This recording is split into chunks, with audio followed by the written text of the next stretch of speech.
Hello,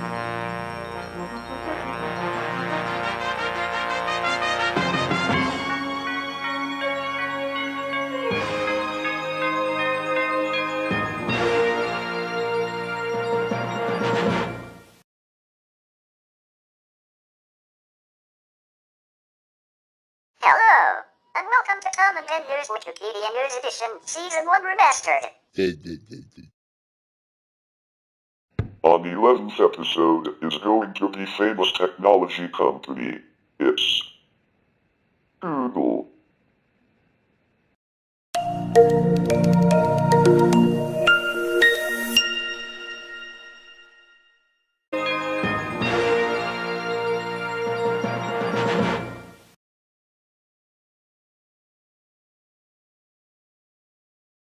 Google LLC is an American multinational corporation and technology company focusing on online advertising, search engine technology, cloud computing, computer software, quantum computing, e-commerce, consumer electronics, and artificial intelligence, AI. It has been referred to as the most powerful company in the world by the BBC and is one of the world's most valuable brands due to its market dominance, data collection, and technological advantages in the field of AI. Alongside Amazon, Apple, Meta, and Microsoft, Google's parent company, Alphabet Incorporated, is one of the 5 big tech companies. Google was founded on September 4, 1998, by American computer scientists Larry Page and Sergey Brin while they were PhD students at Stanford University in California. Together, they own about 14% of its publicly listed shares and control 56% of its stockholder voting power through super voting stock. The company went public via an initial public offering, IPO, in 2004. In 2015, Google was reorganized as a wholly owned subsidiary of Alphabet Incorporated. Google is Alphabet's largest subsidiary and is a holding company for Alphabet's internet properties and interests. Sundar Pichai was appointed CEO of Google on October 24, 2015, replacing Larry Page, who became the CEO of Alphabet. On December 3, 2019, Pichai also became the CEO of Alphabet. The company has since rapidly grown to offer a multitude of products and services beyond Google search, many of which hold dominant market positions. Whoa! These products address a wide range of use cases, including email, Gmail, navigation and mapping, Waze, Maps and Earth, cloud computing, cloud, web navigation, Chrome, video sharing, YouTube, productivity, workspace, operating systems, Android, cloud storage, Drive, language translation, Translate,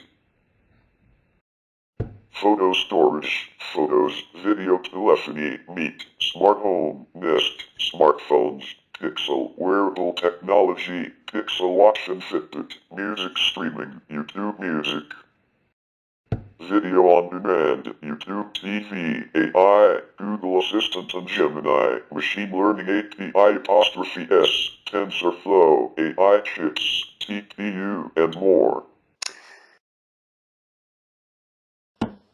Discontinued Google products include Gaming, Stadia, Glass, Google+, Reader, Play Music, Nexus, Hangouts, and Inbox by Gmail.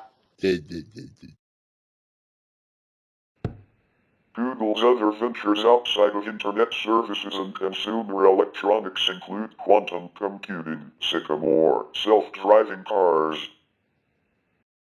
Waymo, formerly the Google Self-Driving Car Project, Smart Cities, Sidewalk Labs, and Transformer Models, Google DeepMind. Google Search and YouTube are the 2 most visited websites worldwide, followed by Facebook and Twitter, now known as X. Google Google is also the largest search engine, mapping and navigation application, email provider, office suite, online video platform, photo and cloud storage provider, mobile operating system, web browser, machine learning framework, and AI virtual assistant provider in the world as measured by market share.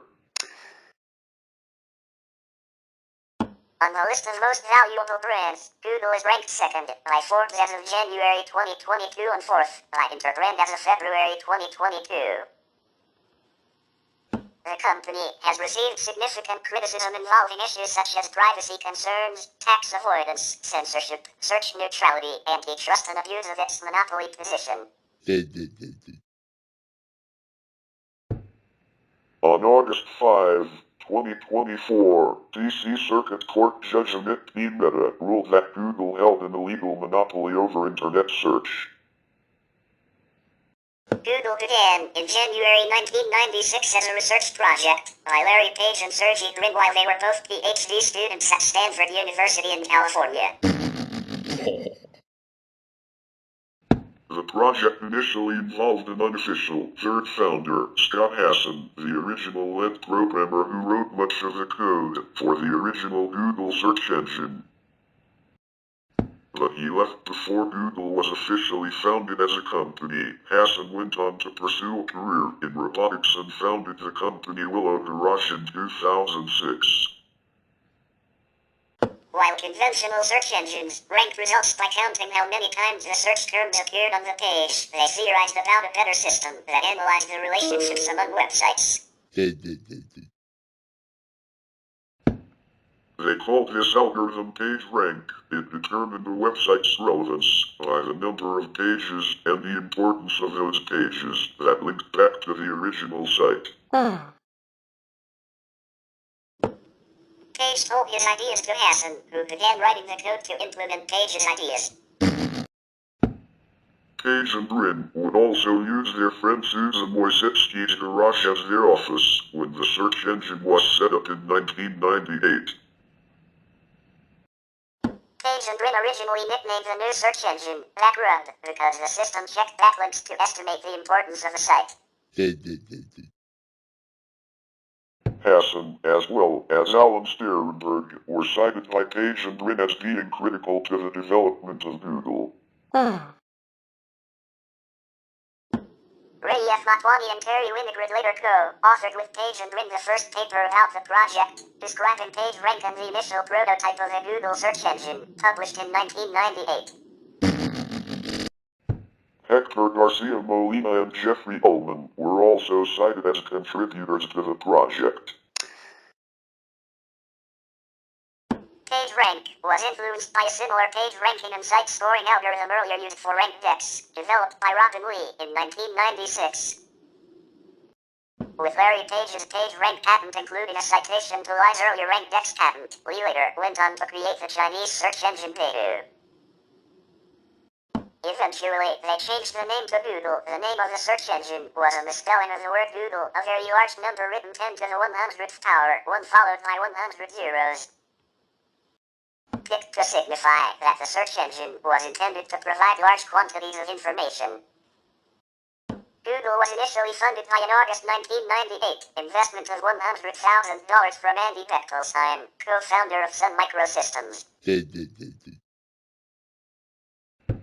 This initial investment served as a motivation to incorporate the company to be able to use the funds. Page and Brin initially approached David Cherryton for advice because he had a nearby office in Stanford and they knew he had startup experience, having recently sold the company he co-founded, Granite Systems, to Cisco for $220 million. David arranged a meeting with Page and Brin and his Granite co-founder Andy Bechtolsheim. The meeting was set for 8 a.m. at the front porch of David's home in Palo Alto, and it had to be brief because Andy had another meeting at Cisco, where he now worked after the acquisition, at 9 a.m. Andy briefly tested a demo of the website, liked what he saw, and then went back to his car to grab the check. David Sherrington later also joined in with a $250,000 investment. Google received money from two other angel investors in 1998, Amazon.com founder Jeff Bezos and entrepreneur M. Sriram. Page and Brin had first approached Sriram, who was a venture capitalist, for funding and counsel, and Sriram invested $250,000 in Google in February 1998. Sriram knew Bezos because Amazon had acquired TaBNWNE, at which Sriram was the president. It was Sriram who told Bezos about Google. Bezos asked Sriram to meet Google's founders, and they met 6 months after Sriram had made his investment when Bezos and his wife were on a vacation trip to the Bay Area. Google's initial funding round had already formally closed, but Bezos' status as CEO of Amazon was enough to persuade Page and Brin to extend the round and accept his investment. Between these initial investors, friends, and family, Google raised around $1 million, which is what allowed them to open up their original shop in Menlo Park, California. Craig Silverstein, a fellow PhD student at Stanford, was hired as the first employee. After some additional small investments through the end of 1998 to early 1999, a new $25 million round of funding was announced on June 7, 1999. With major investors including the venture capital firms Kleiner Perkins and Sequoia Capital. Both firms were initially hesitant about investing jointly in Google, as each wanted to retain a larger percentage of control over the company to themselves. Larry and Sergey, however, insisted on taking investments from both. Both venture companies finally agreed to investing jointly $12.5 million each due to their belief in Google's great potential and through the mediation of earlier angel investors Ron Conway and Ram Sriram, who had contacts in the venture companies. In March 1999, the company moved its offices to Palo Alto, California, which is home to several prominent Silicon Valley technology startups. The next year, Google began selling advertisements associated with search keywords against Page and Brin's initial opposition toward an advertising-funded search engine. To maintain an uncluttered page design, advertisements were solely text-based. In June 2000, it was announced that Google would become the default search engine provider for Yahoo, one of the most popular websites at the time, replacing Inktomi. In 2003, after outgrowing two other locations, the company leased an office complex from Silicon Graphics at 1600 Amphitheater Parkway in Mountain View, California. The complex became known as the Googleplex, a play on the word Googleplex, the number 1 followed by a Google and zeros. 3 years later, Google bought the property from SGI for $319 million. By that time, the name Google had found its way into everyday language, causing the verb Google to be added to the Merriam-Webster Collegiate Dictionary and the Oxford English Dictionary, denoted as to use the Google search engine to obtain information on the Internet. The first use of the verb on television appeared in an October 2002 episode of Buffy the Vampire Slayer.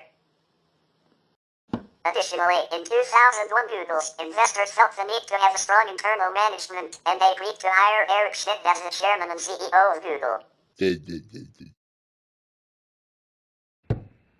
Eric was proposed by John Doerr from Kleiner Perkins. He had been trying to find a CEO that Sergey and Larry would accept for several months, but they rejected several candidates because they wanted to retain control over the company. Michael Moritz from Sequoia Capital at one point even menaced requesting Google to immediately pay back Sequoia's $12.5 million investment if they did not fulfill their promise to hire a chief executive officer, which had been made verbally during investment negotiations. Eric was not initially enthusiastic about joining Google either, as the company's full potential had not yet been widely recognized at the time, and as he was occupied with his responsibilities at Novell, where he was CEO. As part of him joining, Eric agreed to buy $1 million of Google preferred stocks as a way to show his commitment and to provide funds Google needed. On August 19, 2004, Google became a public company via an initial public offering, listing the company on the Nasdaq Global Select Market under the ticker symbol GOOG. At that time Page, Brin and Schmidt agreed to work together at Google for 20 years until the year 2024. The company offered 19,605,052 shares at a price of $85 per share.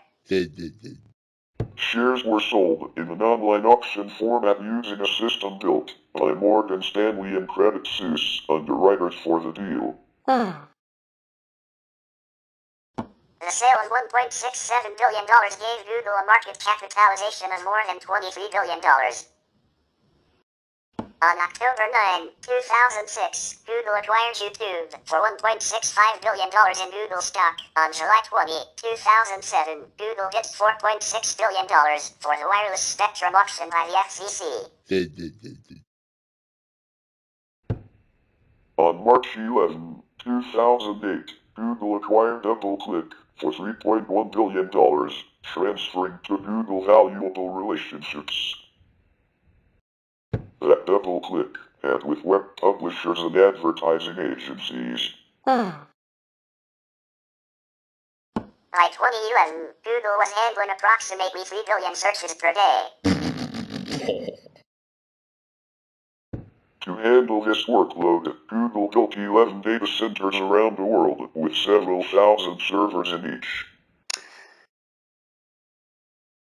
These data centers allow Google to handle the ever-changing workload more efficiently.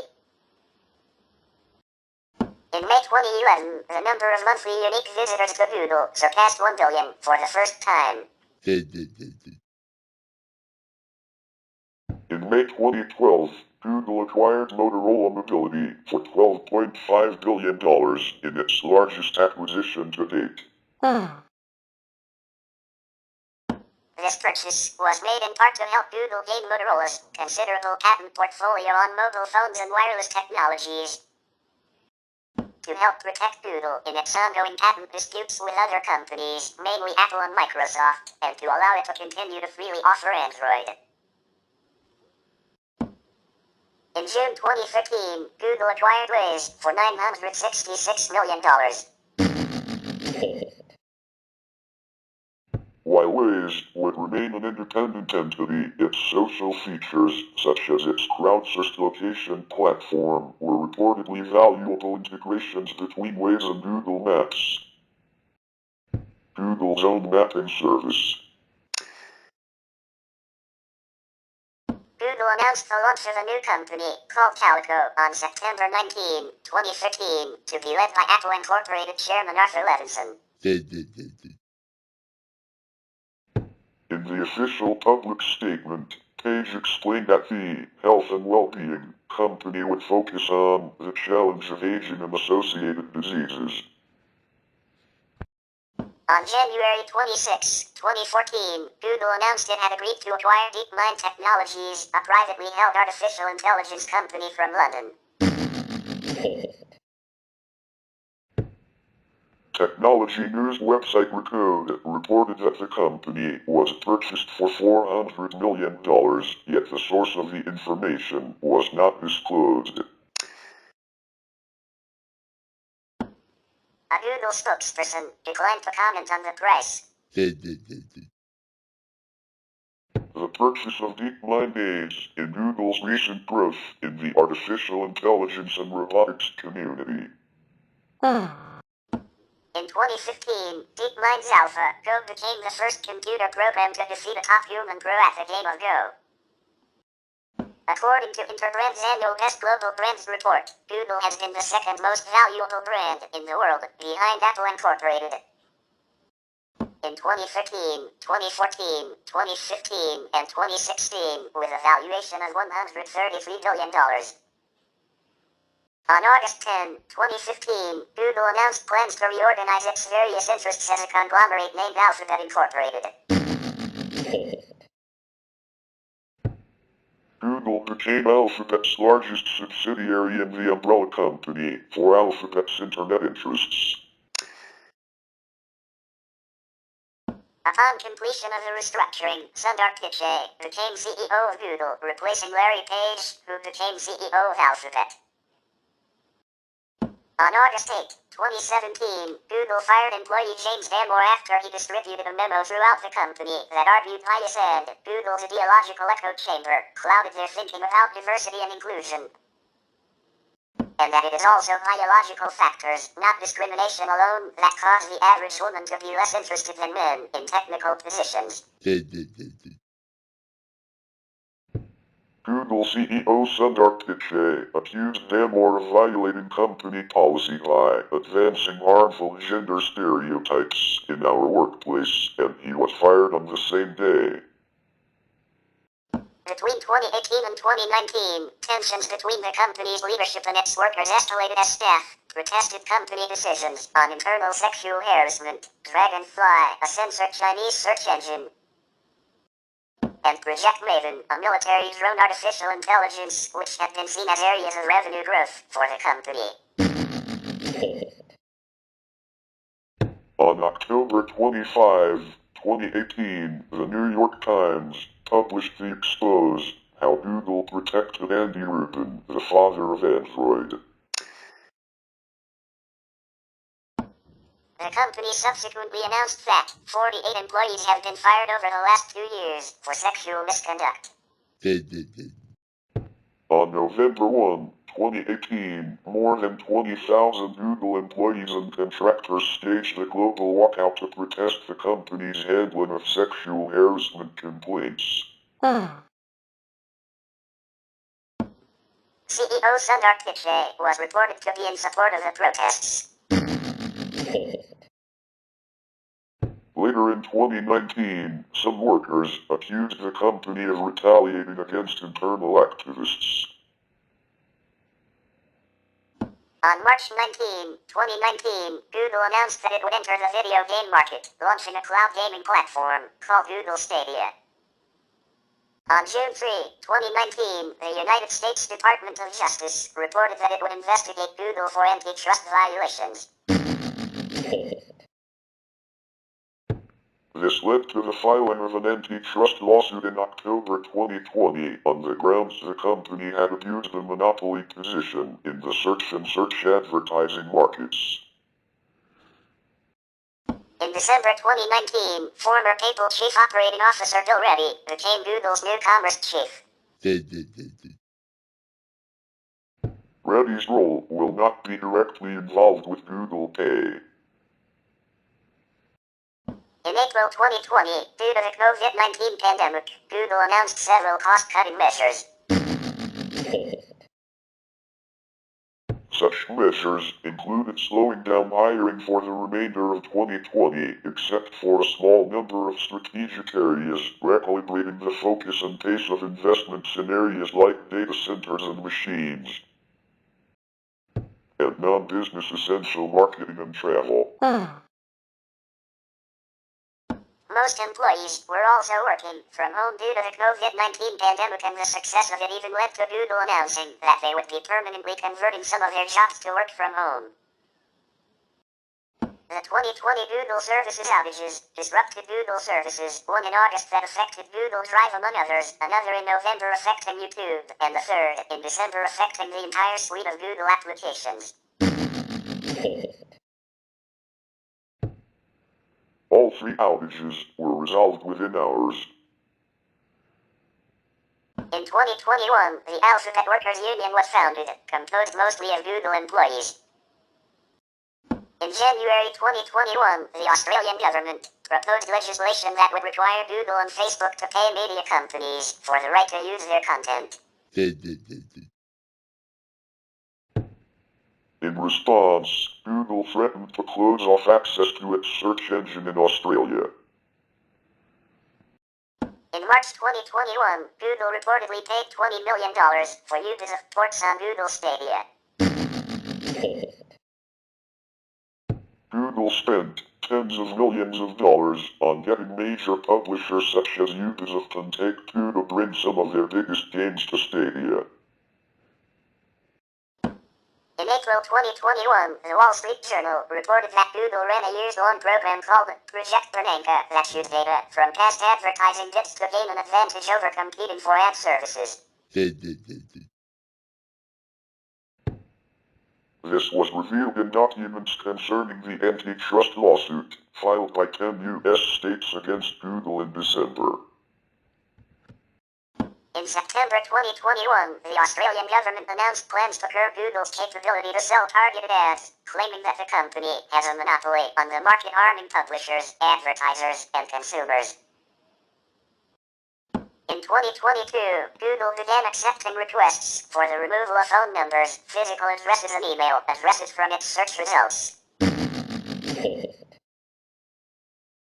It had previously accepted requests for removing confidential data only, such as social security numbers, bank account and credit card numbers, personal signatures, and medical records. Even with a new policy, Google may remove information from only certain but not all search queries. It would not remove content that is broadly useful, such as news articles, or already part of the public record. In May 2022, Google announced that the company had acquired California-based micro-LED display technology development and manufacturing startup Rexium. Rexium is set to join Google's devices and services team to aid in the development of micro-optics, monolithic integration, and system integration. In December 2022, Google debuted OSV Scanner, a Go tool for finding security holes in open-source software, which pulls from the largest open-source vulnerability database of its kind to defend against supply chain attacks. Following the success of ChatGPT and concerns that Google was falling behind in the AI race, Google's senior management issued a code red and a directive that all of its most important products, those with more than 1 billion users, must incorporate generative AI within months. In March 2023, in direct response to the rapid rise of ChatGPT, Google released Bard, now Gemini, a generative artificial intelligence chatbot. In early May 2023, Google announced its plans to build 2 additional data centers in Ohio. These centers, which will be built in Columbus and Lancaster, will power up the company's tools, including AI technology. The said data hub will add to the already operational center near Columbus, bringing Google's total investment in Ohio to over $2 billion. In August 2024, Google would lose a lawsuit which started in 2020 in lower court, as it was found that the company had an illegal monopoly over internet search. D.C. Circuit Court Judge Amit Mehta held that this monopoly was in violation of Section 2 of the Sherman Act. In September 2024, the EU Court of Justice, based in Europe, would also find that Google held an illegal monopoly in this case with regards to its shopping search and could not avoid paying a €2.4 billion fine. The EU Court of Justice found that Google's treatment of rival shopping searches, which the court referred to as discriminatory, was in violation of the Digital Markets Act. In October 2024, Google was fined by Russia with $2.5 billion for allegedly blocking pro-Kremlin propaganda. In November 2024, Google announced the establishment of a new artificial intelligence (AI) hub in Saudi Arabia, aiming to support the kingdom's economic growth and technological development as part of its Vision 2030 initiative. This AI hub is projected to contribute up to $71 billion to Saudi Arabia's economy by advancing AI-driven solutions tailored to the region's specific needs and training local talent. The partnership between Google and Saudi Arabia includes collaboration with key stakeholders such as the Public Investment Fund, PIF, to develop AI applications that will benefit sectors like healthcare, finance, oil and gas, and logistics. The initiative focuses on creating localized AI technologies with an emphasis on integrating Arabic language capabilities and enabling widespread cloud adoption. Google was officially launched in 1998 by Larry Page and Sergey Brin to market Google Search, which has become the most used web-based search engine. Larry Page and Sergey Brin, students at Stanford University in California, developed the search algorithm first, 1996, known as TaBNWNE, with the help of Scott Hassan and Alan Sternberg. The search engine soon proved successful, and the expanding company moved several times, finally settling at Mountain View in 2003.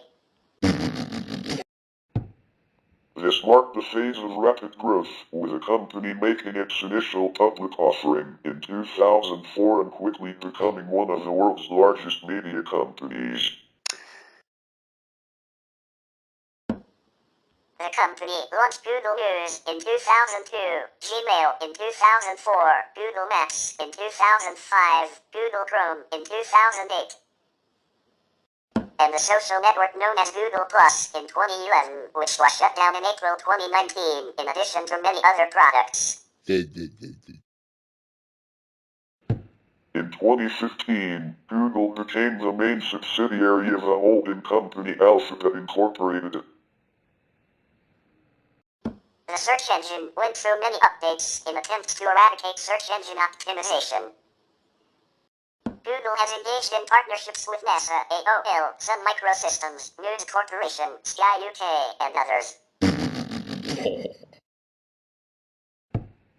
The company set up a charitable offshoot, Google.org, in 2005.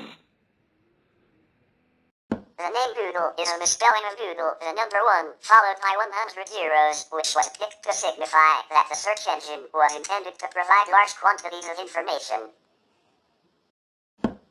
In August 2024, it was held that Google had an illegal monopoly over internet search engines. In September 2024, it was held Google had an illegal monopoly in Europe with its shopping search.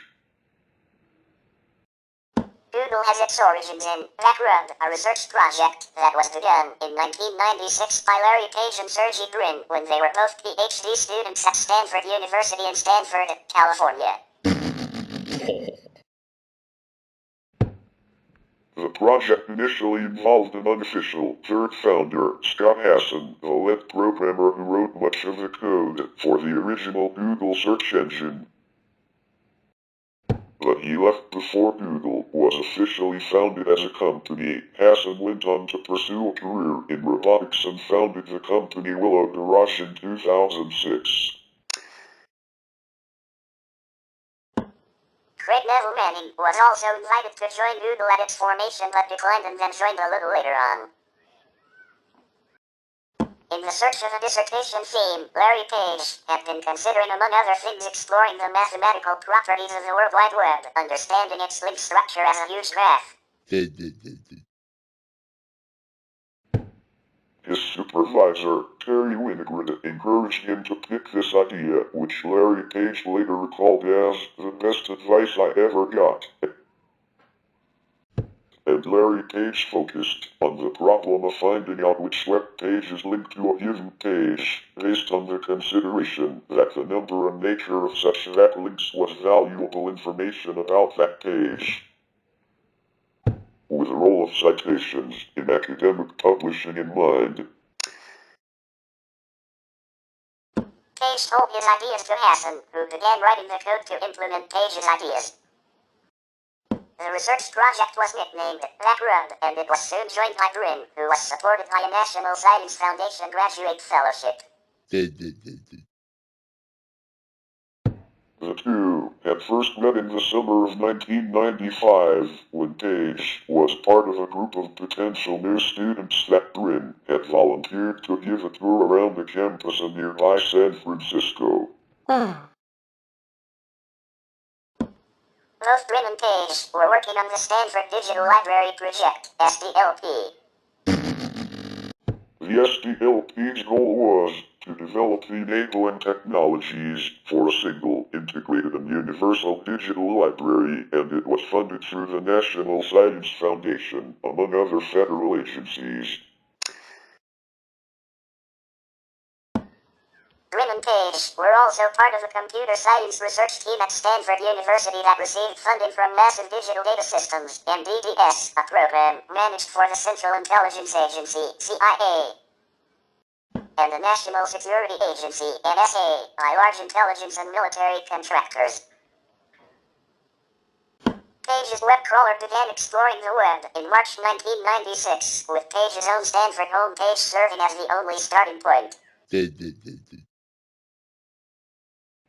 To convert the backlink data that is gathered for a given web page into a measure of importance, Brin and Page developed the PageRank algorithm. While analyzing backlinks output, which, for a given URL, consisted of a list of backlinks ranked by importance, the pair realized that a search engine, based on PageRank, would produce better results than existing techniques. Existing search engines at the time essentially ranked results according to how many times the search term appeared on a page. Convinced that the pages with the most links to them from other highly relevant web pages must be the most relevant pages associated with a search, Page and Brin tested their thesis as part of their studies and laid the foundation for their search engine. The first version of Google was released in August 1996 on the Stanford website. It used nearly half of Stanford's entire network bandwidth. Some rough statistics from August 29, 1996. Total index of HTML URLs 75.2306 million. Total content downloaded 207.022 gigabytes. Background is written in Java and Python and runs on several Sun Ultras and Intel Pentiums running Linux. The primary database is kept on a Sun Ultra 2 with 28 gigabytes of disk. Scott Hassan and Alan Sternberg have provided a great deal of very talented implementation help. Sergey Brin has also been very involved and deserves many thanks. Larry Page. Scott Hassan and Alan Sternberg were cited by Page and Brin as being critical to the development of Google. Ray F. Motwani and Terry Winograd later co-authored with Page and Brin the first paper about the project, describing PageRank and the initial prototype of the Google search engine, published in 1998. Hector Garcia Molina and Jeff Ullman were also cited as contributors to the project. While setting up the Google engine, Page and Brin used the garage in their friend Susan Wojcicki's Menlo Park home for $1,700 a month. PageRank was influenced by a similar page ranking and site scoring algorithm earlier used for RankDex, developed by Robin Lee in 1996. Larry Page's patent for PageRank, filed in 1998, includes a citation to Lie's earlier patent. Lee later went on to create the Chinese search engine Baidu in 2000. Originally, the search engine used Stanford's website with the domains google.stanford.edu and z.stanford.edu.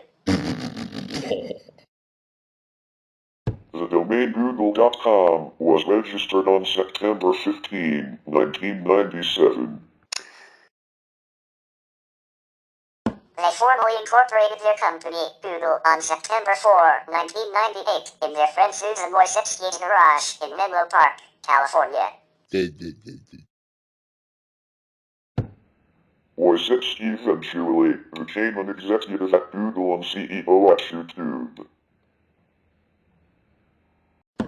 Both Brin and Page have been against using advertising pop-ups in a search engine or an advertising-funded search engines model, and they wrote a research paper in 1998 on the topic while still students. They changed their minds early on and allowed simple text ads. By the end of 1998, Google had an index of about 60 million pages. The home page was still marked data, but an article in Salon.com already argued that Google's search results were better than those of competitors like Hotbot or Excite.com, and praised it for being more technologically innovative than the overloaded portal sites like Yahoo, Excite.com, Lycus, Netscape's NetCenter, AOL.com, Go.com and MSN.com, which, during the growing .com bubble, were seen as the future of the web, especially by stock market investors. Early in 1999, Brin and Page decided they wanted to sell Google to Excite. They went to Excite CEO George Dell and offered to sell it to him for $1 million. He rejected the offer. Vin and Kozla, one of Excite's venture capitalists, talked the duo down to $750,000, but Bell still rejected it. In March 1999, the company moved into offices at 165 University Avenue in Palo Alto, home to several other noted Silicon Valley technology startups. After quickly outgrowing two other sites, the company leased a complex of buildings in Mountain View at 1600 Amphitheater Parkway from Silicon Graphics, SGI, in 2003.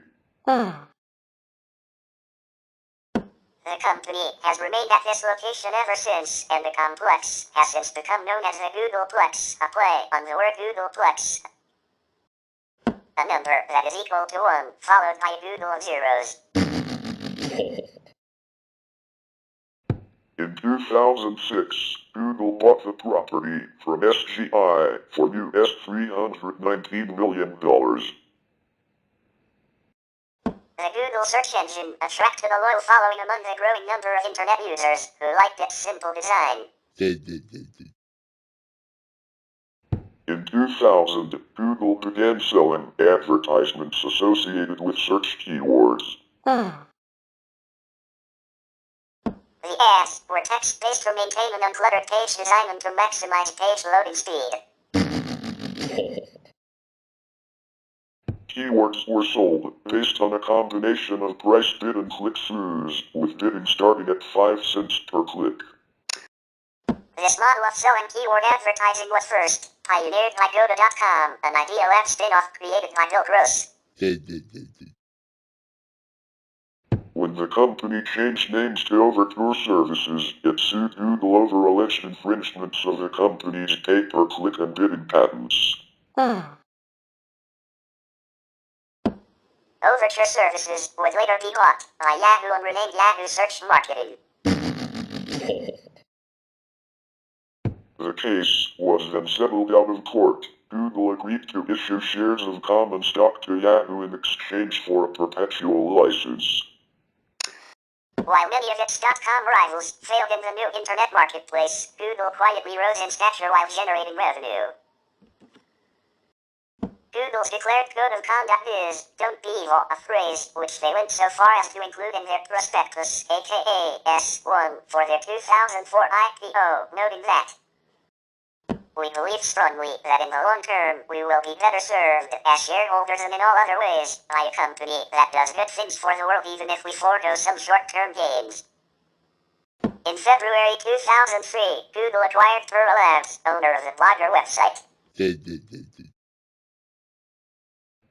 the acquisition secured the company's competitive ability to use information gleaned from blog postings to improve the speed and relevance of articles contained in a companion product to the search engine Google News. In February 2004, Yahoo dropped its partnership with Google, providing an independent search engine of its own. This cost Google some market share, yet Yahoo's move highlighted Google's own distinctiveness. The verb, to Google, has entered a number of languages, first as a slang verb and now as a standard word, meaning to perform a web search, a possible indication of Google becoming a genericized trademark. After the IPO, Google's stock market capitalization rose greatly and the stock price more than quadrupled. On August 19, 2004, the number of shares outstanding was 172.85 million while the free float was 19.60 million, which makes 89% held by insiders. Google has a dual-class stock structure in which each Class B share gets 10 votes, compared to each Class A share getting 1. Page setting the prospectus that Google has a dual-class structure that is biased towards stability and independence, and that requires investors to bet on the team, especially Sergey and me. In June 2005, Google was valued at nearly $52 billion, making it one of the world's biggest media companies by stock market value. On August 18, 2005, 1 year after the initial IPO, Google announced that it would sell 14,159,265. Another mathematical reference says pi equals 3.14159,265, more shares of its stock to raise money. The move would double Google's cash stockpile to $7 billion. Google said it would use the money for acquisitions of complementary businesses, technologies, or other assets. With Google's increased size came more competition from large mainstream technology companies. One such example is the rivalry between Microsoft and Google. Microsoft had been touting its Bing search engine to counter Google's competitive position. Furthermore, the two companies are increasingly offering overlapping services such as webmail, Gmail versus Hotmail search, both online and local desktop searching, and other applications. For example, Microsoft's Windows Live Local competes with Google Earth. In addition to an Internet Explorer replacement, Google designed its own Linux-based operating system called Chrome OS to directly compete with Microsoft Windows. There were also rumors of a Google web browser, fueled much by the fact that Google was the owner of the domain name gbrowser.com. These were later proven when Google released Google Chrome. This corporate feud boiled over into the courts when Kay Fu-Lee, a former vice president of Microsoft, quit Microsoft to work for Google. Microsoft sued to stop his move by citing Lee's non-compete contract. He had access to much sensitive information regarding Microsoft's plans in China. Google and Microsoft reached a settlement out of court on December 22, 2005, the terms of which are confidential. Click fraud also became a growing problem for Google's business strategy. Google CFO George Reyes said in a December 2004 investor conference that something has to be done about this really quickly, because I think, potentially, it threatens our business model. While the company's primary market is in the web content arena, Google has experimented with other markets, such as radio and print publications. On January 17, 2006, Google announced that it had purchased the radio advertising company Emark, which provides an automated system that allows companies to advertise on the radio. Google also began an experiment in selling advertisements from its advertisers in offline newspapers and magazines, with select advertisements in the Chicago Sun-Times. During the third quarter of 2005 Google conference call, Eric Schmidt said, "We don't do the same thing as everyone else does. And so if you try to predict our product strategy by simply saying, well, so-and-so has this and Google will do the same thing, it's almost always the wrong answer. We look at markets as they exist and we assume they are pretty well served by their existing players. We try to see new problems and new markets using the technology that others use and we build." After months of speculation, Google was added to the Standard & Poor's 500 index, S&P 500, on March 31, 2006. Google replaced Burlington Resources, a major oil producer based in Houston that had been acquired by ConocoPhillips. The day after the announcement, Google share price rose by 7%. In 2008, Google launched Now, their own equivalent of Wikipedia, which failed 4 years later. Although Google was already deriving the vast majority of its income from advertising at the time of its 2004 IPO, it did not use any HTTP cookie-based web tracking until 2007. By 2006, Google's ad revenue was already facing signs of decline as a growing number of advertisers were refusing to buy display ads from Google.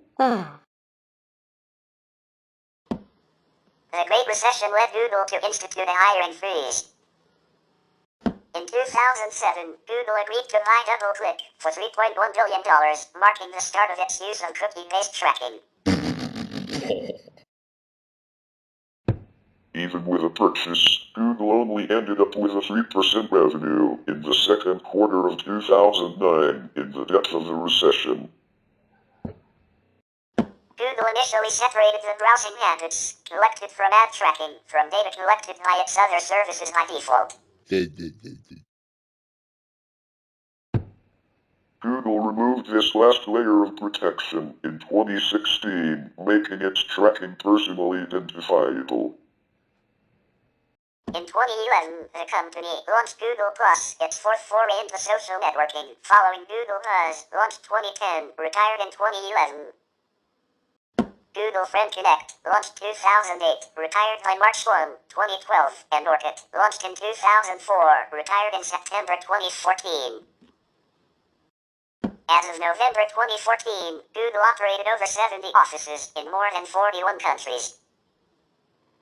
In 2015, Google reorganized its interests as a holding company, Alphabet Incorporated, with Google as its leading subsidiary. Google continued to serve as the umbrella for Alphabet's internet interests.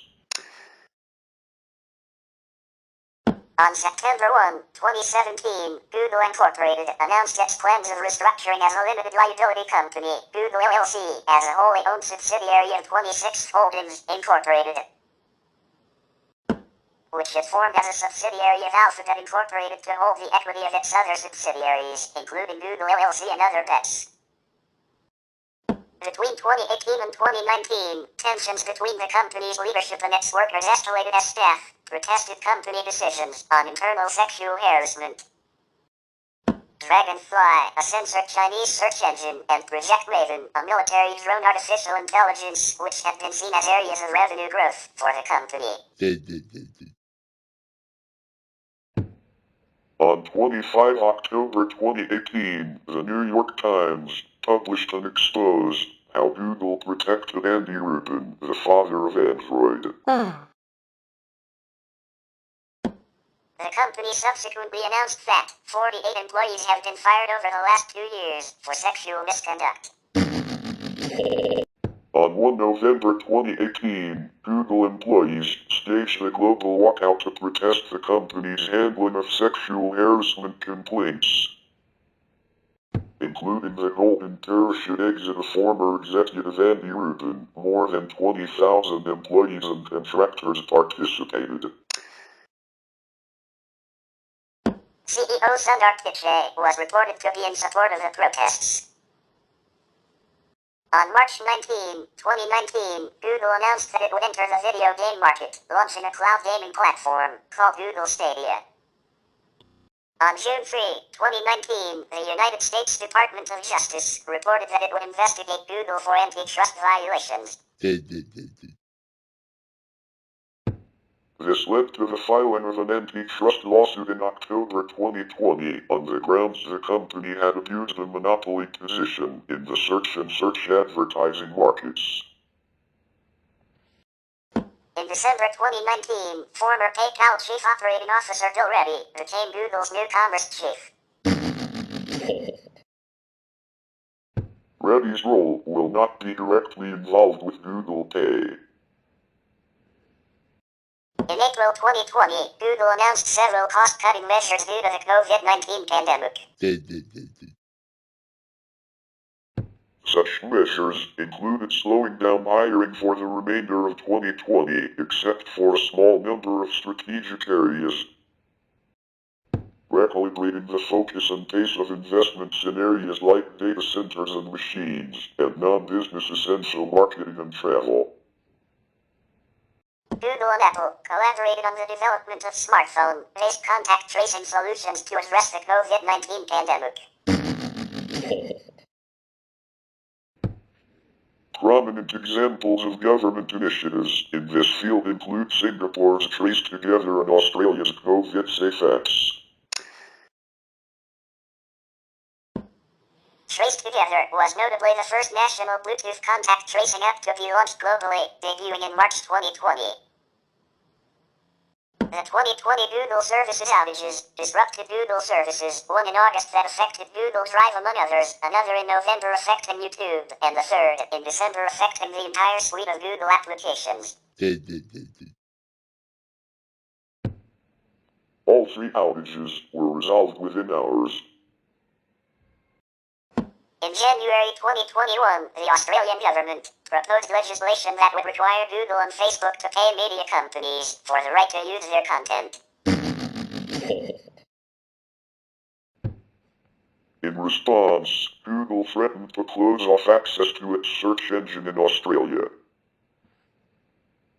In March 2021, Google reportedly paid $20 million for use of ports on Google Stadia.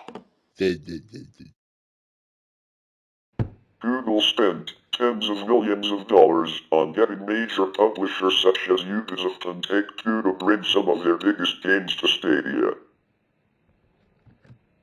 In April 2021, the Wall Street Journal reported that Google ran a years-long program called Project Bernanke that used data from past advertising bits to gain an advantage over competing ad services. This was revealed in documents concerning the antitrust lawsuit filed by 10 U.S. states against Google in December. In June 2023, Google stated it would remove Canadian news links from its services throughout the country due to legislation from the Canadian government, Bill C-11. That would require Google and other online platforms such as Facebook to pay for news articles being shown on their platforms. In September 2024, Google and its parent company Alphabet Incorporated were fined €2.42 billion by the European Commission for an antitrust case surrounding Google shopping service. The decision was later upheld by both the General Court, European Union, and the European Court of Justice.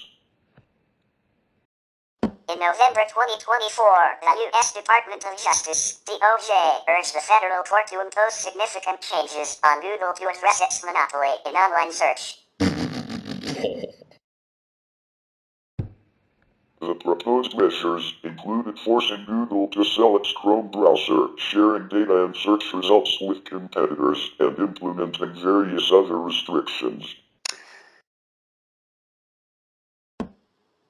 DOJ also sought to prohibit Google from re-entering the browser market for 5 years, selling its Android OS if needed, and halting investments in rival search engines or AI. It also pushed to end exclusive deals where Google paid device makers like Apple to set its search engine as the default. Google called these measures excessive and harmful for consumers, vowing to appeal, and a trial was set for April 2025. In early February 2025, Google announced it was ending its targets for minority recruitment and reevaluating other diversity, equity, and inclusion efforts. The first funding for Google as a company was secured in August 1998 in the form of a US $100,000 contribution from Andy Bechtolsheim, co-founder of Sun Microsystems, given to a corporation which did not yet exist. On June 7, 1999, a round of equity funding totaling $25 million was announced, the major investors being rival venture capital firms Kleiner, Perkins, Caulfield and Myers and Sequoia Capital. While Google still needed more funding for their further expansion, Brin and Page were hesitant to take the company public, despite their financial issues. They were not ready to give up control over Google. Following the closing of the $25 million financing round, Sequoia encouraged Brin and Page to hire a CEO. Brin and Page ultimately acquiesced and hired Eric Schmidt as Google's first CEO in August 2001. In October 2003, while discussing a possible initial public offering of shares, IPO, Microsoft approached the company about a possible partnership or merger. The deal never materialized. In January 2004, Google announced the hiring of Morgan Stanley and Goldman Sachs Group to arrange an IPO. The IPO was projected to raise as much as $4 billion. Google's initial public offering took place on August 19, 2004. A total of 19,605,052 shares were offered at a price of $85 per share. Of that, 14,142,135, another mathematical reference as square root of 2 equals 1.414235, were floated by Google on 5,462,917 by selling stockholders. The sale raised $1.67 billion and gave Google a market capitalization of more than $23 billion. Many of Google's employees became instant paper millionaires. Yahoo, a competitor of Google, also benefited from the IPO because it owned 2.7 million shares of Google.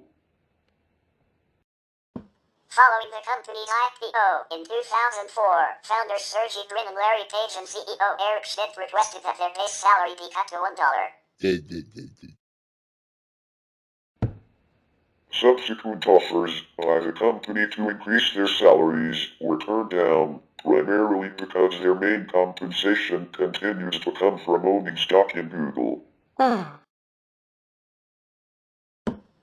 Before 2004, Schmidt made $250,000 per year, and Page and Brin each received an annual salary of $150,000.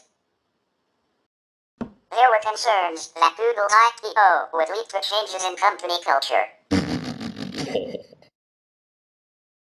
Reasons ranged from shareholder pressure for employee benefit reductions to the fact that many company executives would become instant paper millionaires.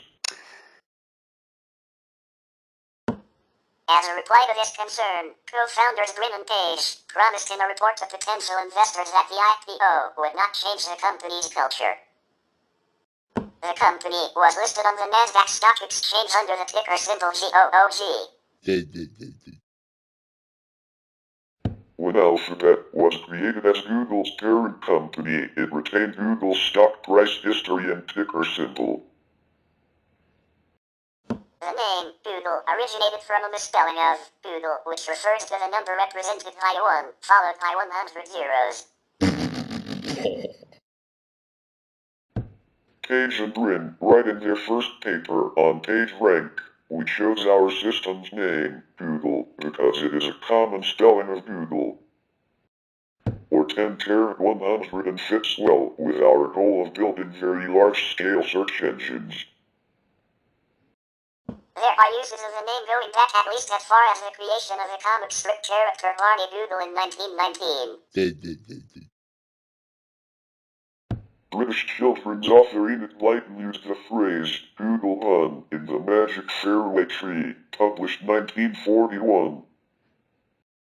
And The Folk of the Fairway Tree, published 1946, and called the clown character Google in Circus Days Again, published 1942.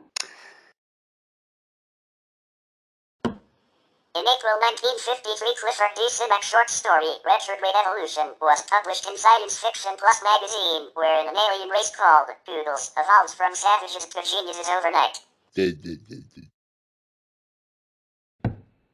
There is also the Googleplex star, thinker from Douglas Adams' A Hitchhiker's Guide to the Galaxy. In March 1996, a business called Groove Track Productions applied for a United States trademark for Google for various products including several categories of clothing, stuffed toys, board games, and candy.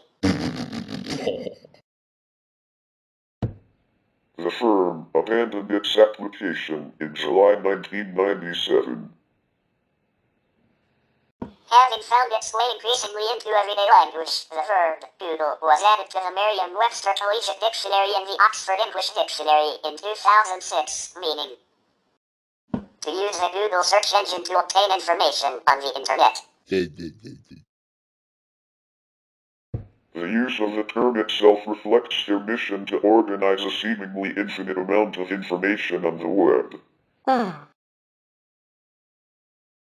The first use of Google as a verb in pop culture happened on the TV series Buffy the Vampire Slayer in 2002. In November 2009, the Global Language Monitor named Google number 7 on its top words of the decade list. In December 2009, the BBC highlighted Google in their Portrait of the Decade Words series. In May 2012, David Elliott filed a complaint against Google Incorporated claiming that Google's once distinctive mark Google has become generic and lacks trademark significance due to its common use as a transitive verb. After losing to Google in UDRP, proceedings involving many Google-related domain name registrations that he owns, Elliott later sought a declaratory judgment that his domain names are rightfully his, that they do not infringe any trademark rights Google may own, and that all Google's registered Google marks should be cancelled since Google is now a common generic word worldwide that means to search the internet. Google has worked with several corporations in order to improve production and services. On September 28, 2005, Google announced a long-term research partnership with NASA which would involve Google building a 1 million square foot, 93,000 square meters R&D center at NASA's Ames Research Center. NASA and Google are planning to work together on a variety of areas, including large-scale data management, massively distributed computing, geo-info nanoconvergence, and encouragement of the entrepreneurial space industry. The new building would also include labs, offices, and housing for Google engineers. In October 2006, Google formed a partnership with Sun Microsystems to help share and distribute each other's technologies. As part of the partnership, Google will hire employees to help the open source office program OpenOffice.org. Time Warner's AOL unit and Google unveiled an expanded partnership on December 21, 2005, including an enhanced global advertising partnership and a $1 billion investment by Google for a 5% stake in AOL. As part of the collaboration, Google plans to work with AOL on video search and offer AOL's premium video service within Google Video.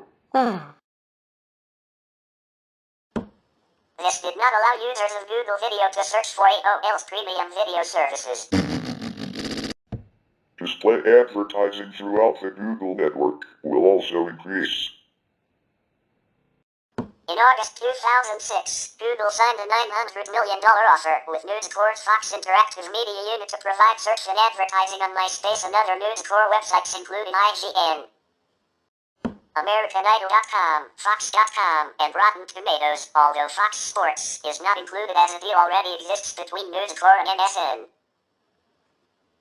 On December 6, 2006, British Sky Broadcasting released details of the Sky and Google alliance. This includes a feature where Gmail will link with Sky and host a mail service for Sky, incorporating the email domain at sky.com. In 2007, Google displaced America Online as a key partner and sponsor of the NORAD Tracks Santa program. Google Earth was used for the first time to give visitors to the website the impression that they were following Santa Claus, progressive 3D. The program also made its presence known on YouTube in 2007 as part of its partnership with Google. In 2008, Google developed a partnership with GeoIDA to launch a satellite providing Google with high-resolution 0.41M monochrome, 1.65M color imagery for Google Earth. Whoa! The satellite was launched from Vandenberg Air Force Base on September 6, 2008. Google also announced in 2008 that it was hosting an archive of Life magazine's photographs. In January 2009, Google announced a partnership with the Pontifical Council for Social Communications, allowing the Pope to have his own channel on YouTube. In January 2015, Google announced a partnership with Kia Motors and Hyundai. The partnership integrates Google Maps and plays into new car models to be released later in 2013. The Alliance for Affordable Internet, A4AI, was launched in October 2015. Google is part of a coalition of public and private organizations that also includes Facebook, Intel, and Microsoft. Led by Sir Tim Berners-Lee, the A4AI seeks to make internet access more affordable so that access is broadened in the developing world, where only 31% of people are online. Google will help to decrease internet access prices so they fall below the UN Broadband Commission's worldwide target of 5% of monthly income. On September 21, 2017, HTC announced a cooperation agreement in which it would sell non-exclusive rights to certain intellectual property as well as smartphone talent to Google for $1.1 billion. On August 5, 2024, Google would lose a lawsuit which started in 2020 in D.C. Circuit Court, with Judge Amit Mehta finding that the company had an illegal monopoly over internet search. This monopoly was held to be in violation of Section 2 of the Sherman Act. On September 10, 2024, the EU Court of Justice, based in Europe, found that Google held an illegal monopoly in this case with regards to its shopping search and could not avoid paying €2.4 billion. The EU Court of Justice referred to Google's treatment of rival shopping searches as discriminatory and in violation of the Digital Markets Act. Google is a computer software and a web search engine company that acquired, on average, more than one company per week in 2010 and 2011. The table below is an incomplete list of acquisitions, with each acquisition listed being for the respective company in its entirety, unless otherwise specified. The acquisition date listed is the date of the agreement between Google and the acquisition subject. As Google is headquartered in the United States, acquisition is listed in US dollars. If the price of an acquisition is unlisted, then it is undisclosed. If the Google service that is derived from the acquired company is known, then it is also listed here. Google itself was reorganized into a subsidiary of a larger holding company known as Alphabet Incorporated in 2015. As of December 2016, Alphabet has acquired over 200 companies, with its largest acquisition being the purchase of Motorola Mobility, a mobile device manufacturing company, for $12.5 billion in 2012. Most of the firms acquired by Google are based in the United States, and, in turn, most of these are based in or around the San Francisco Bay Area. To date, Alphabet has divested itself of 4 business units: Frummers, which was sold back to Arthur Frummer in April 2012. SketchUp, which was sold to Trimble in April 2012, Boston Dynamics in early 2016, and Google Radio Automation, which was sold to White Orbit in 2009. Many Google products originated as services provided by companies that Google has since acquired. For example, Google's first acquisition was the Usenet company TaBNWNE, and its services became Google Groups. Similarly, Google acquired DashWall, a social networking service company, and eventually replaced it with Google Latitude. Other acquisitions include web application company JotSpot, which became Google Sites, voice over IP company Grand Central, which became Google Voice, and video hosting service company Next New Networks, which became YouTube Next Lab and Audience Development Group. CEO Larry Page has explained that potential acquisition candidates must pass a sort of toothbrush test. Are their products potentially useful once or twice a day, and do they improve your life? Following the acquisition of Israel-based startup Waze in June 2015, Google submitted a 10-Q filing with the Securities Exchange Commission, SEC. That revealed that the corporation spent $1.3 billion on acquisitions during the first half of 2015, with $966 million of that total going to Waze. In October 2006, Google announced that it had acquired the video sharing site YouTube for $1.65 billion in Google stock, and the deal was finalized on November 13, 2006. On April 13, 2007, Google reached an agreement to acquire DoubleClick for $3.1 billion, transferring to Google valuable relationships that DoubleClick had with web publishers and advertising agencies. The deal was approved despite antitrust concerns raised by competitors Microsoft and AT&T. On August 15, 2011, Google made its largest ever acquisition to date when it announced that it would acquire Motorola Mobility for $12.5 billion, subject to approval from regulators in the United States and Europe.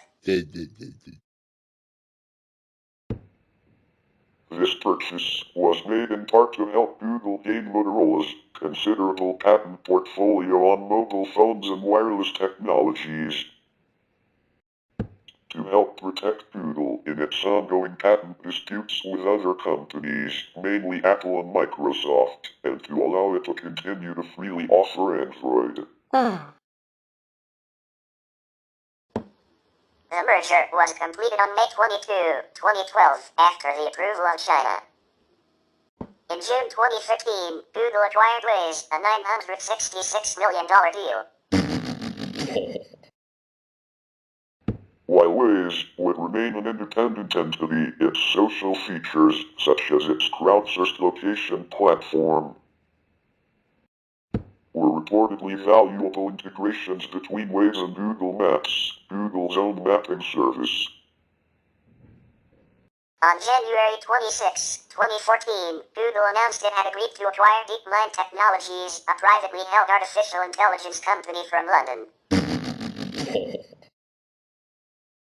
DeepMind describes itself as having the ability to combine the best techniques from machine learning and systems neuroscience to build general-purpose learning algorithms. DeepMind's first commercial applications were used in simulations, e-commerce, and games.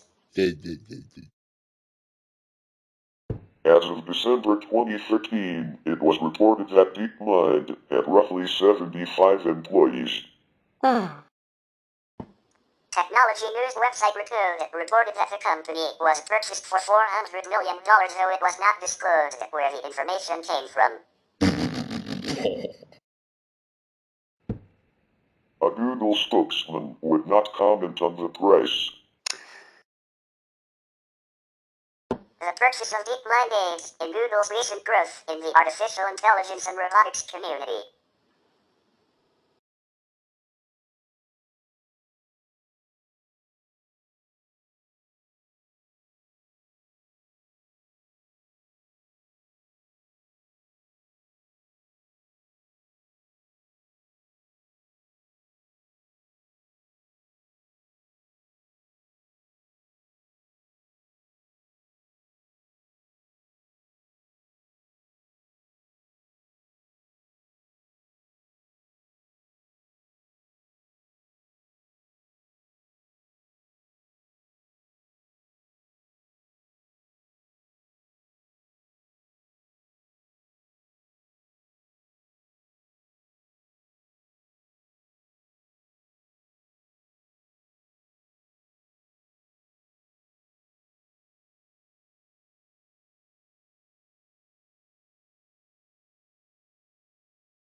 On December 10, 2012, Google sold the manufacturing operations of Motorola Mobility to Flextronics for $75 million.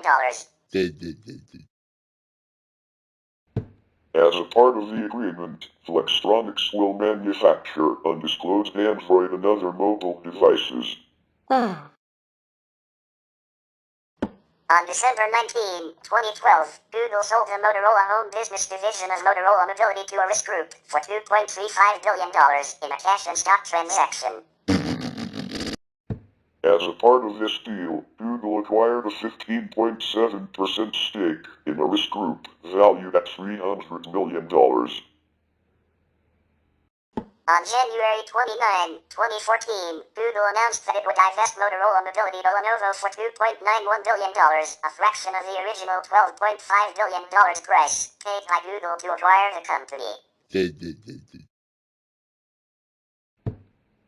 Google retained all but 2,000 of Motorola's patents and entered into cross-licensing deals.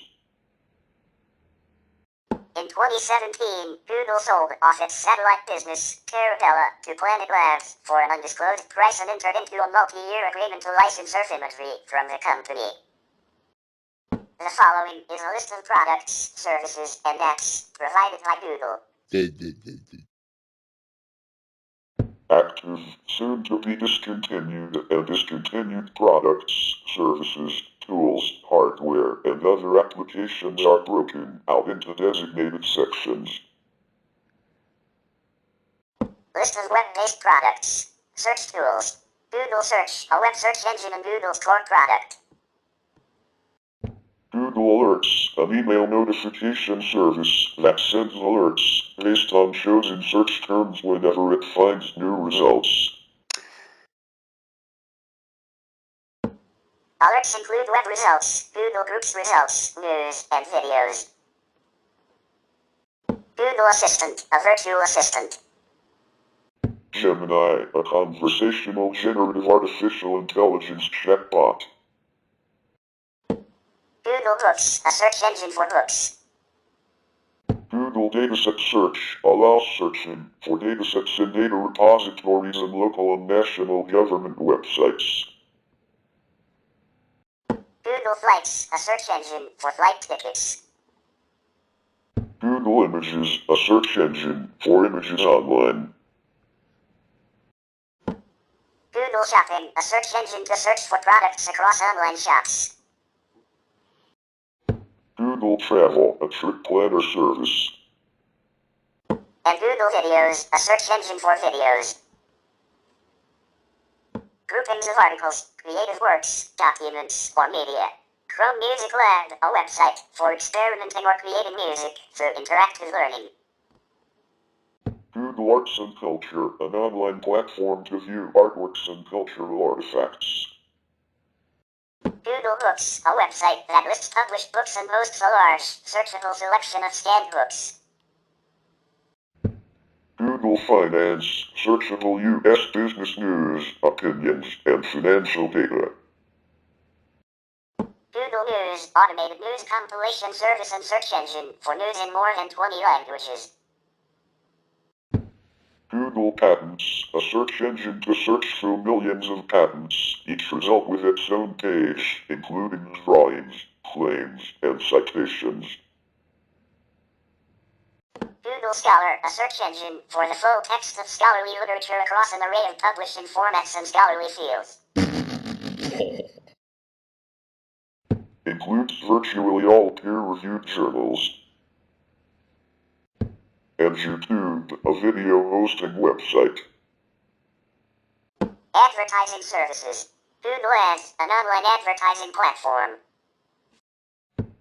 AdMob, a mobile advertising network.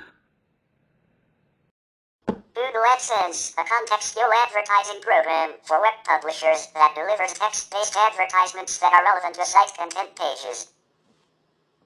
Google Ad Manager, an advertisement exchange platform. Google Marketing Platform, an online advertising and analytics platform. Google Tag Manager, a tag management system to manage JavaScript and HTML tags, including web beacons, for web tracking and analytics. And Local Service Ads, an online advertising platform for lead generations that provide local businesses with a Google Guaranteed green check mark. Communication and publishing tools. Blogger, a weblog publishing tool. FeedBurner, a tool in web feed management services, including feed traffic analysis and advertising facilities. Google Chat, an instant messaging software with a capability of creating multi-user rooms. Google Saved, a collections app. Google Classroom, a content management system for schools that aids in the distribution and grading of assignments and provides in-class communication. Google Fonts, a web font hosting service. Google Groups, an online discussion service that also offers Usenet access. Google Meet, a video conferencing platform. Google Voice, a voice system that provides a phone number that can be forwarded to actual phone lines. And Google Sites, a web page creation and publication tool. Productivity tools. Gmail, an email service. Google Account controls how a user appears and presents themselves on Google products. Google Calendar, an online calendar with Gmail integration, calendar sharing, and a quick add function to create events using natural language. Google Charts, an interactive, web-based chart image generation from user-supplied JavaScript. Google Docs Editors, a productivity office suite with document collaboration and publishing capabilities. Google Drive, a file hosting service with synchronization option, tightly integrated with Google Docs Editors. Google Translate, a service that allows carrying out machine translation of any text or web page between pairs of languages. Google Keep, a note-taking service. Google Drawings, a diagramming software. Google Slides, a presentation editing software. And Google Sheets, a spreadsheet editing software. And map-related products. Google Maps, a mapping service that indexes streets and displays satellite and street-level imagery, providing directions and local business search. Google My Maps, a social custom map-making tool based on Google Maps.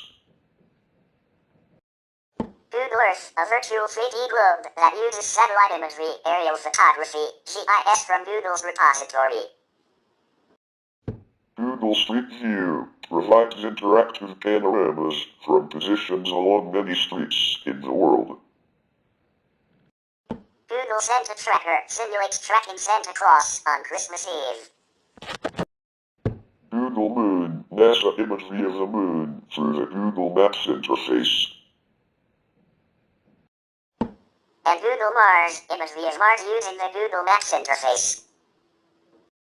List of developer tools. Accelerated Mobile Pages, AMP. An open source, project and service to accelerate content on mobile devices. Provides a JavaScript library for developers and restricts the use of third-party JS. Google App Engine. Write and run web applications. Google Developers. Open source code and lists of API services. Provided project hosting for free and open source software until 2016. Material Design, a design language created in 2014 that focuses on creating user interfaces with a consistent visual language. Dart, a structured web programming language. Flutter, a mobile cross-platform development tool for Android and iOS. Go, a compiled, concurrent programming language. OpenSocial, API'(S) for building social applications on many websites. Google Page Speed Tools, optimize web page performance. Google Web Toolkit, an open-source Java software development framework that allows web developers to create AJAX applications in Java. Google Search Console, a web service that helps website owners, webmasters, and SEO professionals monitor and maintain a site's presence in Google search results. GN. Made a build system generating Ninja build configurations. Replace GYP in Chromium. Shared, a code collaboration tool. Google Test. Testing framework in C++. Hazel, a build system. Flat buffers. A serialization library. Protocol buffers, a serialization library similar to flat buffers. Shattered. Tools and library for compiling HLSL or GLSL into SPERV. American Fuzzy Lock, a security-oriented fuzzer. Google Java. Core libraries for Java. Google Closure Tools, JavaScript tools. And Google Collaboratory. Write Python code using a Jupyter notebook. Security tools, reCAPTCHA, a user dialog system used to prevent bots from accessing websites. Google Safe Browsing. A blacklist service for web resources that contain malware or phishing content. Titan, a security hardware chip. Titan Security Key. The U2F security token. Titan M, used in Pixel smartphones starting with a Pixel 3. Titan M2. Successor starting with a Pixel 6, based on RISC-V. And Titan C, used in Google-made Chromebooks such as the Pixel Slate. List of operating systems. Android, a Linux-based operating system for mobile devices such as smartphones and tablets, developed by Google and the Open Handset Alliance. Wear OS. A version of Android designed for smartwatches and other wearable items. Android Auto, a version of Android optimized for automobiles, offering enhanced connectivity and in-car experience. Android TV. A version of Android tailored for smart TVs, offering apps, games, and content streaming. Google Cast, a version of Google Cast powering some Google Nest devices. Chrome OS. A Linux-based operating system designed for web applications and lightweight devices. Chromium OS, a free and open source Linux-based operating system designed for web applications and browsing the World Wide Web. Fitbit OS, an operating system developed for Fitbit devices. And Fuchsia, an operating system based on the Zircon kernel. List of desktop applications. AdWords Editor, a desktop application to manage Google AdWords accounts, enables users to make campaign changes offline before synchronizing with the online service. Chromium, free and open source web browser primarily developed and maintained by Google. Drive File Stream, file synchronization software for the business edition of Google Drive. Google Chrome, a popular web browser developed by Google. For more information about this article, you should watch the 6th episode of Season 1 Remastered or Season 1 Original. Google IME, an input method editor allowing users to enter text in supported languages using a Roman keyboard. Google Japanese Input, a Japanese input method editor. Android Studio, an integrated development environment, IDE, designed for Android app development. Google Web Designer, the WYSIWYG editor for creating rich HTML5 pages and ads optimized for various devices. Backup and Sync, client software that synchronizes files between a user's computer and Google Drive. Tilt Brush, a virtual reality painting application designed for the Vive and Oculus Rift. Google Trends Screensaver, A screensaver for Mac OS displaying the latest Google Trends in a customizable, colorful grid. And Chrome Remote Desktop. The desktop and browser application enabling users to remotely access another Windows, Mac, or Linux system. Other. Jigsaw. Google Jigsaw is a technology incubator that develops tools and strategies to address global security challenges, including combating online harassment, disinformation, and censorship, while promoting digital safety and open access to information. List of hardware. Product families. Google Pixel, smartphones, tablets, laptops, earbuds, and other accessories. Google Nest, smart home products including smart speakers, smart displays, digital media players, smart doorbells, smart thermostats, smoke detectors, and wireless routers. Fitbit, activity trackers and smartwatches. And Stadia controller, game controller for Stadia. List of devices. Nexus 1, 3.7-inch phone running Android 2.3, Gingerbread. Nexus S, 4-inch phone running Android 4.1, Jelly Bean. Nest Learning Thermostat, first generation, smart thermostat.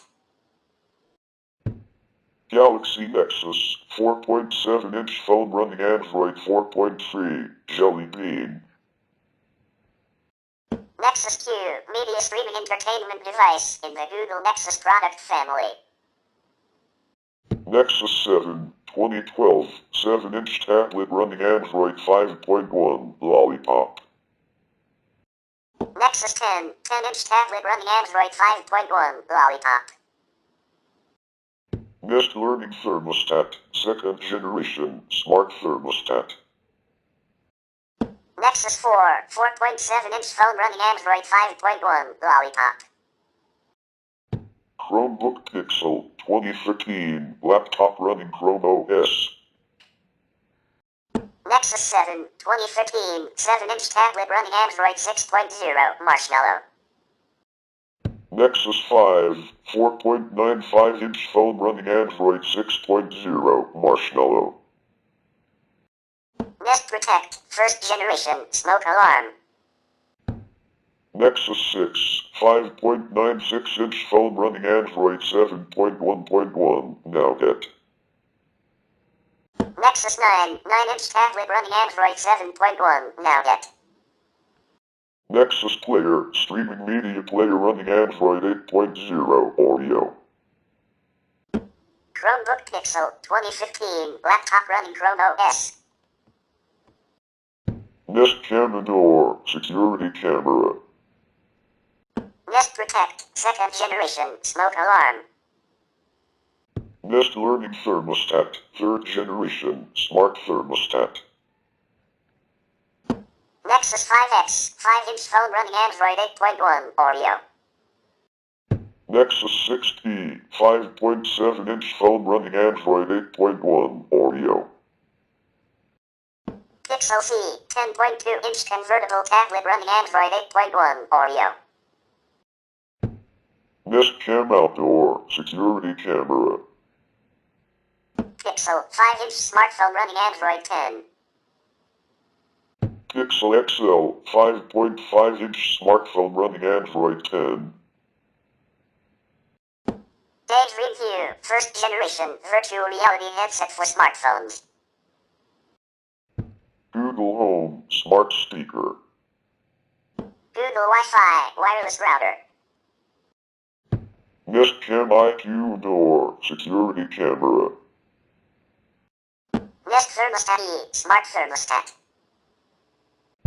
Nest Hello, smart video doorbell. Nest Cam IQ Outdoor, security camera. Nest Xscale, smart lock. Pixel 2, 5-inch smartphone running Android 11. Pixel 2 XL, 6-inch smartphone running Android 11. Daydream View, second generation, virtual reality headset for smartphones.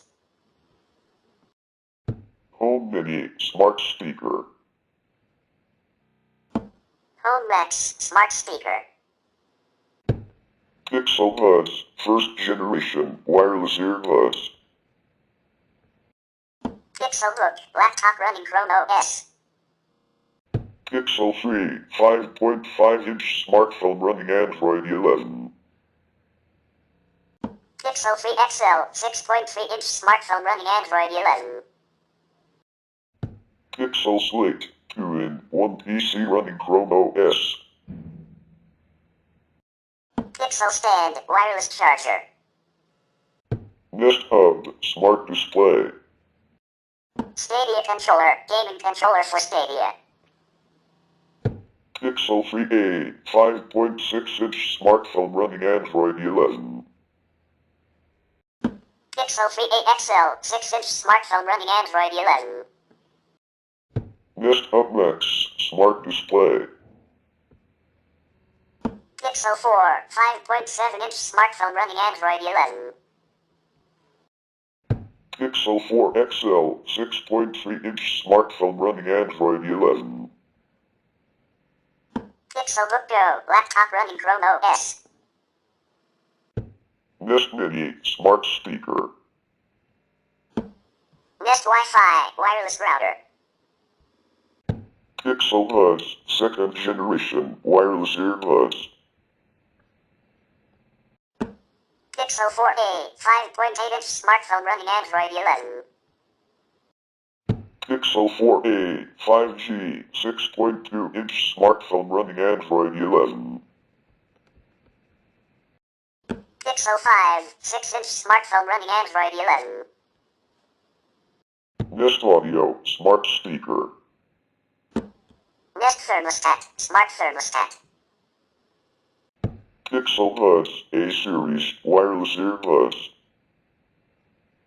Pixel 5a 6.3-inch smartphone running Android 11. Pixel 6 6.4-inch smartphone running Android 12. Pixel 6 Pro 6.7-inch smartphone running Android 12. Pixel 6a 6.1-inch smartphone running Android 12.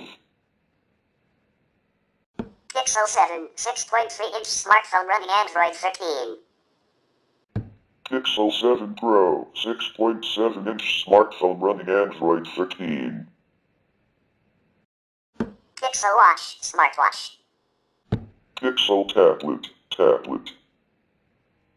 Pixel 7a 6.1-inch smartphone running Android 13. Pixel Foldable smartphone. Pixel 8 6.2-inch smartphone running Android 14. Pixel 8 Pro 6.7-inch smartphones running Android 14. Pixel Watch 2 smartwatch. Pixel 8a 6.1-inch smartphone running Android 14. Pixel 9 6.3-inch smartphone running Android 14. Pixel 9 Pro 6.3-inch smartphone running Android 14. Pixel 9 Pro XL 6.8-inch smartphone running Android 14. Pixel 9 Pro Foldable smartphone running Android 14. Pixel Watch 3 smartwatch.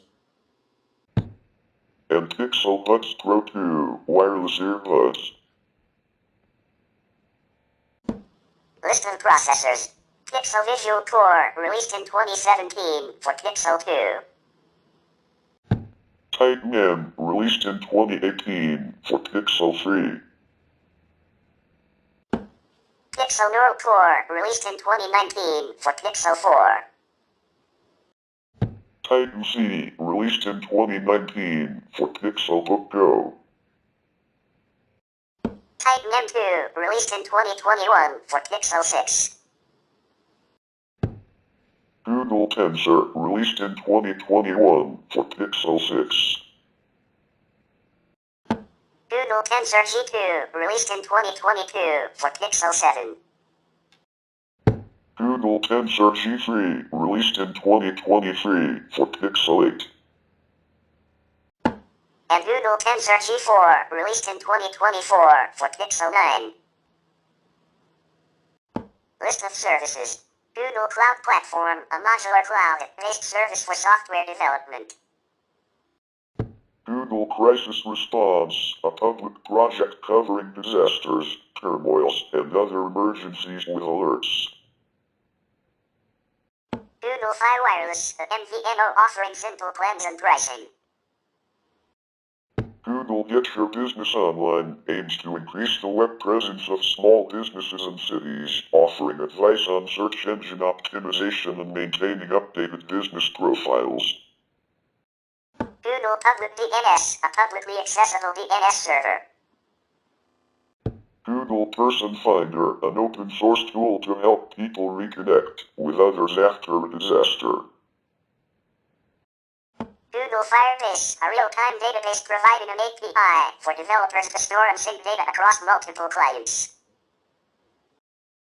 Google Cast, a platform to display entertainment and apps from a phone, tablet, or laptop directly on a TV or speakers.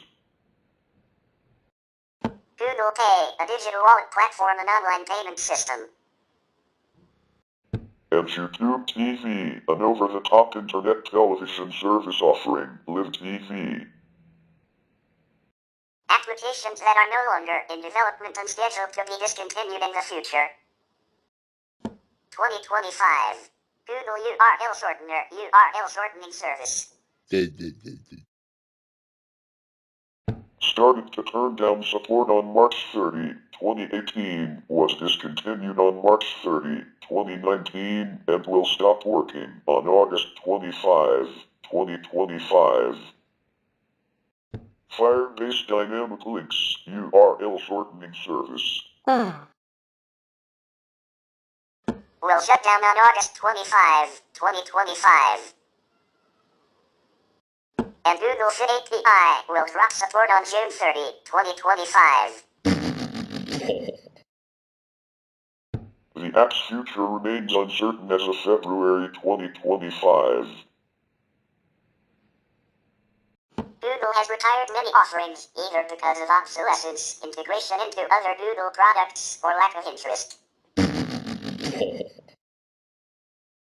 Google's discontinued offerings are colloquially referred to as Google Graveyard. 2024. Jamboard, discontinued on December 31.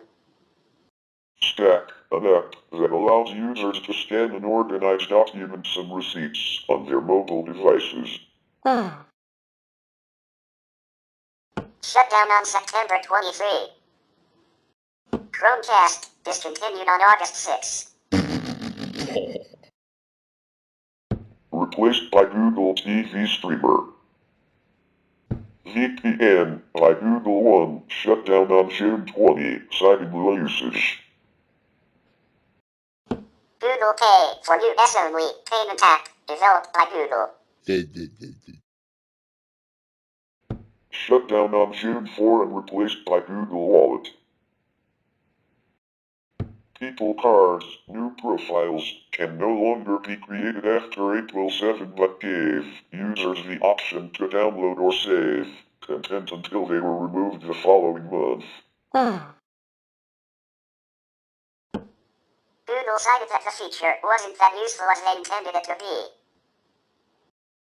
Dropcam, shut down on April 8. Nest Secure, pulled from Google Store in October 2020. Shut down on April 8. Google Podcasts, shut down on April 2 and replaced by YouTube Music. Team, shut down on March 24 and the website is no longer accessible. Google Search's cache link, discontinued in February, consisting no longer necessary.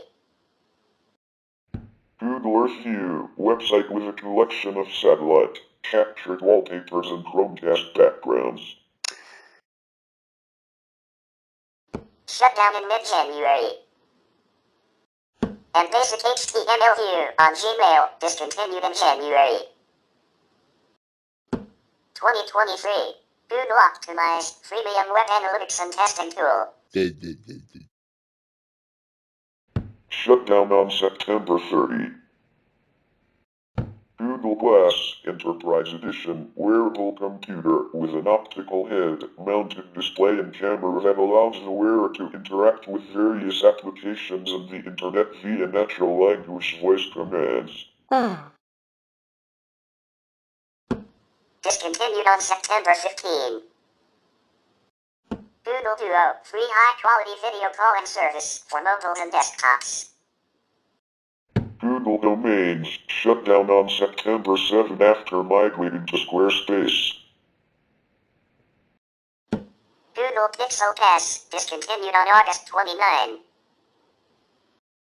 Google Cloud IoT Core Service shut down on August 16.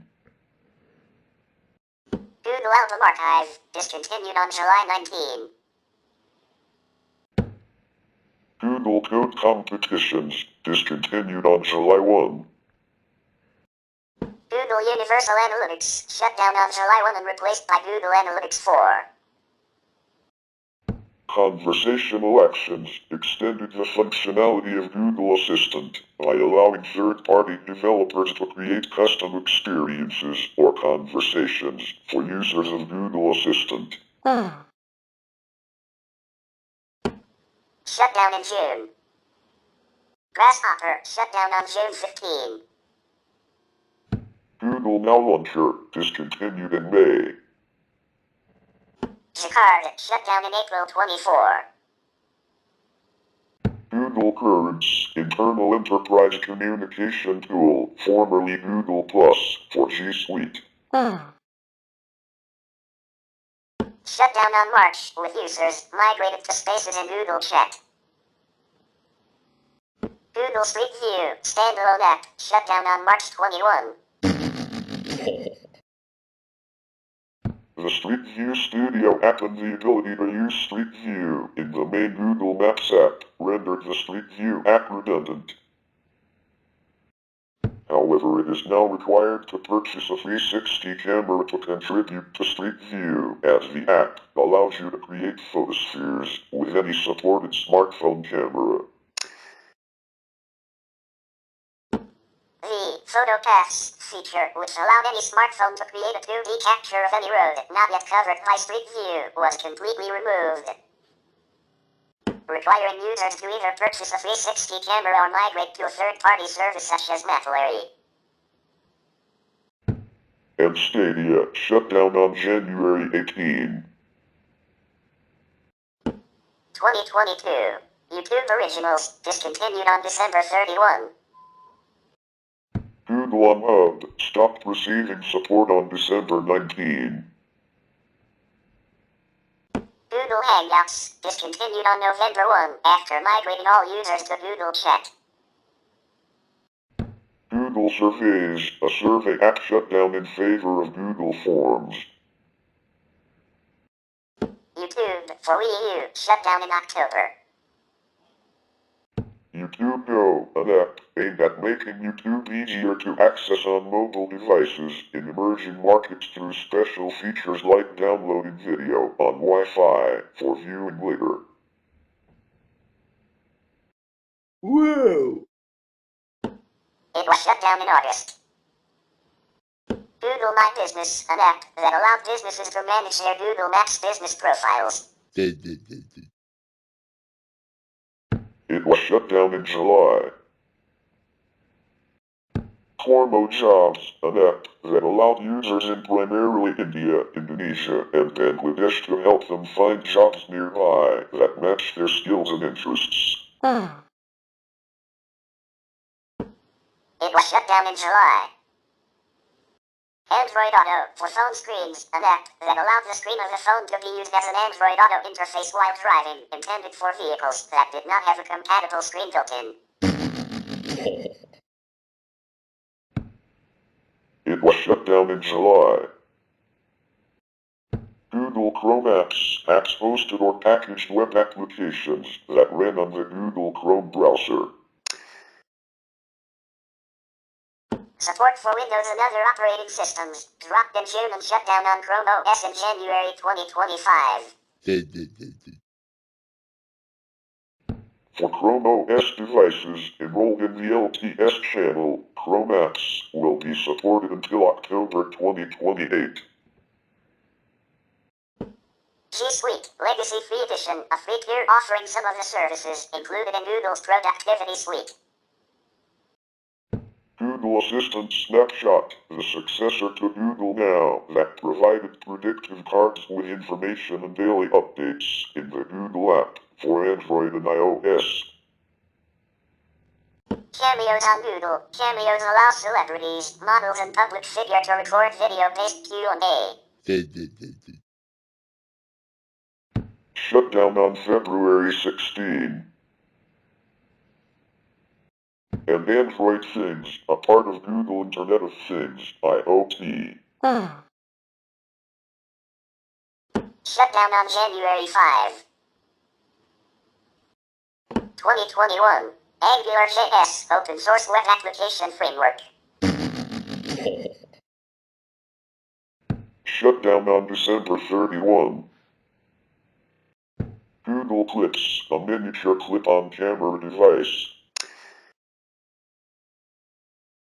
Both from Google Store on October 15, 2019. Discontinued on December 31. Google Toolbar, web browser toolbar, with features such as a Google search box, pop-up blocker, and ability for website owners to create buttons. Shut down on December 12th. My Maps, an Android app that enabled users to create custom maps for personal use or sharing on their mobile device. Shut down on October 15 and users were asked to migrate to the mobile web version of the app.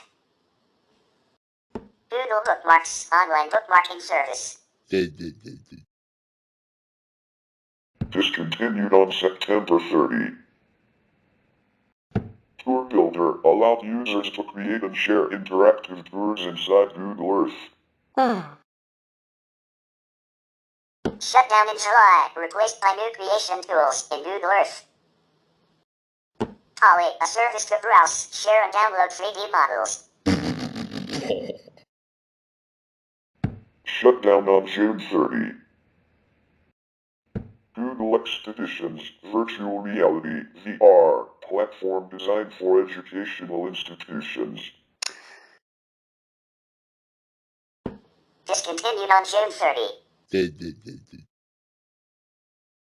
The majority of Expeditions tours were migrated to Google Arts and Culture.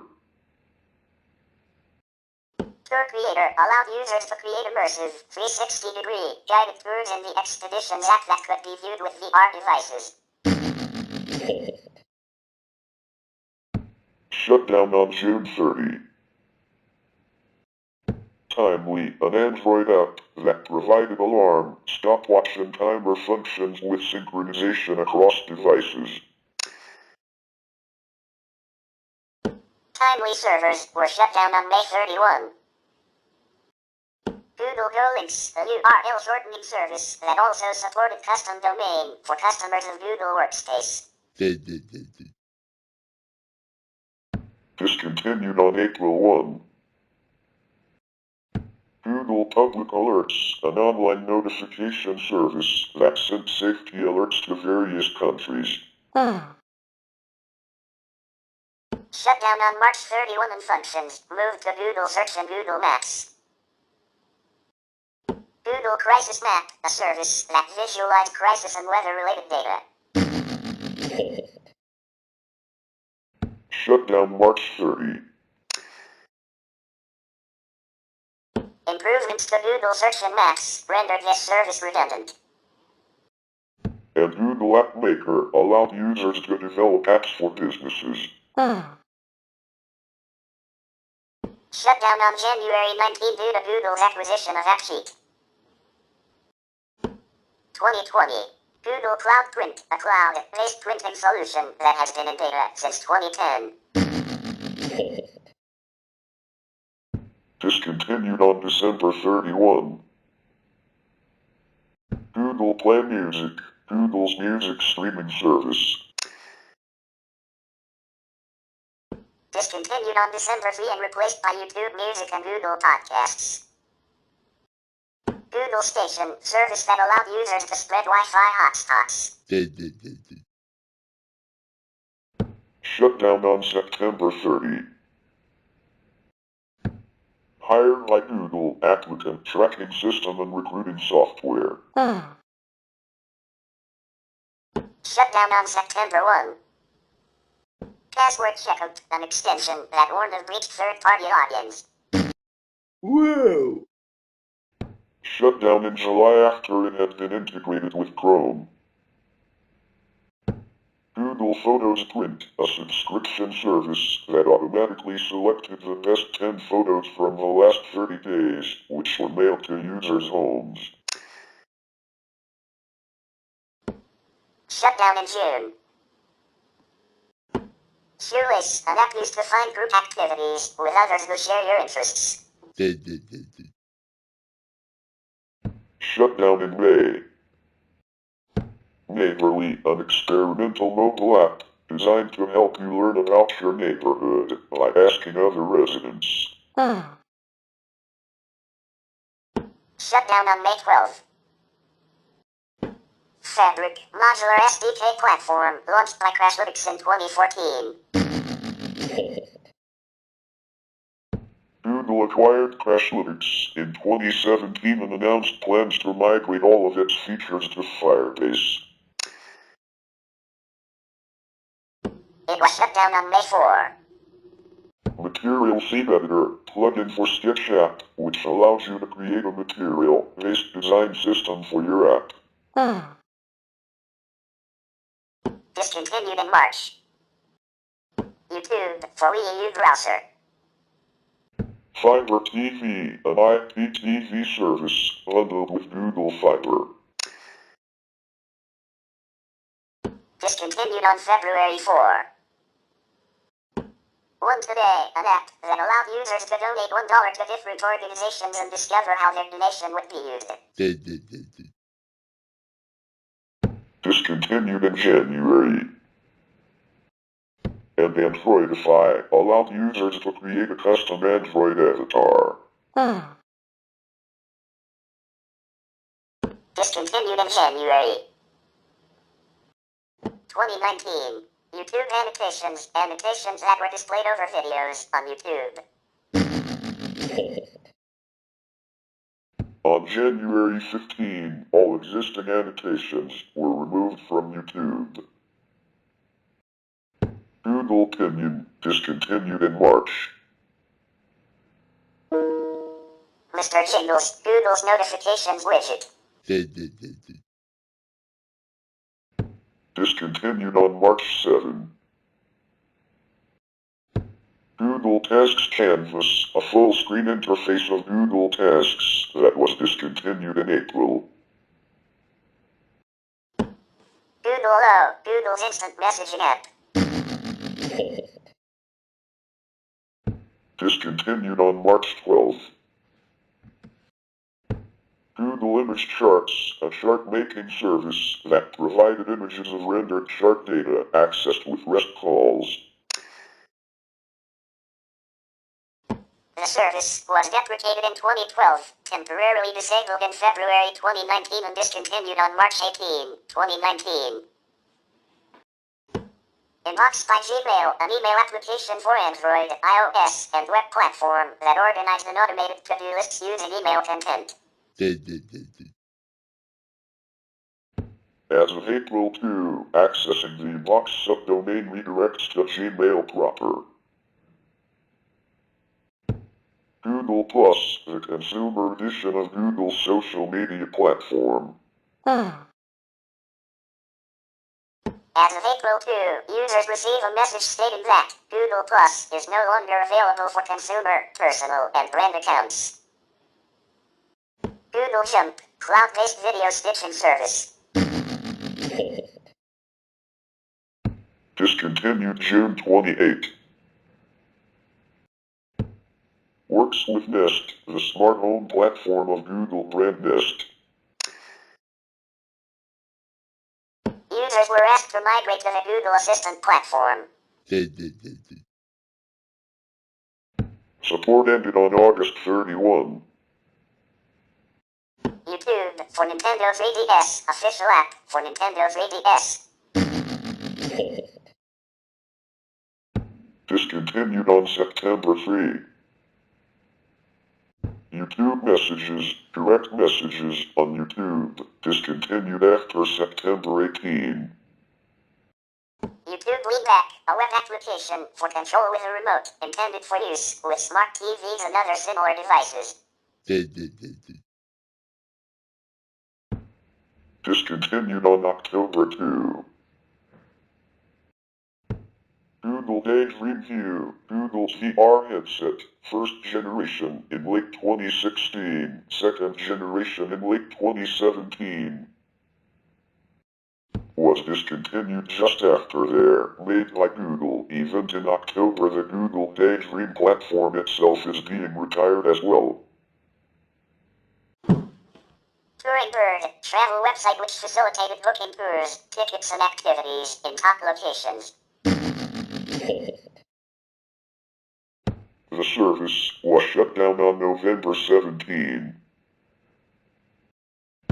Google Bulletin, hyperlocal news service which allowed users to post news from their neighborhood. It was shut down on November 22. Google Fusion Tables, a service for managing and visualizing data. The service was shut down on December 3. Google Translator Toolkit, an online computer-assisted translation tool designed to allow translators to edit the translations that are automatically generated by Google Translate. It was shut down on December 4, citing declining usage and the availability of other similar tools. Google Correlate, find search patterns which correspond with real-world trends. It was shut down on December 15 as a result of low usage. Google Search Appliance, a rack-mounted device used to index documents. Hardware sales ended in 2017. An initial shutdown occurred in 2018 and was ultimately shut down on December 31, 2019. Google Native Client, NACL/Apple, sandboxing technology for running a subset of native code. It was discontinued on December 31. Gateway lets users save mobile data. Removed from Play Store in October. Built with Chrome, an initiative between Lego and Google to build the world using Lego. It was discontinued in March. And Google Game Builder, a prototype program that could develop video games in real time and was released on Steam for Windows and Mac OS. Issued card-based virtual programming and could import models from Google Poly. The source code was released for free on GitHub. 2018. Blogger web comments, Firefox only, displays related comments from other Blogger users. City tours overlaid a maps that shows interesting tours within a city.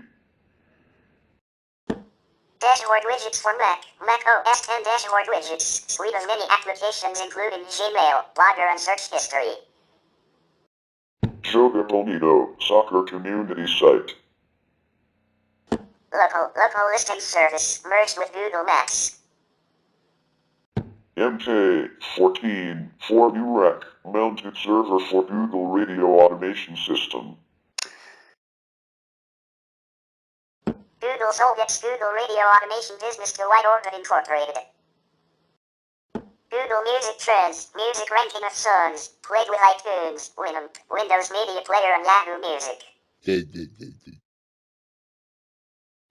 Trends were generated by Google Talks, Share Your Music Status feature. Google Personalized Search, search results personalization, merged with Google accounts and web history.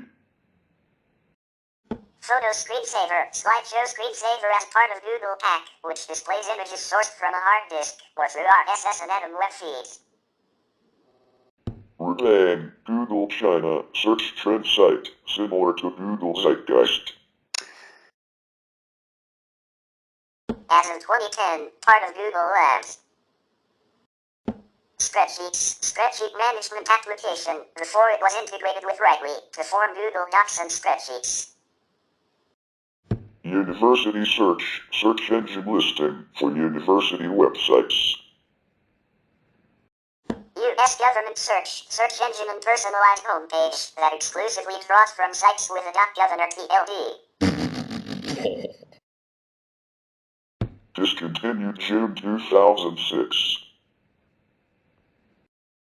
Video player, view videos from Google Video. Voice search, automated voice system for web search using the telephone. Became Google Voice local search and integrated on the Google mobile website. Google X redesigned Google search homepage. It appeared in Google Labs, but disappeared the following day for undisclosed reasons. Accessible search, search engine for the visually impaired. Quick search locks, based on Quicksilver, easy access to installed applications and online searches. VZGummy, image search application screensaver that searches files from Google Images to Kazaa and Flick. Wireless access, VPN client, for Google Wi-Fi users whose equipment does not support WPA or 802.1x protocols. Google Play Newsstand, news publication and magazine store.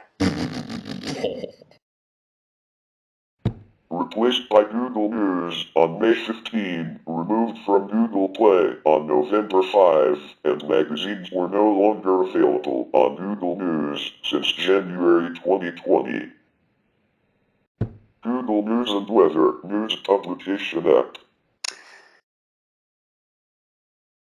Merged by Google News on May 15. Google Global Market Finder. QPX Express API, Flight Search API. And Google Contact Lens was a smart contact lens, project capable of monitoring the user's glucose level in tears. On November 16, Verily announced it has discontinued the project because of a lack of correlation between tear glucose and blood glucose. 2017. Google Gesture Search. Gesture Search is a software that draws letters composed of the name of a program, contact or setting. It can find the letter.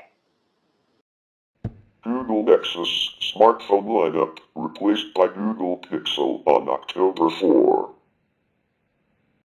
Trendlizer, data trend viewing platform. Discontinued in September. Google Swiffy convert Adobe Flash files SWF into HTML5. Discontinued on July 1. Glass OS, an operating system for Google Glass. Discontinued on June 20. Google Spaces, group discussions and messaging. Discontinued on April 17. Google Map Maker, map editor with browser interface. Discontinued on April 1, replaced by Google Maps and Google Local Guides. Google hands-free retail checkout without using your phone or watch. Pilot started in the Bay Area in March 2016, but discontinued on February 8. Google Maps engine developed geospatial applications. Discontinued on February 1. Free search, embed site/web search into a user's website. Replaced by Google Custom Search. Google Maps for PS Vita version of Google Maps for the PS Vita discontinued in January 2015. And YouTube for PS Vita discontinued in January 2015. 2016. Google Code open source code hosting. Discontinued on January 25 and renamed to Google Developers. Picasa photo organization and editing application. Closed March 15 and replaced by Google Photos. Google Compare, comparison shopping site for auto insurance, credit cards and mortgages. Google Showtimes, movie Showtime search engine. Discontinued on November 1. My Tracks, GPS login. Shut down April 30. Reject NARA, an initiative to build a phone with interchangeable modules for various components like cameras and batteries, was suspended to streamline the company's seemingly disorganized product lineup on September 2. Panoramio, geolocation-oriented photo sharing website. Discontinued on November 4. Google's local guides program as well as photo upload tools in Google Maps rendered Panoramio redundant. And Google Feed API, download public atom or RSS feeds using JavaScript. Deactivated on December 15. 2015. Wildfire by Google, social media marketing software.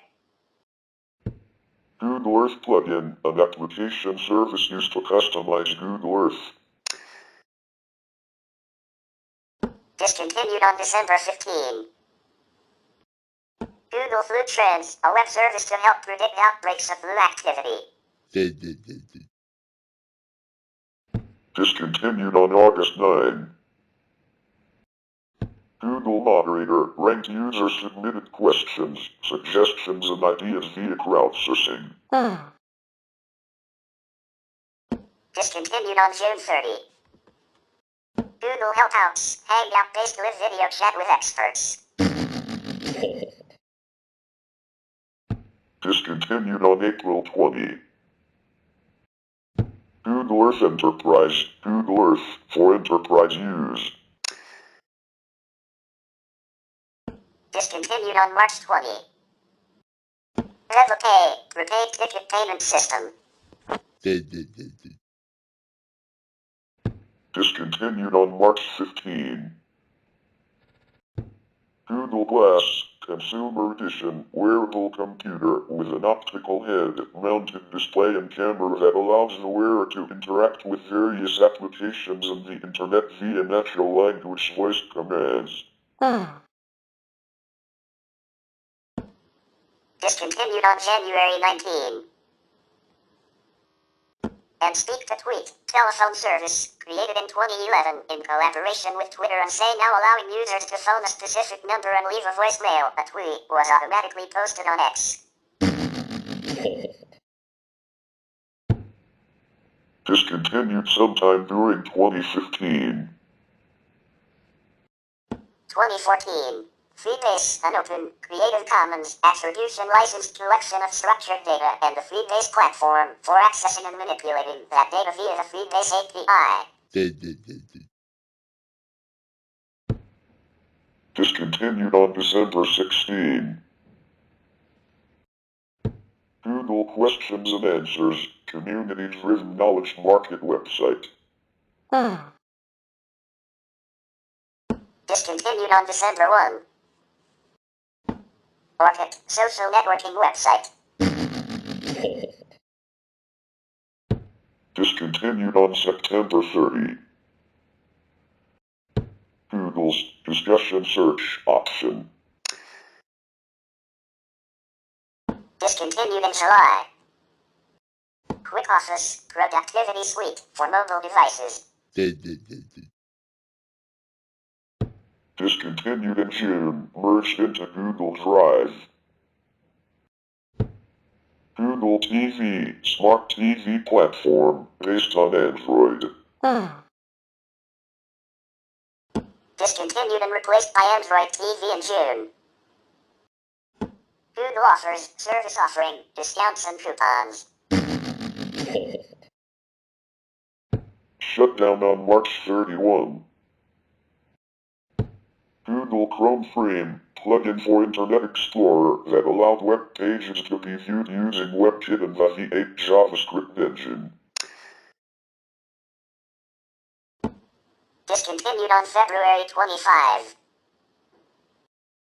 Google Schemer, social search to find local activities. Discontinued on February 7. YouTube My Speed. Discontinued in January, replaced by Google Video Quality Report. And Google Notifier alerted users to new messages in their Gmail account. Discontinued on January 31. 2015. My Maps, GIS tools for Google Maps. Google Currents, magazine app. Merged into Google Play Newsstand on November 20. Google Checkout, online payment processing service aimed at simplifying the process of paying for online purchases. Discontinued on November 20, merged into Google Wallet. iGoogle, customizable homepage, which can contain web feeds and Google gadgets. Discontinued on November 1. Google Latitude, mobile geolocation tool that lets friends know where users are. Discontinued on August 9, with some functionality moved to Google+. Google Reader, web-based news aggregator, capable of reading Atom and RSS feeds. Discontinued on July 1. Meepo, a social networking website, discontinued on June 6. Google Building Maker, web-based building and editing tool to create 3D buildings for Google Earth. Discontinued on June 4. Google Talk, instant messaging service that provided both text and voice communication.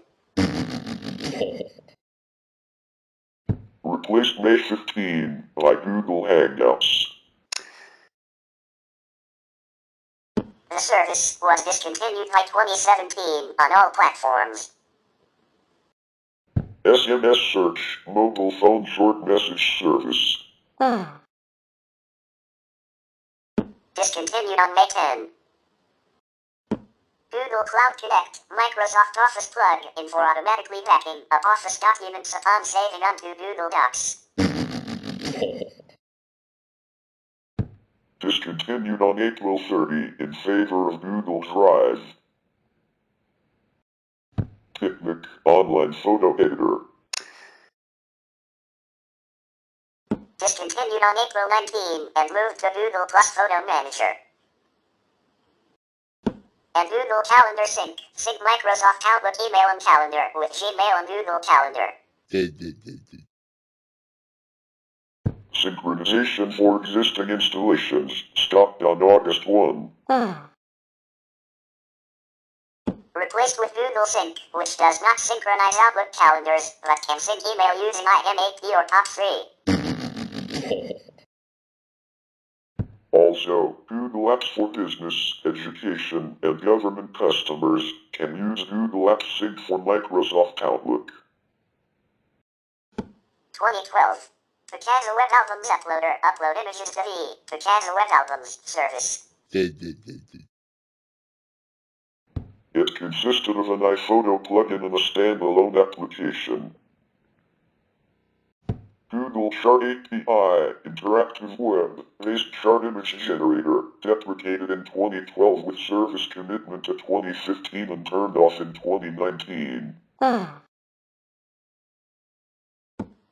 Google promotes JavaScript-based Google Charts as a replacement, which is not backwards compatible with a Google Chart API '/SHTTP methods. Google Apps Standard Edition, discontinued on December 6. Nexus Q, digital media player. Discontinued in November. Google Refine, data cleansing and processing. It was spun off from Google on October 2, becoming open source. It is now Open Refine. TV ads, method to place advertising on TV networks. Discontinued on August 30, with all remaining active campaigns ending December 16. Now, write authoritative articles related to various topics. Discontinued October 1. Yenu Music, Google China, site linking to a large archive of Chinese pop music, principally Canto Pop and Mando Pop, including audio streaming over Google's own player, legal lyric downloads, and in most cases legal MP3 downloads. The archive was provided by top100.cn, that is, this service does not search the whole internet and was available in mainland China only. Discontinued in September, users were given the option to download playlists until October 19. Google Insights for search, insights into Google search term usage. Discontinued September 27, merged in Google Trends. Listen, subscribe to and stream podcasts and web audio. Discontinued in August. Top, physics-based desktop application. Discontinued in August. Google Video, a free video hosting service. Shut down and migrated to YouTube, which Google acquired in 2006 on August 20. Google Notebook, online note-taking and web clipping application. Discontinued in July. Google Website Optimizer, testing and optimization tool. Discontinued on August 1. Google Mini, reduced capacity, lower cost version of the Google Search appliance.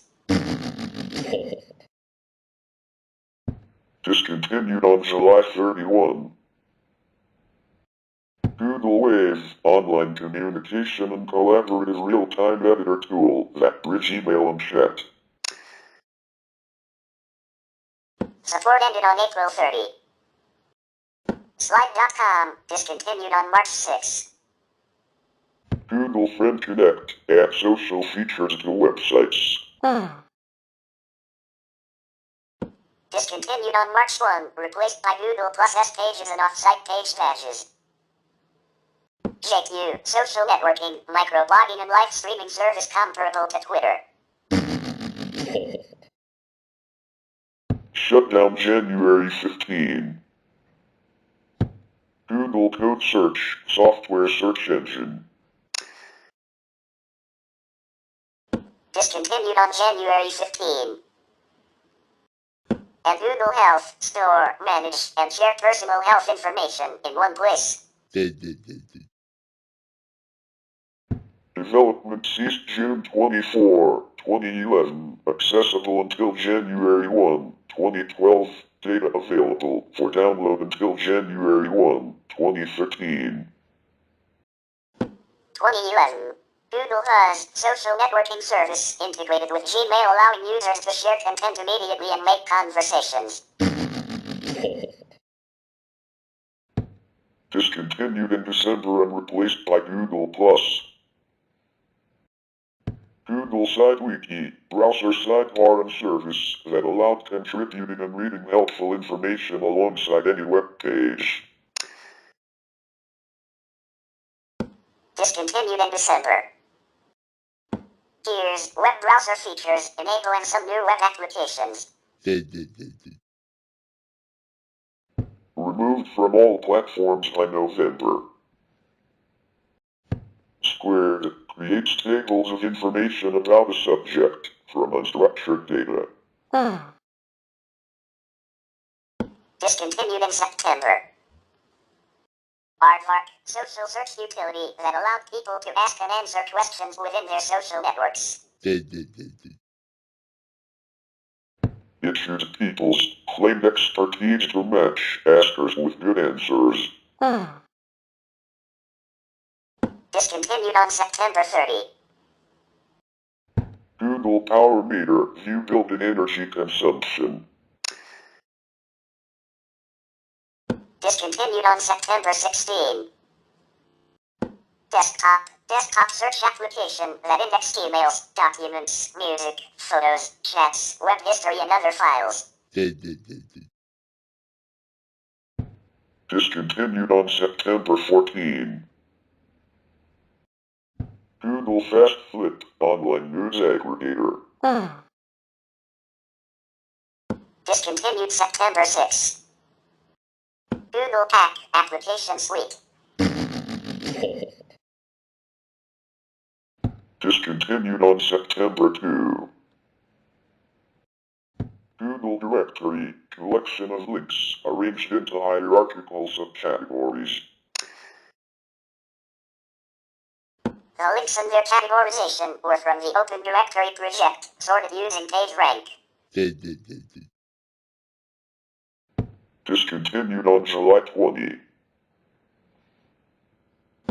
Google Bot Search, webbot search engine. Discontinued in July. Google Labs, test and demonstrate new Google products. Discontinued in July. Image Swirl, an enhancement for an image search tool in Google Labs. It was built on top of image search by grouping images with similar visual and semantic qualities. Shut down in July due to discontinuation of Google Labs. Google Sets generates a list of items when users enter a few examples. For example, entering green, purple, red emits a list: green, purple, red, blue, black, white, brown. Discontinued mid-year. Directory, navigation directory, specifically for Chinese users. Hotpot, local recommendation engine that allowed people to rate restaurants, hotels, etc. and share them with friends. Moved to Google Places service in April. And real estate, place real estate listings in Google Maps. Discontinued February 10. 2010. Google Base submission database that enabled content owners to submit content, have it hosted and made searchable. Information was organized using attributes. Discontinued on December 17, replaced with Google Shopping API''S. GOOG 411, also known as Voice Local Search, Directory Assistance Service. Discontinued on November 12th. Google Search Wiki, annotate and reorder search results. Discontinued March 3, replaced by Google Stars. Maratech e-meeting, web conferencing software used internally by Google's employees. Discontinued on February 19. And Living Stories, collaboration with the New York Times and the Washington Post for presenting news. Discontinued in February. 2009. Audio ads, radio advertising program for U.S. businesses. Discontinued on February 12th. Catalogs, search engine, for over 6,600 print catalogs, acquired through optical character recognition. Discontinued in January. Dashwall, social networking service. Users could text their location to the service, which would then notify them of nearby people or events of interest. Replaced by Google Latitude. Google Mashup Editor, web mashup creation with publishing, syntax highlighting, debugging. Discontinued in July, migrated to Google App Engine. Google Ride Finder, taxi and shuttle search service using real-time position of vehicles in 14 U.S. cities. Used the Google Maps interface and cooperated with any car service that wished to participate. Discontinued in October. And Shared Stuff, web page sharing system, incorporating a bookmarklet to share pages and a page to view the most popular shared items. Pages could be shared through third-party applications such as Delicious or Facebook. Discontinued on March 30. 2008. Google Lively 3D animated chat. Discontinued December 31. Search Mesh, Search Engine 2, test innovative user interfaces. Discontinued on November 24. Google Page Creator, web page publishing program that could be used to create pages and to host them on Google servers. Discontinued on September 9, with all existing content gradually transferring to Google Sites through 2009.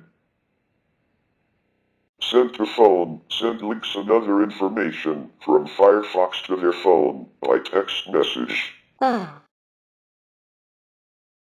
Discontinued on August 28, replaced by Google Chrome to phone. Google Browser Sync, Mozilla Firefox, allowed Firefox users to synchronize settings across multiple computers. Discontinued in June. Hello, send images across the internet and publish them to blogs.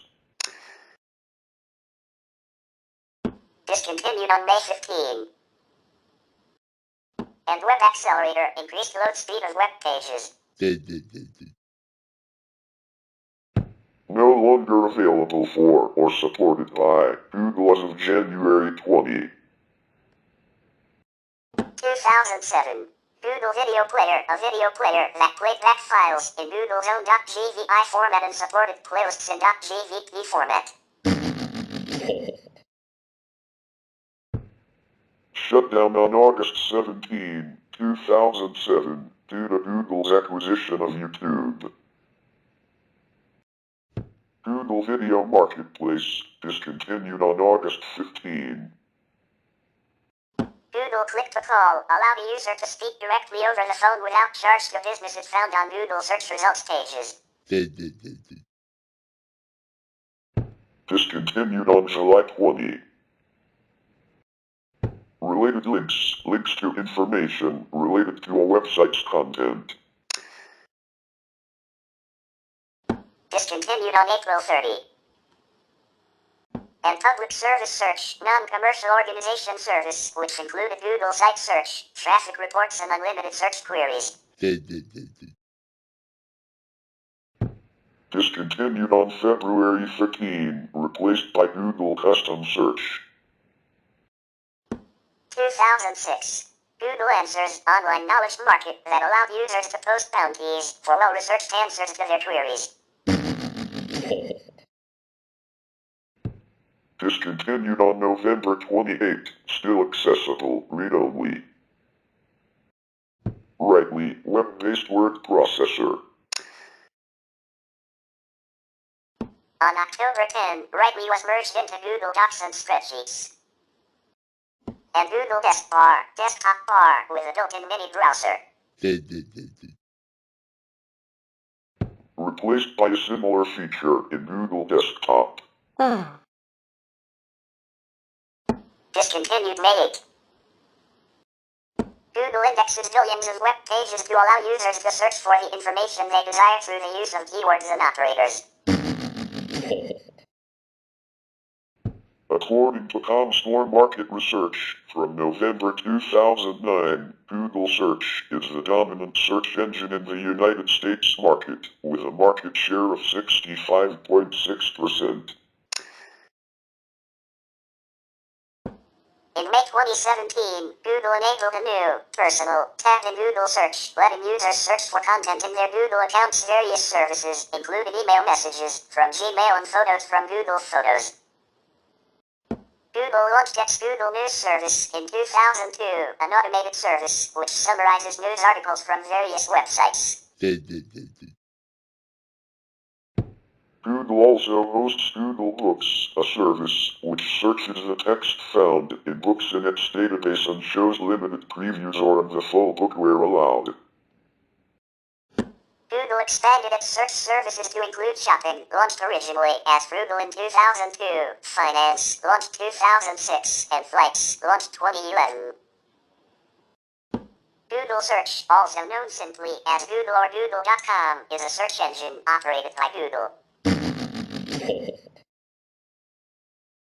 It allows users to search for information on the web by entering keywords or phrases.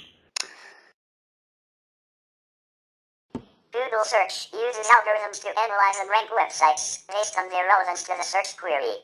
It is the most popular search engine worldwide. Google Search is the most visited website in the world. As of 2020, Google Search has a 92% share of the global search engine market. Approximately 26.75% of Google's monthly global traffic comes from the United States, 4.44% from India, 4.4% from Brazil, 3.92% from the United Kingdom, and 3.84% from Japan, according to data provided by SimilarWeb. The order of search results returned by Google is based, in part, on a priority rank system called PageRank.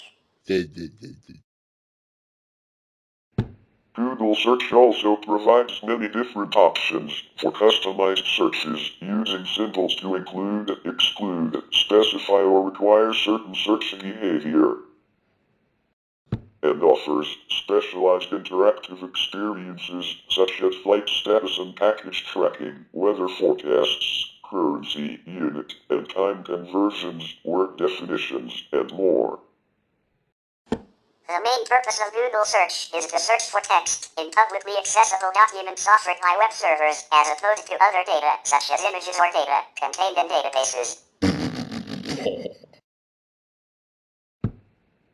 It was originally developed in 1996 by Larry Page, Sergey, Brin, and Scott Hassan. The search engine would also be set up in the garage of Susan Wojcicki's Menlo Park home. In 2011, Google introduced Google Voice Search to search for spoken rather than typed words. In 2012, Google introduced a semantic search feature named Knowledge Graph. Analysis of the frequency of search terms may indicate economic, social, and health trends. Data about the frequency of use of search terms on Google can be openly inquired via Google Trends and have been shown to correlate with flu outbreaks and unemployment levels, and provide the information faster than traditional reporting methods and surveys. As of mid-2016, Google's search engine has begun to rely on deep neural networks. In August 2024, a U.S. judge in Virginia ruled that Google's search engine held an illegal monopoly over internet search. The court found that Google maintained its market dominance by paying large amounts to phone makers and browser developers to make Google its default search engine. Google indexes hundreds of terabits of information from web pages. For websites that are currently down or otherwise not available, Google provides links to checked versions of the site, formed by the search engine's latest indexing of that page. Additionally, Google indexes some file types, being able to show users PDFs, Word documents, Excel spreadsheets, PowerPoint presentations, certain Flash multimedia content, and plain text files. Users can also activate Safe Search, a filtering technology aimed at preventing explicit and pornographic content from appearing in search results. Despite Google Search's immense index, sources generally assume that Google is only indexing less than 5% of the total internet, with the rest belonging to the deep web, inaccessible through its search tools. In 2012, Google changed its search indexing tools to demote sites that had been accused of piracy. In October 2016, Gary Illies, a webmaster trends analyst with Google, announced that the search engine would be making a separate, primary web index dedicated for mobile devices, with a secondary, less up-to-date index for desktop use. The change was a response to the continued growth in mobile usage and a push for web developers to adopt a mobile-friendly version of their websites. In December 2017, Google began rolling out the change, having already done so for multiple websites. In August 2009, Google invited web developers to test a new search architecture, codenamed Caffeine, and give their feedback. The new architecture provided no visual differences in the user interface, but added significant speed improvements in the new, under-the-hood indexing infrastructure. The move was interpreted in some quarters as a response to Microsoft's recent release of an upgraded version of its own search service, renamed Brin, as well as the launch of Wolfram Alpha, a new search engine based on computational knowledge. Google announced completion of Caffeine on June 8, 2010, claiming 50% fresher results due to continuous updating of its index. With Caffeine, Google moved its back-end indexing system away from MapReduce and onto Bigtable, the company's distributed database platform. In August 2018, Danny Sullivan from Google announced a broad core algorithm update. As per current analysis, done by the industry leaders Search Engine Watch and Search Engine Land, the update was to drop down the medical and health-related websites that were not user-friendly and were not providing good user experience. This is why the industry experts named it Medic. Google reserves very high standards for YMYL, your money or your life, pages. This is because misinformation can affect users financially, physically, or emotionally. Therefore, the update targeted particularly those YMYL pages that have low-quality content and misinformation. This resulted in the algorithm targeting health and medical-related websites more than others. However, many other websites from other industries were also negatively affected. By 2012, it handled more than 3.5 billion searches per day. In 2013, the European Commission found that Google Search favored Google's own products instead of the best result for consumers' needs.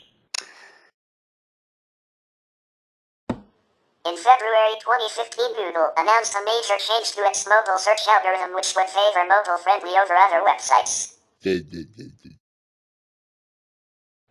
Nearly 60% of Google searches come from mobile phones. Google says it wants users to have access to premium quality websites. Those websites, which lack a mobile-friendly interface, would be ranked lower, and it is expected that this update will cause a shake-up of ranks. Businesses who fail to update their websites accordingly could see a dip in their regular website's traffic. Google's rise was largely due to a patented algorithm called PageRank, which helps rank web pages that match a given search string. When Google was a Stanford research project, it was nicknamed BackRub because the technology checks backlinks to determine a site's importance. Other keyword-based methods to rank search results used by many search engines that were once more popular than Google would check how often the search terms occurred in a page or how strongly associated the search terms were within each resulting page.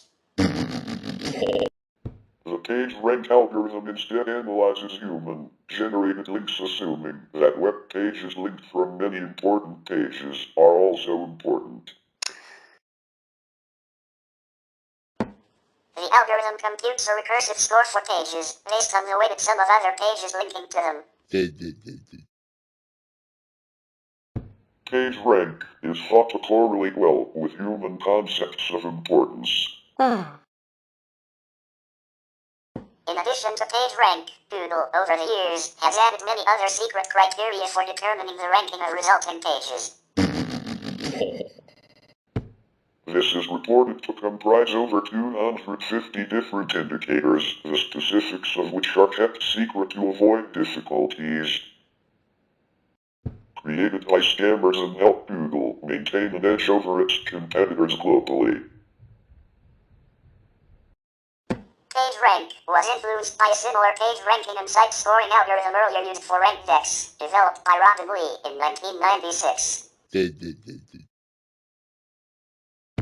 Larry Page's patent for PageRank, filed in 1998, includes a citation to Lie's earlier patent. Lee later went on to create the Chinese search engine Baidu in 2000. In a potential hint of Google's future direction of their search algorithm, Google's then chief executive Eric Schmidt said in a 2007 interview with the Financial Times, "The goal is to enable Google users to be able to ask the questions such as what shall I do tomorrow? And what job shall I take?" Whoa! Schmidt reaffirmed this during a 2010 interview with the Wall Street Journal. "I actually think most people don't want Google to answer their questions. They want Google to tell them what they should be doing next." Because Google is the most popular search engine, many webmasters attempt to influence their website's Google rankings. An industry of consultants has arisen to help websites increase their rankings on Google and other search engines. This field, called search engine optimization, attempts to discern patterns in search engine listings and then develop a methodology for improving rankings to draw more searchers to their clients' sites. Search engine optimization encompasses both on-page factors like body copy, title elements, H1 heading elements and image alt attribute values, and off-page optimization factors like anchor text and page rank. The general idea is to affect Google's relevance algorithm by incorporating the keywords being targeted in various places on page, in particular the title element and the body copy. Note, the higher up in the page, presumably the better its keyword prominence, and thus the ranking. Too many occurrences of a keyword, however, cause the page to look suspect to Google's spam checking algorithms. Google has published guidelines for website owners who would like to raise their rankings when using legitimate optimization consultants.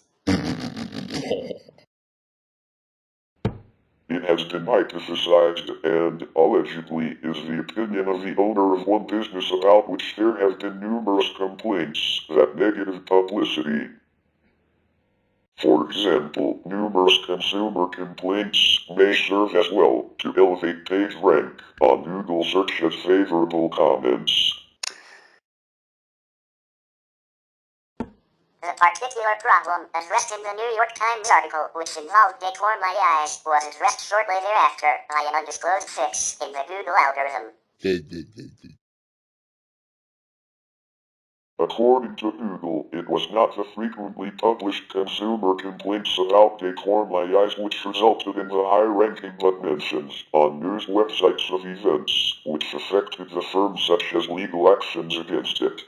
Google Search Console helps to check for websites that use duplicate or copyright content. In 2015, Google significantly upgraded its search algorithm with Hummingbird. Its name was derived from the speed and accuracy of a hummingbird. The change was announced on September 26, 2015, having already been in use for a month. Hummingbird places greater emphasis on natural language queries, considering context and meaning over individual keywords. It also looks deeper at content on individual pages of a website, with improved ability to lead users directly to the most appropriate page rather than just a website's homepage. The upgrade marked the most significant change to Google search in years, with more human search interactions and a much heavier focus on conversation and meaning. Thus, web developers and writers were encouraged to optimize their sites with natural writing rather than forced keywords and make effective use of technical web development for on-site navigation.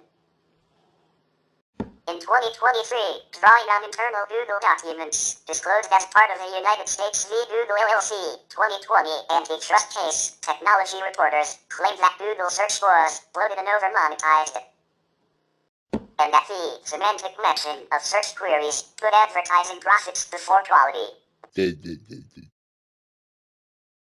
Wired withdrew Meg and raised piece after Google complained about alleged inaccuracies, while the author reiterated that, as stated in court, a goal of Project Mercury was to increase commercial queries.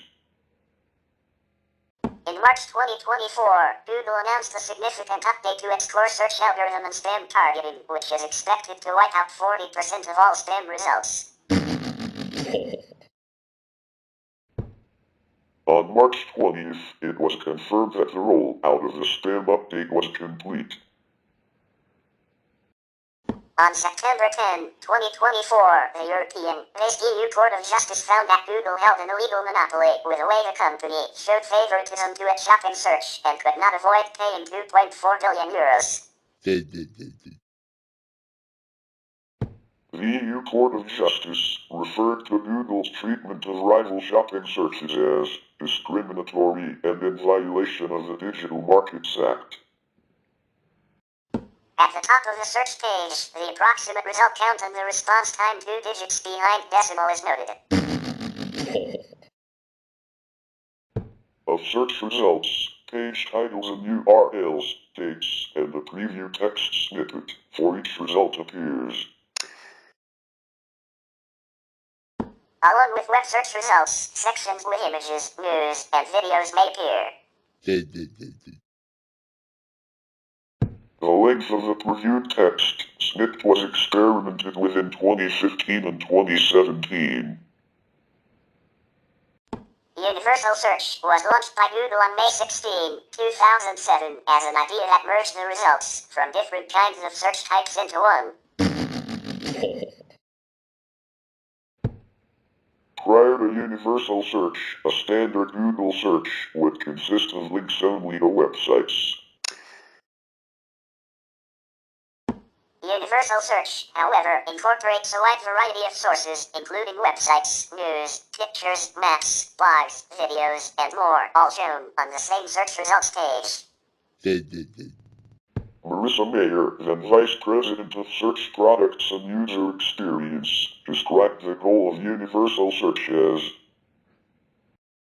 "We're attempting to break down the walls that traditionally separated our various search properties and integrate the vast amounts of information available into one simple set of search results." In June 2017, Google expanded its search results to cover available job listings. The data is aggregated from various major job boards and collected by analyzing company home pages.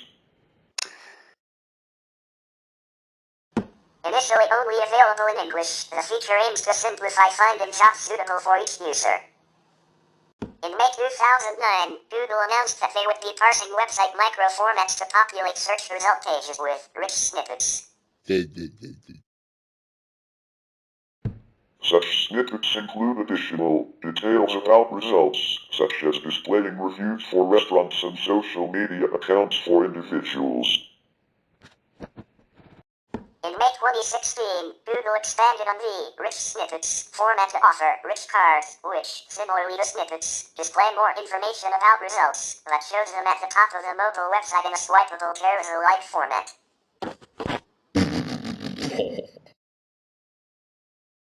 Originally limited to movie and recipe websites in the United States only, the feature expanded to all countries globally in 2017. The Knowledge Graph is a knowledge base used by Google to enhance its search engine's results with information gathered from a variety of sources. This information is presented to users in a box to the right of search results. Knowledge Graph boxes were added to Google's search engine in May 2012, starting in the United States, with international expansion by the end of the year. The information covered by the Knowledge Graph grew significantly after launch, tripling its original size within 7 months. And being able to answer roughly 1/3 of the 100 billion monthly searches Google processed in May 2016. The information is often used as a spoken answer in Google Assistant and Google Home searches. The Knowledge Graph has been criticized for providing answers without source attribution. A Google Knowledge Panel is a feature integrated into Google search engine result pages, designed to present a structured overview of entities such as individuals, organizations, locations, or objects directly within the search interface. This feature leverages data from Google's Knowledge Graph, a database that organizes and interconnects information about entities, enhancing the retrieval and presentation of relevant content to users. The content within a knowledge panel is derived from various sources, including Wikipedia and other structured databases, ensuring that the information displayed is both accurate and contextually relevant. For instance, querying a well-known public figure may trigger a knowledge panel displaying essential details such as biographical information, birth date, and links to social media profiles or official websites. The primary objective of the Google Knowledge Panel is to provide users with immediate, factual answers, reducing the need for extensive navigation across multiple web pages. In May 2017, Google enabled a new, personal tab in Google Search, letting users search for content in their Google account's various services, including email messages from Gmail and photos from Google Photos. Google Discover, previously known as Google Feed, is a personalized stream of articles, videos, and other news-related content. The feed contains a mix of cards which show topics of interest based on users' interactions with Google or topics they choose to follow directly. Cards include links to news stories, YouTube videos, sports scores, recipes, and other content based on what Google determines you're most likely to be interested in at that particular moment. Users can also tell Google they're not interested in certain topics to avoid seeing future updates. Google Discover launched in December 2016 and received a major update in July 2017. Another major update was released in September 2018, which renamed the app from Google Feed to Google Discover, updated the design, and added more features. Discover can be found on a tab in the Google app and by swiping left on the home screen of certain Android devices. As of 2019, Google will not allow political campaigns worldwide to target their advertisement to people to make them vote. At the 2023 Google I/O event in May, Google unveiled Search Generative Experience (SGE), an experimental feature in Google Search available through Google Labs which produces AI-generated summaries in response to search prompts. This was part of Google's wider efforts to counter the unprecedented rise of generative AI technology ushered by OpenAI''s launch of ChatGPT, which sent Google executives to a panic due to its potential threat to Google search. Google added the ability to generate images in October. At I/O in 2024, the feature was upgraded and renamed AI Overviews. AI Overviews was rolled out to users in the United States in May 2024.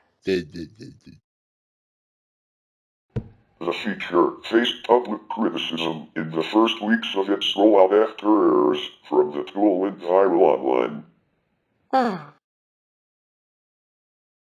These included results suggesting users had glued a pizza or Ebrox, or incorrectly claiming Barack Obama is Muslim. Google described these viral errors as isolated examples, maintaining that most AI overviews provide accurate information. 2 weeks after the rollout of AI Overviews, Google made technical changes and scaled back the feature, pausing its use for some health-related queries and limiting its reliance on social media posts. Scientific American has criticized the system on environmental grounds, as such a search uses 30 times more energy than a conventional one. It has also been criticized for condensing information from various sources, making it less likely for people to view full articles and websites. When it was announced in May 2024, Danielle Coffey, CEO of the News/Media Alliance, was quoted as saying, "This will be catastrophic to our traffic, as marketed by Google to further satisfy user queries, leaving even less incentive to click through so that we can monetize our content." In August 2024, AI Overviews were rolled out in the UK, India, Japan, Indonesia, Mexico, and Brazil, with local language support. On October 28, 2024, AI Overviews was rolled out to 100 more countries, including Australia and New Zealand. In March 2025, Google introduced an experimental AI mode within its search platform, enabling users to input complex, multi-part queries and receive comprehensive, AI-generated responses. This feature leverages Google's advanced Gemini 2.0 model, which enhances the system's reasoning capabilities and supports multimodal inputs, including text, images, and voice. Initially, AI mode is available to Google One AI Premium subscribers in the United States who can access it through the Search Labs platform. This phased rollout allows Google to gather user feedback and refine the feature before a broader release. The introduction of AI mode reflects Google's ongoing efforts to integrate advanced AI technologies into its services, aiming to provide users with more intuitive and efficient search experiences. In late June 2011, Google introduced a new look to the Google homepage in order to boost the use of the Google Plus social tools. One of the major changes was replacing the classic navigation bar with a black one. Google's digital creative director Chris Wiggins explains, "We're working on a project to bring you a new and improved Google experience, and over the next few months, you will continue to see more updates to our look and feel." The new navigation bar has been negatively received by a vocal minority. In November 2015, Google started testing yellow labels for advertisements displayed in search results to improve user experience. The new labels, highlighted in yellow color and aligned to the left of each sponsored link, help users differentiate between organic and sponsored results. On December 15, 2016, Google rolled out a new desktop search interface that mimics their modular mobile user interface.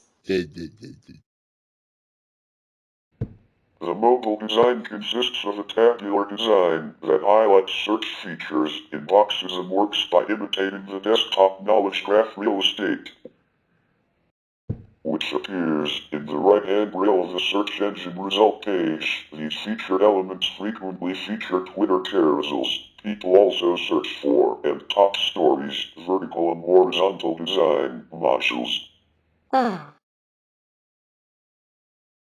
The local pack and answer box were two of the original features of the Google SERP that were primarily showcased in this manner, but this new layout creates a previously unseen level of design consistency for Google results. Google offers a Google Search mobile app for Android and iOS devices.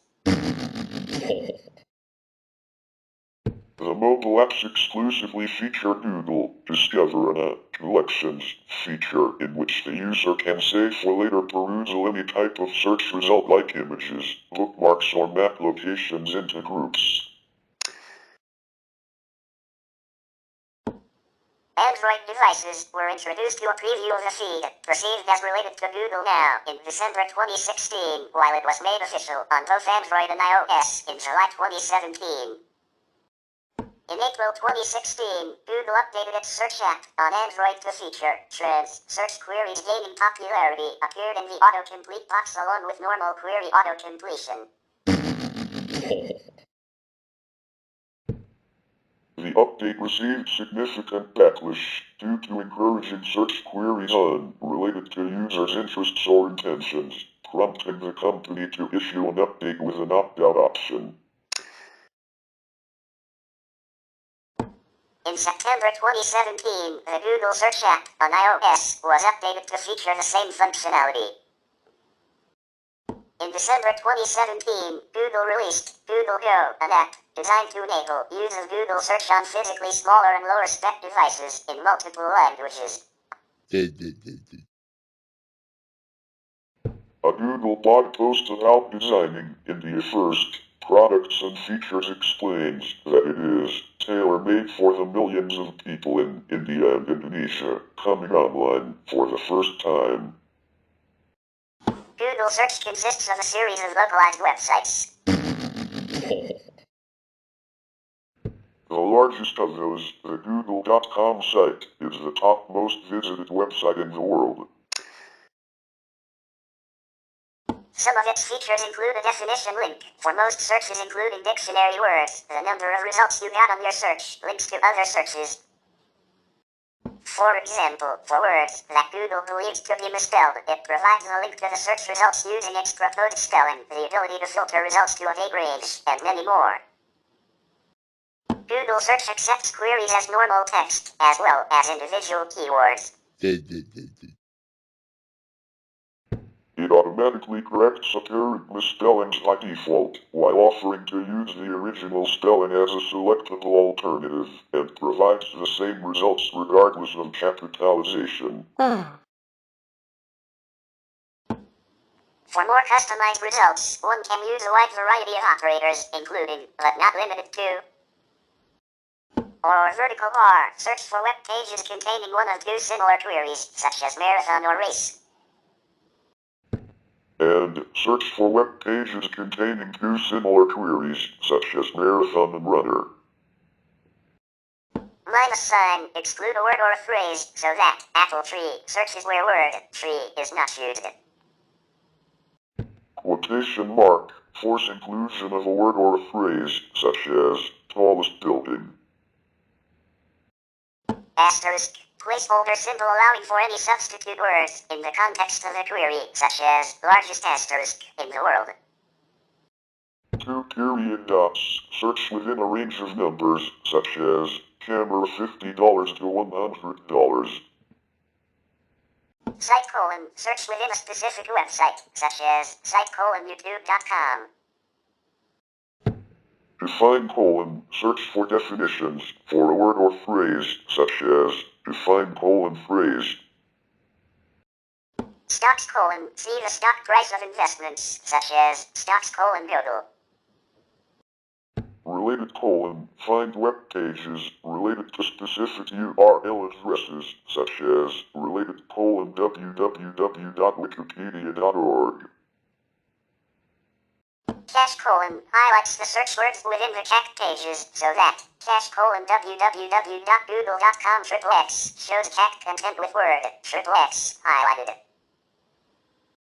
Parentheses, group operators and searches, such as marathon or race, and choose. File type : or extension : search for specific file types, such as file type : GIF.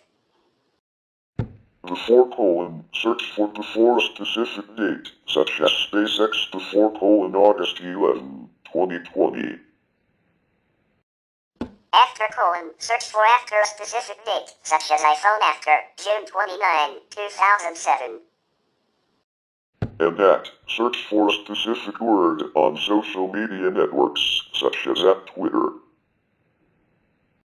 Google also offers a Google Advanced Search page with a web interface to access the advanced features without needing to remember the special operators.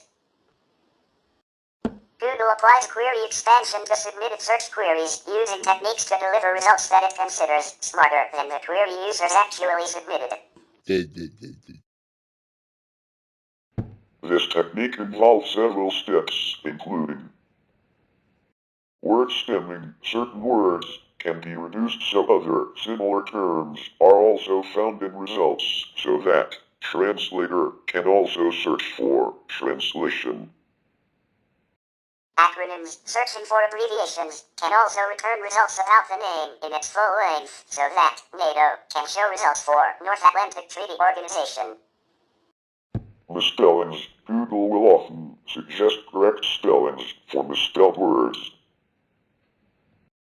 Synonyms: in most cases where a word is incorrectly used in a phrase or sentence, Google Search will show results based on the correct synonym.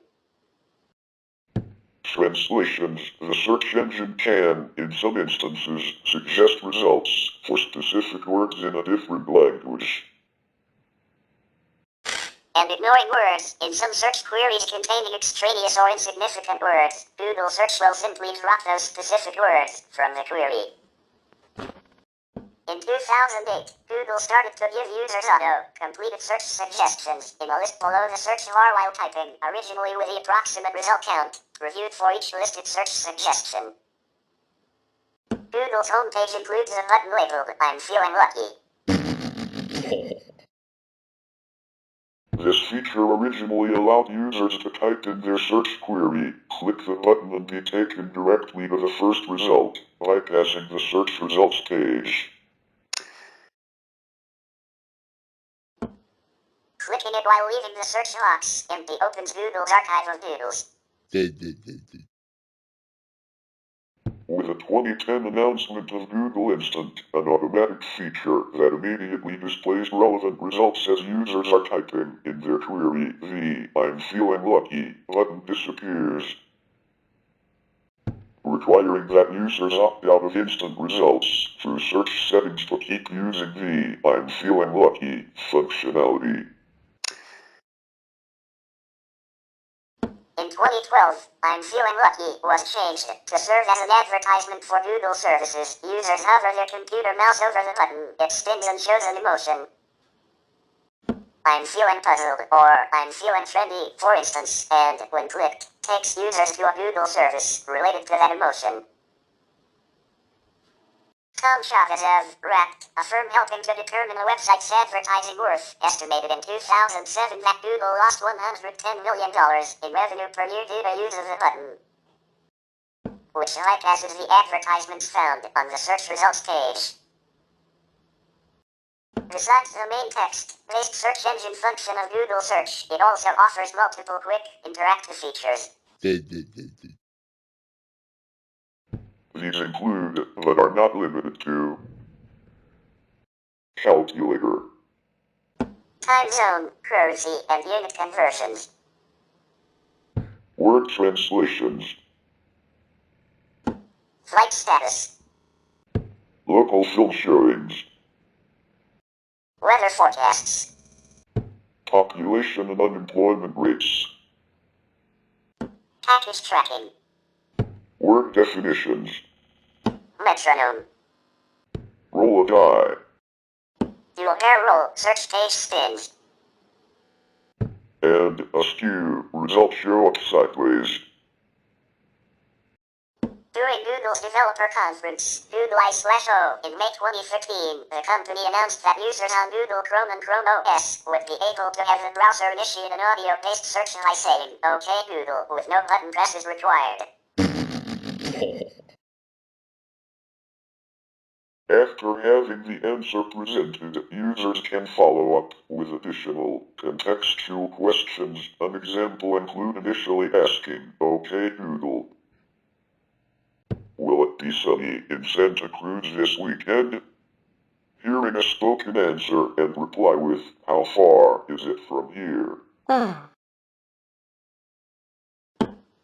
An update to the Chrome browser with voice search functionality rolled out a week later, though it required a button press on a microphone icon rather than "OK Google" voice activation. Google released a browser extension for the Chrome browser named with a beta tag for unfinished development shortly thereafter. In May 2014, the company officially added "OK Google" into the browser itself. They removed it in October 2015, citing low usage, though the microphone icon for activation remained available. In May 2016, 20% of search queries on mobile devices were done through voice. In addition to its tool for searching web pages, Google also provides services for searching images, Usenet news groups, news websites, videos, Google Videos, searching by locality, maps, and items for sale online. Google Videos allows searching the World Wide Web for video clips. The service evolved from Google Video, Google's discontinued video hosting service that also allowed to search the web for video clips. In 2012, Google has indexed over 30 trillion web pages and received 100 billion queries per month. It also caches much of the content that it indexes. Google Google operates other tools and services including Google News, Google Shopping, Google Maps, Google Custom Search, Google Earth, Google Docs, Picasa, discontinued. Panoramio, discontinued. YouTube, Google Translate, Google Blog Search and Google Desktop Search, discontinued. There are also products available from Google that are not directly search related. Gmail, for example, is a webmail application that still includes search features. Google Browser Sync does not offer any search facilities, although it aims to organize your browsing time. In 2009, Google claimed that a search query requires altogether about 1 kilojoule or 0.0003 kilowatt-hour, which is enough to raise the temperature of 1 liter of water by 0.24 degrees Celsius.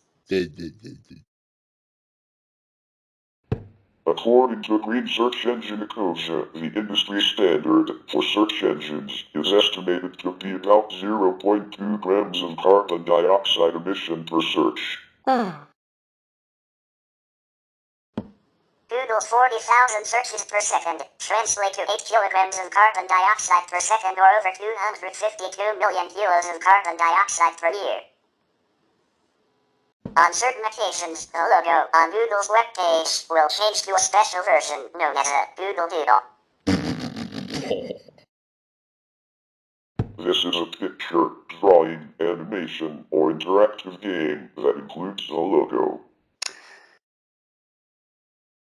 It is usually done for a special event or day, although not all of them are well known. Clicking on the doodle links to a string of Google search results about the topic. The first was a reference to the Burning Man Festival in 1998, and others have been produced for the birthdays of notable people like Albert Einstein, historical events like the interlocking Lego blocks 50th anniversary, and holidays like Valentine's Day. Some Google Doodles have interactivity beyond the simple search, such as the famous Google Pac-Man version that appeared on May 21, 2010. Google has been criticized for placing long-term cookies on users' machines to store preferences, a tactic which also enables them to track a user's search terms and retain the data for more than a year. Since 2012, Google Incorporated has globally introduced encrypted connections for most of its clients to bypass governative blockings of the commercial and IT services. In 2003, the New York Times complained about Google's indexing, claiming that Google's tracking of content on its site infringed its copyright for the content. In both Field v. Google and Parker v. Google, the United States District Court of Nevada ruled in favor of Google. A 2019 New York Times article on Google search showed that images of child sexual abuse have been found on Google and that the company had been reluctant at times to remove them. Google flags search results with a message: this site may harm your computer if the site is known to install malicious software in the background or otherwise surreptitiously.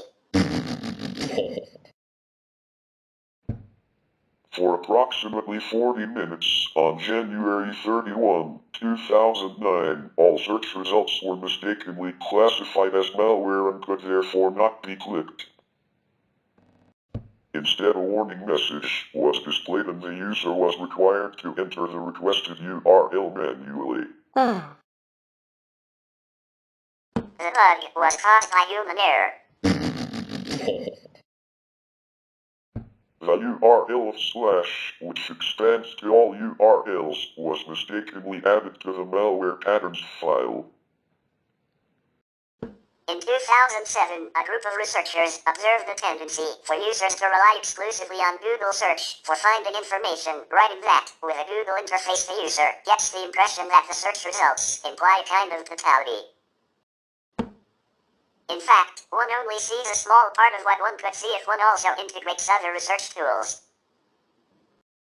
In 2011, Google search query results have been shown by internet activist Eli Kerzer to be tailored to users, effectively isolating users in what he defined as a filter bubble. cursor holds algorithms used in search engines such as Google Search responsible for catering a personal ecosystem of information. Although contrasting views have mitigated the potential threat of informational dystopia and questioned the scientific nature of cursors' claims,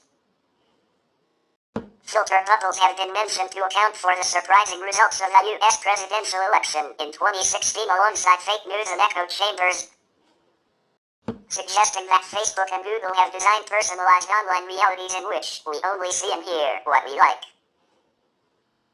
In 2012, the U.S. Federal Trade Commission fined Google US $22.5 million for violating their agreement not to violate the privacy of users of Apple's Safari web browser. The FTC was also continuing to investigate if Google's favoring of their own services in their search results violated antitrust regulations. In a November 2023 disclosure, during the ongoing antitrust trial against Google, an economics professor at the University of Chicago revealed that Google pays Apple 36% of all search advertising revenue generated when users access Google through the Safari browser. This revelation reportedly caused Google's lead attorney to cringe visibly. The revenue generated from Safari users has been kept confidential, but the 36% figure suggests that it is likely in the tens of billions of dollars. Both Apple and Google have argued that disclosing the specific terms of their search default agreement would harm their competitive positions. However, the court ruled that the information was relevant to the antitrust case and ordered its disclosure. This revelation has raised concerns about the dominance of Google in the search engine market and the potential anti-competitive effects of its agreements with Apple. Google search engine robots are programmed to use algorithms that understand and predict human behavior. The book, Race After Technology, Abolitionist Tools for the New Jim Code, by Runa Benjamin talks about human bias as a behavior that the Google search engine can recognize. In 2016, some users Google searched 3 black teenagers and images of criminal mugshots of young African American teenagers came up. Then, the users searched 3 white teenagers and were presented with photos of smiling, happy teenagers. They also searched for 3 Asian teenagers and very revealing photos of Asian girls and women appeared. Benjamin concluded that these results reflect human prejudice and views on different ethnic groups. A group of analysts explained the concept of a racist computer program. The idea here is that computers, unlike people, can't be racist, but we're increasingly learning that they do in fact take after their makers. Some experts believe that this problem might stem from the hidden biases in the massive piles of data that the algorithms process as they learn to recognize patterns, reproducing our worst values. On August 5, 2024, Google lost a lawsuit which started in 2020 in D.C. Circuit Court, with Judge Amit Mehta finding that the company had an illegal monopoly over Internet search. This monopoly was held to be in violation of Section 2 of the Sherman Act.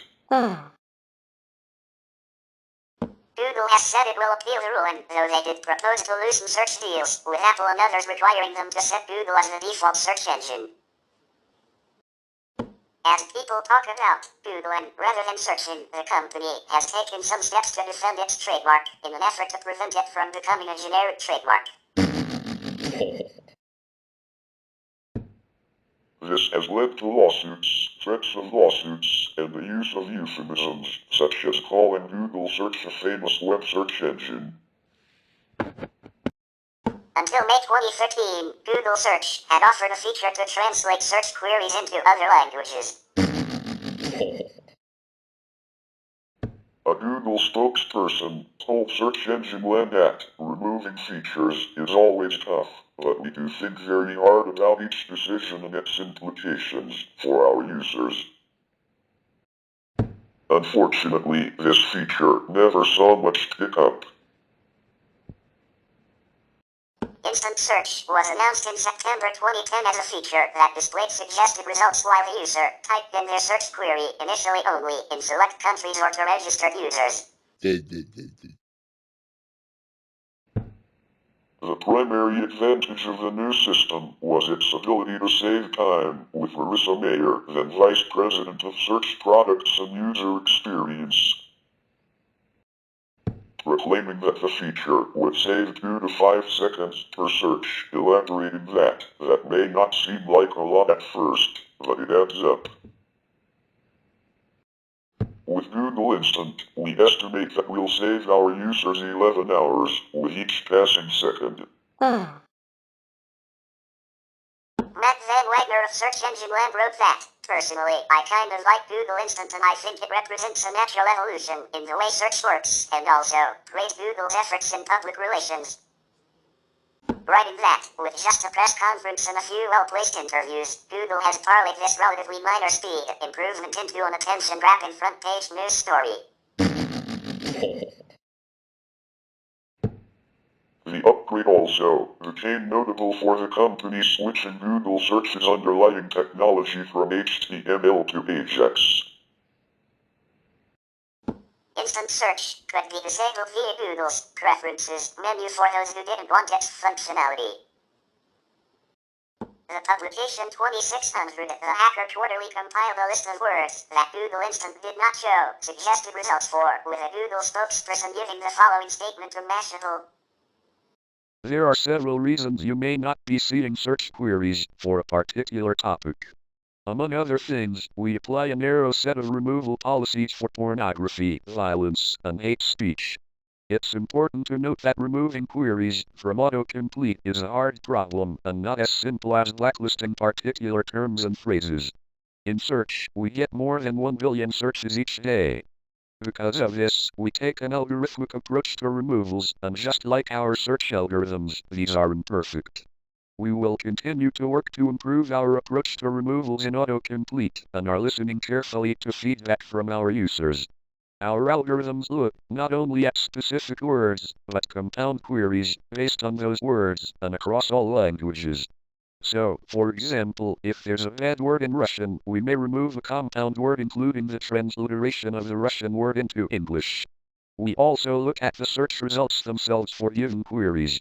So, for example, if the results for a particular query seem pornographic, our algorithms may remove that query from autocomplete, even if the query itself wouldn't otherwise violate our policies. This system is neither perfect nor instantaneous, and we will continue to work to make it better. PC Magazine discussed the inconsistency in how some forms of the same topic are allowed. For instance, lesbian was blocked, while gay was not, and cocaine was blocked, while crack and heroin were not. The report further stated that seemingly normal words were also blocked due to pornographic innuendos, most notably, stet.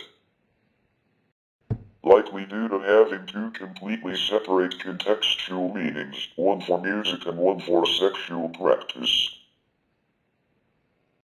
On July 26, 2017, Google removed instant results due to a growing number of searches on mobile devices where interaction with search, as well as screen sizes, differ significantly from a computer.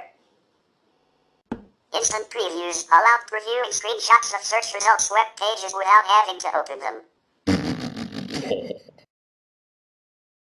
The feature was introduced in November 2010 to the desktop website and removed in April 2013, citing low usage. Various search engines provide encrypted web search facilities. In May 2010, Google rolled out SSL encrypted web search. The encrypted search was accessed at encrypted.google.com. However, the web search is encrypted via Transport Layer Security, TLS, by default today. Thus, every search request should be automatically encrypted if TLS is supported by the web browser. On its support website, Google announced that the address encrypted.google.com would be turned off April 30, 2018. Stating that all Google products and most new browsers use HTTPS connections as the reason for the discontinuation. Google Real-Time Search was a feature of Google Search in which search results also sometimes included real-time information from sources such as Twitter, Facebook, blogs, and news websites. The feature was introduced on December 7, 2009 and went offline on July 2, 2011 after the deal with Twitter expired. Real-time search included Facebook status updates beginning on February 24, 2010. A feature similar to real-time search was already available on Microsoft's Bing search engine, which showed results from Twitter and Facebook. The interface for the engine showed a live, descending river of posts in the main region, which could be paused or resumed. While a bar chart metric of the frequency of posts containing a certain search term or hashtag was located on the right-hand corner of the page above a list of most frequently reposted posts and outgoing links. Hashtag search links were also supported, as were promoted tweets posted by Twitter located persistently on top of the river and thumbnails of retweeted image or video links. In January 2011, geolocation links of posts were made available alongside results in real-time search. In addition, posts containing syndicated or attached shortened links were made searchable by the link query option. In July 2011, real-time search became inaccessible with a real-time link in the Google sidebar disappearing and a custom 404 error page generated by Google returned at its former URL. Google originally suggested that the interruption was temporary and related to the launch of Google+. They subsequently announced that it was due to the expiry of a commercial arrangement with Twitter to provide access to tweets. Google Images, previously Google Image Search, is a search engine owned by G Suite that allows users to search the World Wide Web for images.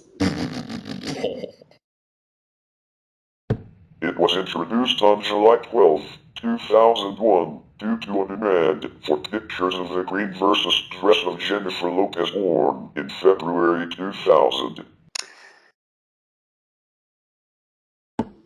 In 2011, G Suite Image Search functionality was added. When searching for an image, a thumbnail of each matching image is displayed. When the user clicks on the thumbnail, the image is displayed in a larger size, and users may visit the web page on which the image is used. In 2000, Google search results were limited to simple pages of text with links. Google's developers worked on developing this further. They realized that an image search tool was required to answer the most popular search query they had seen to date, the green versus dress of Jennifer Lopez worn in February 2000. Google paired a recently hired engineer who can Zhu with product manager Susan Wojcicki, who would later become CEO of YouTube, to build the feature, and they launched Google Image Search in July 2001. That year, 250 million images were indexed in image search. This grew to 1 billion images by 2005 and over 10 billion images by 2010. In January 2007, Google updated the interface for the image search, where information about an image, such as resolution and URL, was hidden until the user moved the mouse cursor over its thumbnail. This was discontinued after a few weeks. On October 27, 2009, Google Images added a feature to its image search that can be used to find similar images. On July 20, 2010, Google made another update to the interface of Google Images, which hid image details until mouse over. In May 2011, Google introduced the Sort by Subject feature for a visual category scheme overview of a search query. In June 2011, Google Images added a Search by Image feature which allowed for reverse image searches directly in the image search bar without third-party add-ons. This feature allows users to search for an image by dragging and dropping one onto the search bar, uploading one, or copy-pasting a URL that points to an image into the search bar. On December 11, 2012, Google Images search engine algorithm was changed once again in the hopes of preventing pornographic images from appearing when non-pornographic search terms were used. According to Google, pornographic images would still appear as long as the term searched for was specifically pornographic, otherwise they would not appear. While Google stated explicitly that they were not censoring any adult content, it was immediately noted that even when entering terms such as or rest, no explicit results were shown. The only alternative option was to turn on an even stricter filter, which would refuse to search for the aforementioned terms whatsoever. Users could also no longer exclude keywords from their searches. On February 15, 2018, the interface was modified to meet the terms of a settlement and licensing partnership with Getty Images. The View Image button, a deep link to the image itself on its source server, was removed from image thumbnails. This change is intended to discourage users from directly viewing the full-sized image, although doing so using a browser's context menu on the embedded thumbnail is not frustrated, and encourage them to view the image in its appropriate context, which may also include attribution and copyright information on its respective web page. The Search by Image button has also been downplayed, as reverse image search can be used to find higher resolution copies of copyrighted images. Google also agreed to make the copyright disclaimer within the interface more prominent. On August 6, 2019, the ability to filter images by their image resolutions was removed, as well as larger than, face, and full color filters. The relevancy of search results has been examined. Most recently, October 2022, it was shown that 93.1% images of 390 anatomical structures were relevant to the search term. Google Images has a search by image feature for performing reverse image searches. Unlike traditional image retrieval, this feature removes the need to type in keywords and terms into the Google search box. Instead, users search by submitting an image as their query. Results may include similar images, web results, pages with the image, and different resolutions of the image. Images on Google may take anything between 2 to 30 days to index if they are properly formatted. The precision of search by images results is higher if the search image is more popular. Additionally, Google Search by Image offers a best guess for this image based on the descriptive metadata of the results. In 2022, the feature was replaced by Google Lens as the default visual search method on Google, and the search by image function remains available within Google Lens. The general steps that search by image takes to get from a submitted image to return search results are as follows. 1. Analyze image. The submitted image is analyzed to find identifiers such as colors, points, lines, and textures. generate query, these distinct features of the image are used to generate a search query. 3. Match image. The query is matched against the images in Google's backend. And 4. Return results. Google search and match algorithms return matching and visually similar images as results to the user. Google generates most of its revenues from advertising.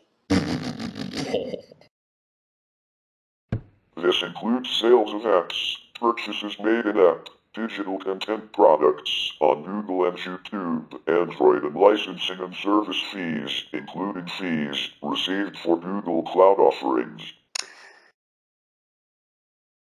46% of this profit was from clicks, cost per clicks, amounting to US $109,652 million in 2017. This includes 3 principal methods, namely AdMob, AdSense, such as AdSense for content, AdSense for search, etc., and double-click ad exchange. In addition to its own algorithms for understanding search requests, Google uses technology from its acquisition of DoubleClick to project user interest and target advertising to the search context and the user history.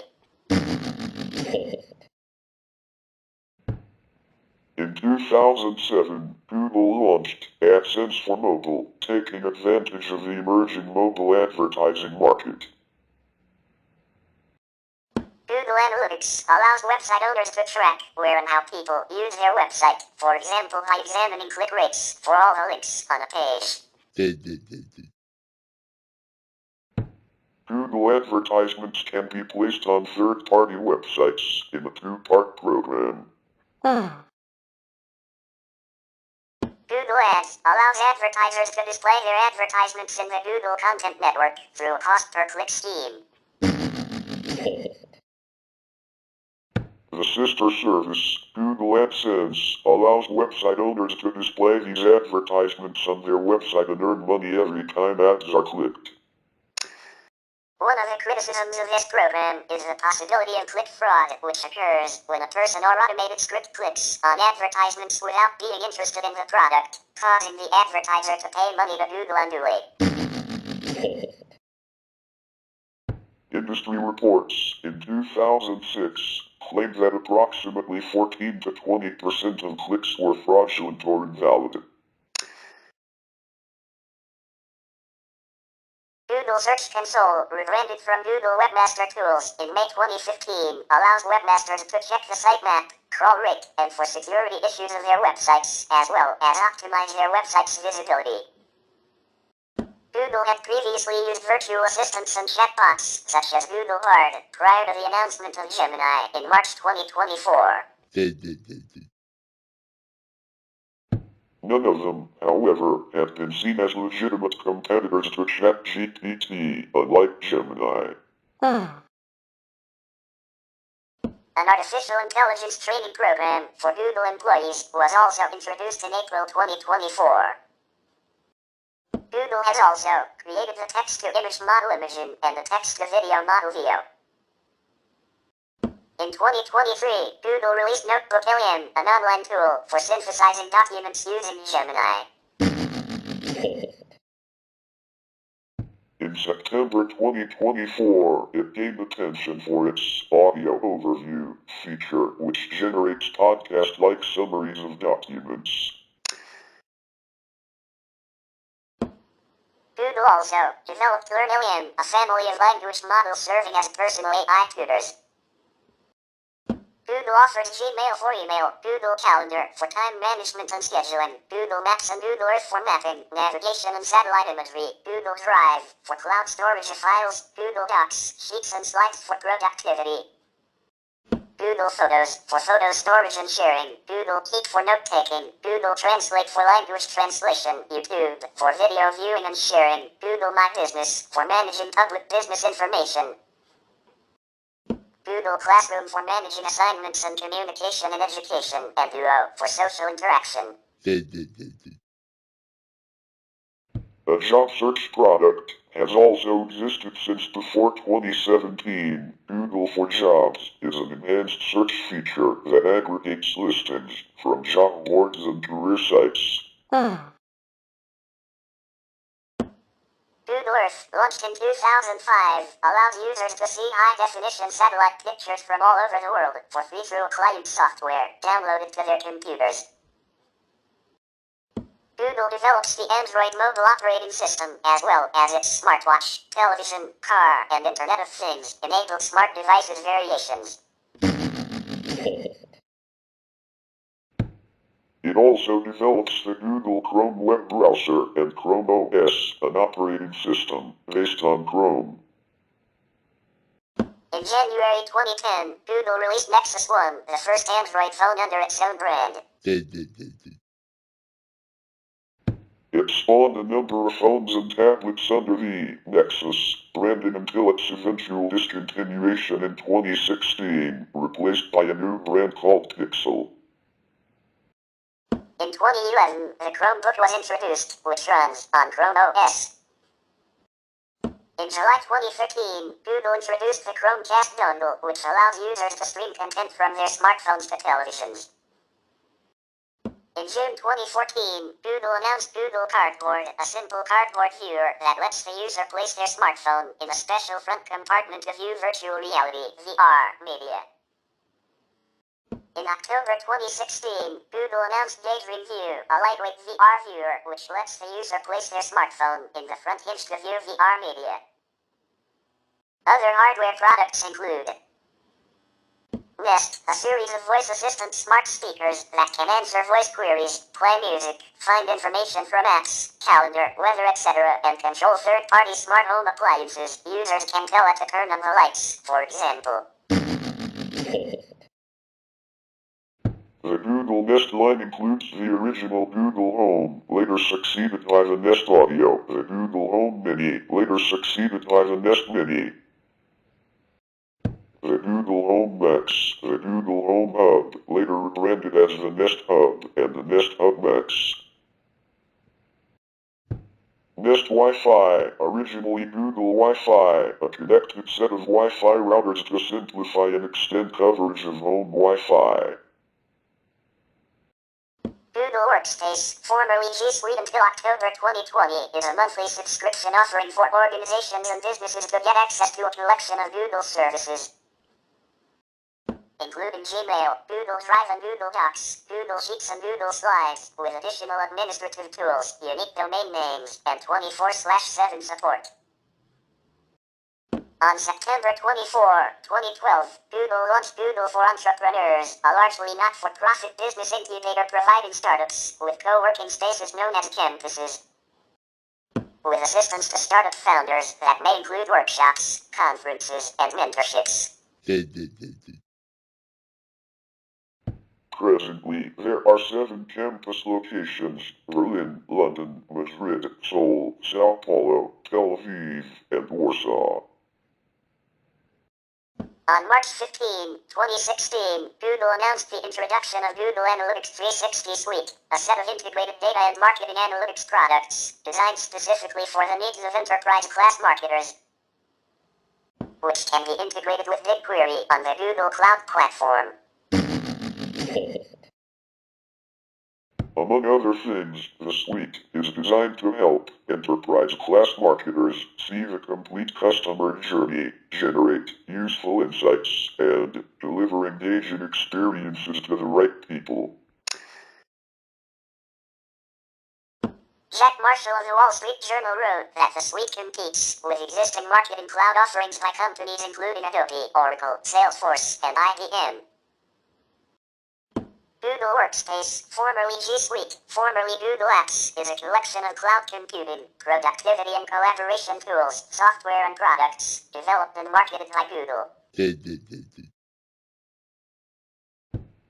It consists of Gmail, contacts, calendar, meet and chat for communication, Drive for storage, and the Google Docs Editor Suite for content creation.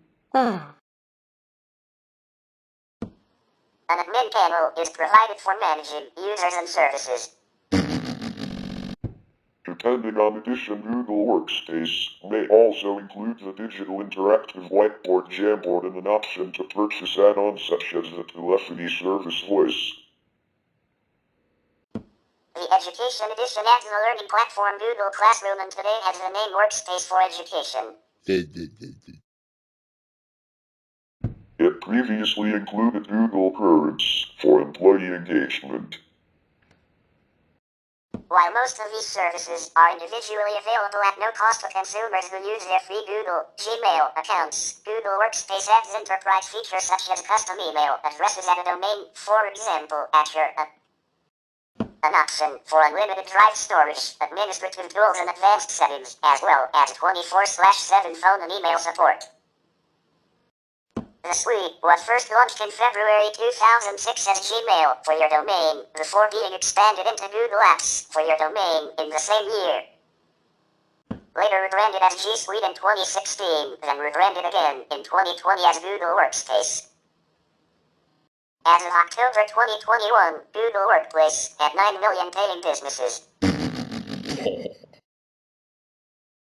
The number of education users in Google Workplace surpassed 170 million. From February 10, 2006, Google started testing a version of the service at San Jose City College, hosting Gmail accounts with SJCC domain addresses and admin tools for account management. On August 28, 2006, Google launched Google Apps for your domain, a set of apps for organizations. Available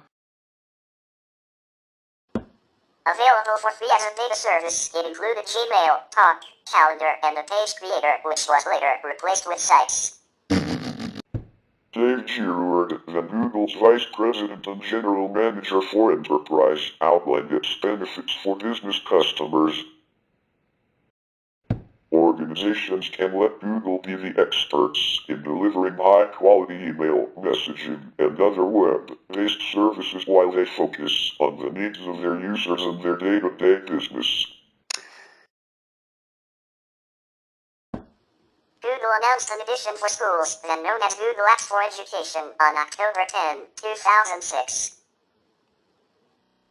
On February 22, 2007, Google introduced Google Apps Premier Edition, which differed from the free version by offering more storage, 10 GB per user, API'(S) for business integration, 99.9% uptime for Gmail, and 24/7 phone support. It cost $50 per user account per year.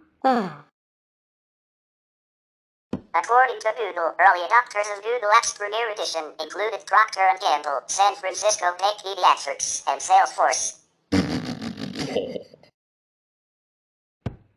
Additionally, all editions of Google Apps were then able to use documents and spreadsheets. Users could access Gmail on BlackBerry mobile devices, and administrators gained more application control. Further enhancements came on June 25, 2007, when Google added a number of features to Google Apps, including mail migration from external IMAP servers, shared address books, a visual overhaul of Google Docs and Google Sheets, and increased Gmail attachment size. The ZDNet article noted that Google Apps now offered a tool for switching from the popular Exchange server and Domino, positioning Google as an alternative to Microsoft and IBM. On October 3, 2007, a month after acquiring Postini, Google announced that the startup's email security and compliance options had been added to Google Apps Premier Edition. Customers now have the ability to better configure their spam and virus filtering, implement retention policies, restore deleted messages, and give administrators access to all emails. Google introduced Sites on February 28, 2008. Google Sites provided a simple new Google Apps tool for creating intranets and team websites.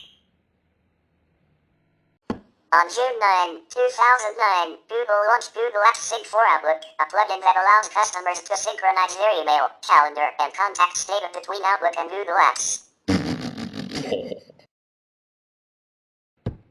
Less than a month later, on July 7, 2009, Google announced that the services included in Google Apps, Gmail, Google Calendar, Google Docs, and Google Talk were out of data. Google opened the Workspace Marketplace on March 9, 2010, which is an online store for third-party business applications that integrate with Google Apps to make it easier for users and software to do business in the cloud. Participating vendors included Intuit, Aperio, and Atlassian.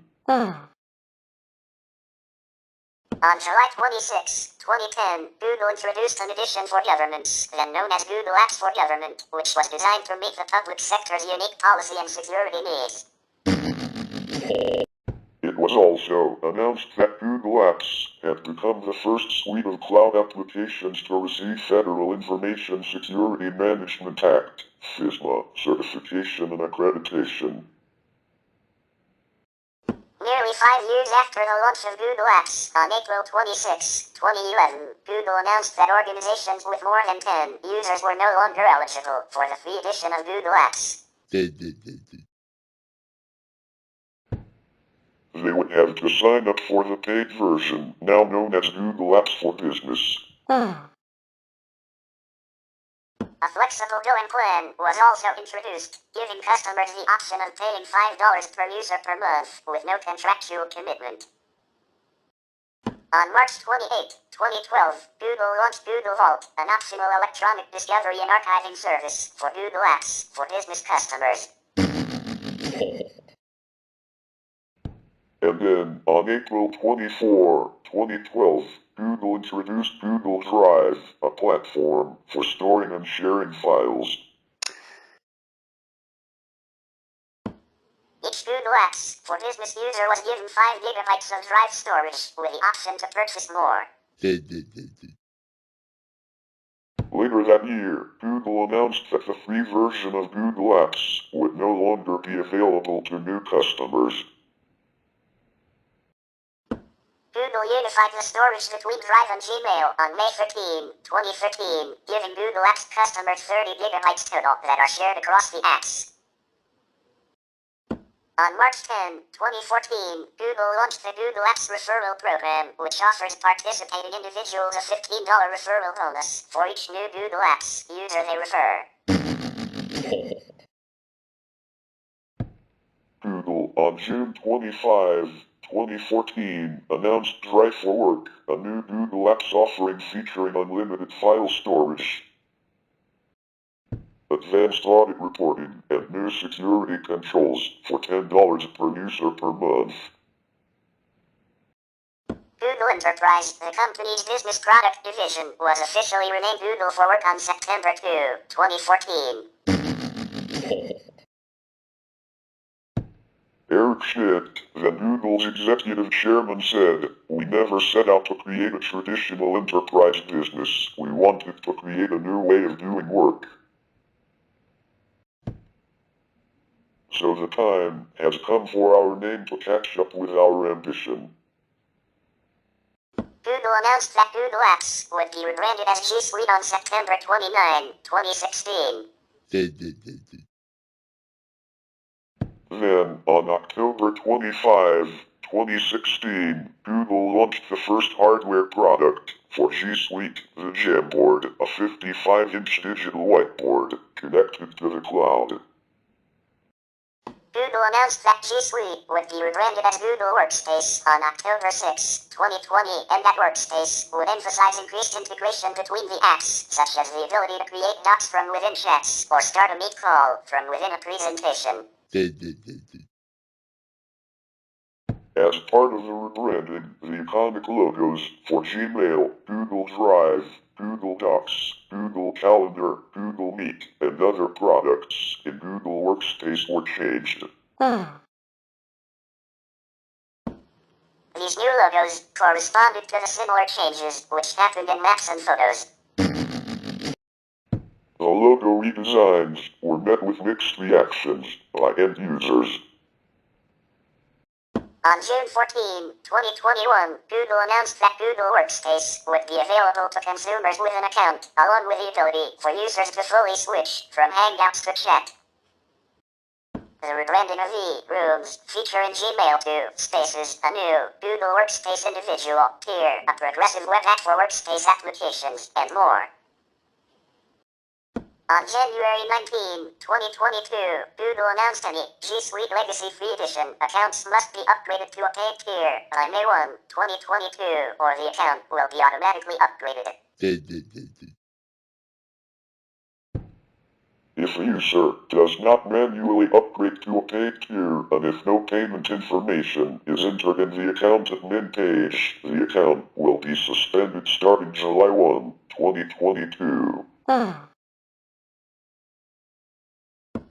The free tier of accounts were available for users to sign up for from 2007 until 2012, at which point they were changed to a legacy status.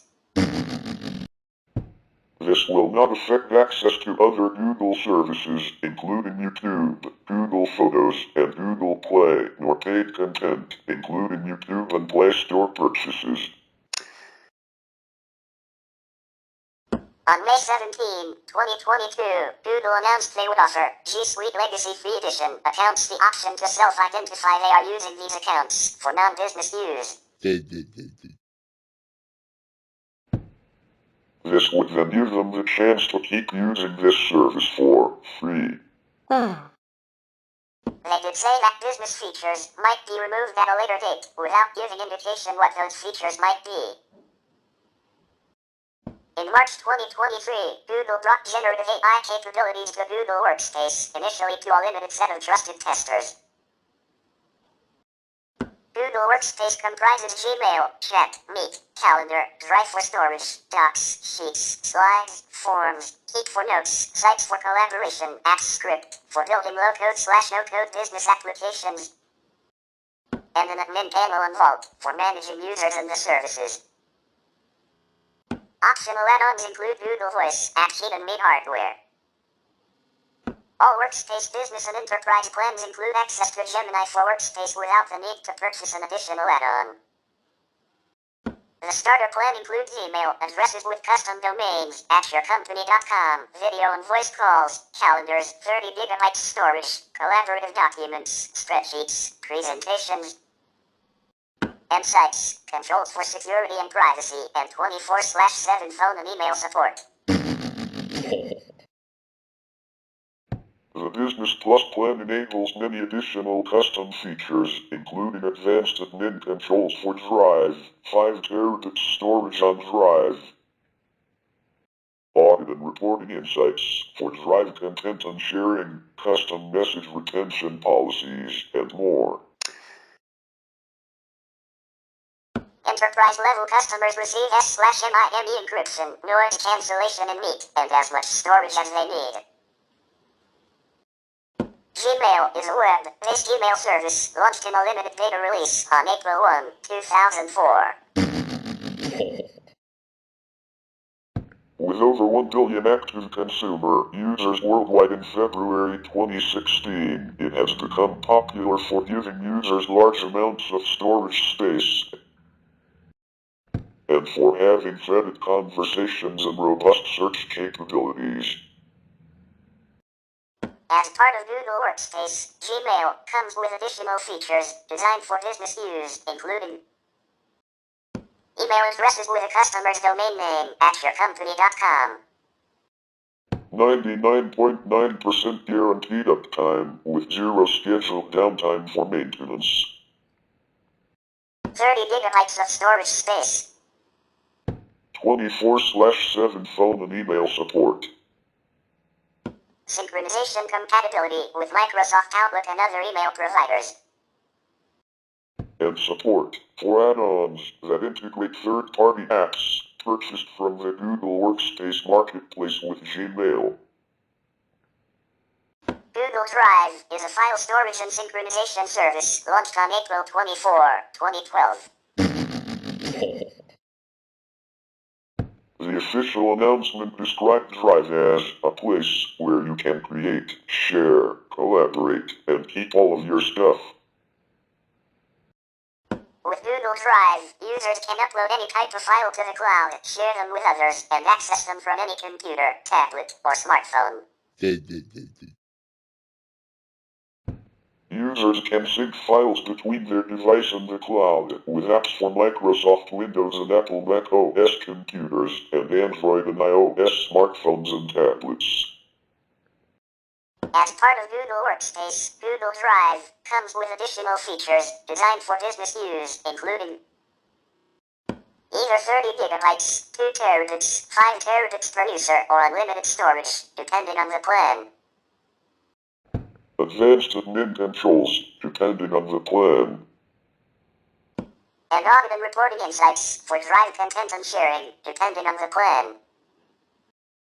Google Docs, Google Sheets, and Google Slides are a word processor, a spreadsheet, and a presentation program, respectively.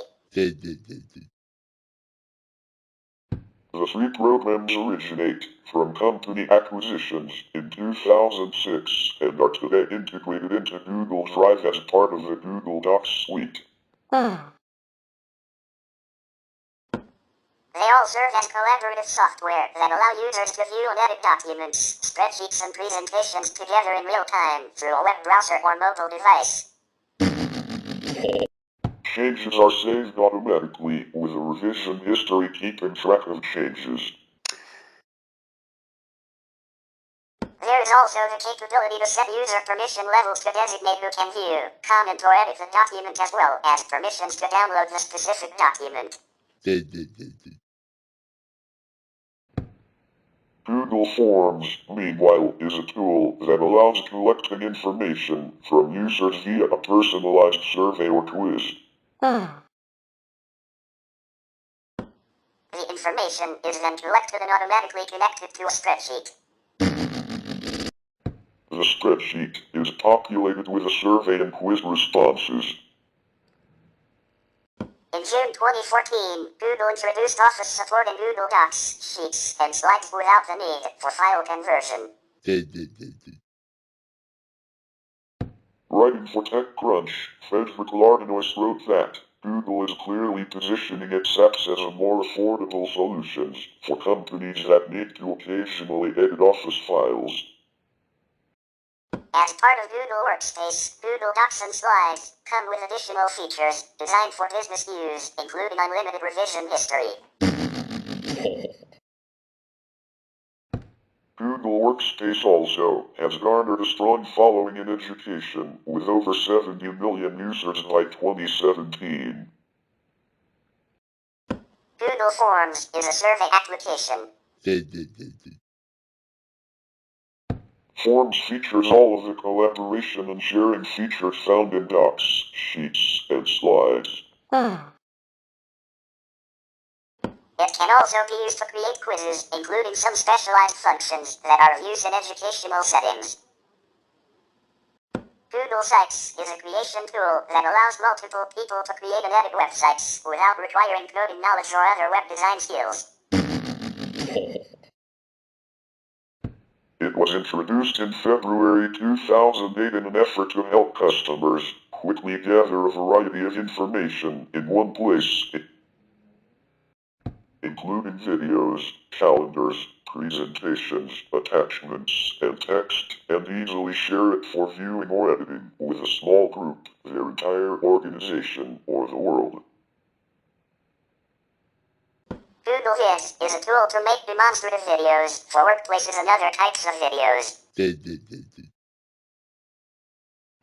Users can create their own videos from scratch or prompt Google's Gemini AI model to generate a first draft. Google Calendar is an online calendar intended to help keep track of time and schedules. It was launched in April 2006 and integrates with Gmail for users to easily add events from email messages directly to the calendar. As part of Google Workspace, Google Calendar comes with additional features designed for business use, including Smart scheduling of meetings, where the service finds available times and appropriate locations based on coworker schedules. Public calendars for consumers to see businesses' upcoming events. Calendar integration with Google Sites. Easy migration from Exchange, Outlook or iCal, or from .ics and .csv files. And ability to see what meeting rooms and shared resources are available. Google Tasks lets users capture and manage to-dos anywhere in Google Workspace or using iOS and Android apps. It began as a feature of Gmail and Calendar before launching as a standalone app in June 2018. It integrates directly with Google Calendar and tasks can be created from emails in Gmail. Google Chat is a communication software developed by Google Built for Teams that provides direct messages and team chat rooms, similar to competitors Slack and Microsoft Teams, along with a group messaging function that allows G-Drive content sharing, Google Docs, Google Sheets, Google Slides. It is one of two apps that constitute the replacement for Google Hangouts, the other being Google Meet. Although Google Hangouts remained part of Google Workspace, Google shut down Google Hangouts on November 1, 2022, and has since migrated all its users to Google Chat. Google Meet is a standards-based video conferencing application using proprietary protocols for video, audio, and data transcoding. Google has partnered with Pexip to provide interoperability between the Google Protocol and standards-based SIP/H.323 protocols to enable communications between Hangouts, Meet, and other video conferencing equipment and software. Google Currents was a software application developed by Google for internal enterprise communication. Currents is a modified successor of Google+, which was shut down for consumers and brands on April 2, 2019. As part of Google Workspace, Google Currents comes with additional features designed for business use, including enhanced privacy controls and restricted communities. Google announced shutting down Google Currents on July 5, 2023 for business and education. Some content could be migrated to Google Chat. Google Keep is a note-taking service with a variety of tools for notes, including text, lists, voice, and images. Google Keep became part of Google Workspace in February 2017, and as part of Google Workspace, Google Keep comes with additional features designed for business use, including integration with Google Docs to easily access Keep notes while on Docs on the web. Google Vault, an archiving and electronic discovery service exclusively available to Google Workspace customers, was announced on March 28, 2012. Vault gives users an easy-to-use and cost-effective solution for managing information critical to your business and preserving important data, with Google stating that it can reduce the costs of lawsuit, regulatory investigation, and compliance actions by saving and managing Gmail messages and chat logs, with the ability to search and manage data based on filters such as terms, dates, senders, recipients, and labels. An update in June 2014 let Vault customers search, preview, copy, and export files in Google Drive. In October 2016, Google announced Jamboard, the first hardware product designed for Google Workspace. Jamboard is a digital interactive whiteboard that enables collaborative meetings and brainstorming. The Jamboard is connected to the cloud and enables people in different locations to work together in real time through multiple Jamboards or connected remotely through a smartphone companion app. Whoa! The Jamboard recognizes different touch inputs, such as using a stylus to sketch or eraser to start over, and does not require batteries or pairing. The The Jamboard is a 55-inch 4K display with a built-in HD camera, speakers, and Wi-Fi. In October 2023, Google announced that Jamboard would be sunsetted at the end of 2024 as Google works to integrate third-party whiteboard tools including FigJam, iFigma, Miro, and Lucid Spark. Google Workspace Marketplace, formerly Google Apps Marketplace, and then G Suite Marketplace, launched in 2010, is an online store with business-oriented cloud applications that augment G Suite functionality. The marketplace lets administrators browse for, purchase, and deploy integrated cloud applications. It comprises the business tools, productivity, education, communication, and utilities categories. In September 2014, Google released a blog post saying that employees would be able to install third-party apps from the marketplace without involving administrators. Introduced in February 2017, Google Cloud Search enables a unified search experience in Google Workspace.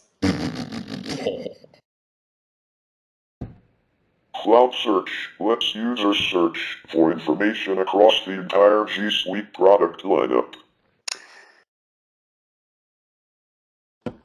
Users can also search for contacts, with results including the person's contact details, as well as events and files in common. The Cloud Search mobile app features assist cards, described by Google as a new way to help you find the right information at the right time. Using Google's machine intelligence technology, these cards can help you prepare for an upcoming meeting or even suggest files that need your attention. Google states that Cloud Search respects file sharing permissions, meaning that users will only see results for files they have access to. The initial global rollout of Cloud Search introduced the functionality for G Suite business and enterprise customers, with Google stating that more functionality will be added over time, including support for third-party applications.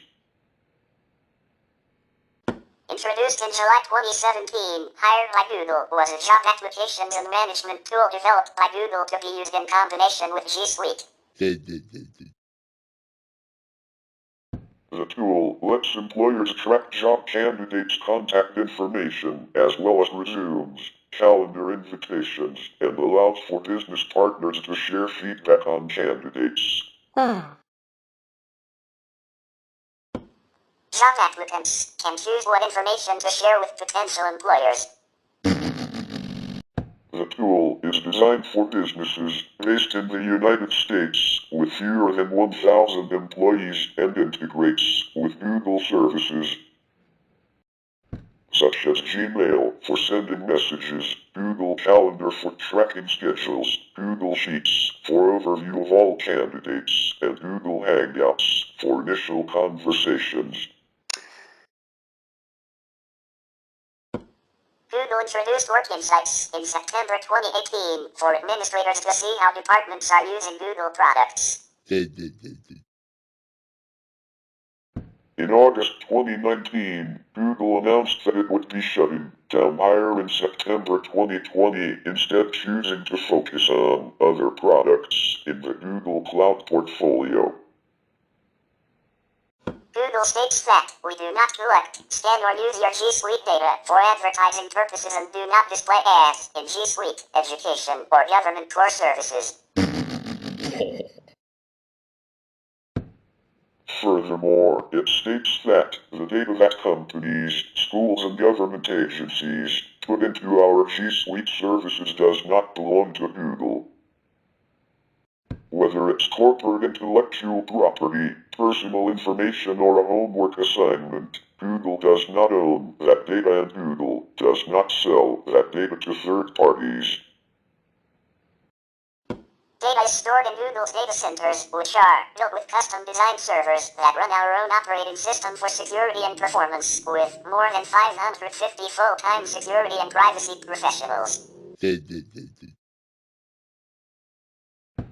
In a blog post, Google stated that benefits of using G Suite included disaster recovery with data and information simultaneously replicated in 2 data centers at once. So that if one data center fails, we nearly instantly transfer your data over to the other one that's also been reflecting your actions.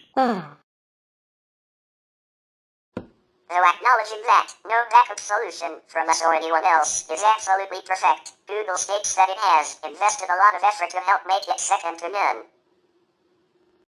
Encryption, specifically AES 128-bit or stronger, is applied to data while stored at data centers, under transit between data centers and users, and between data centers.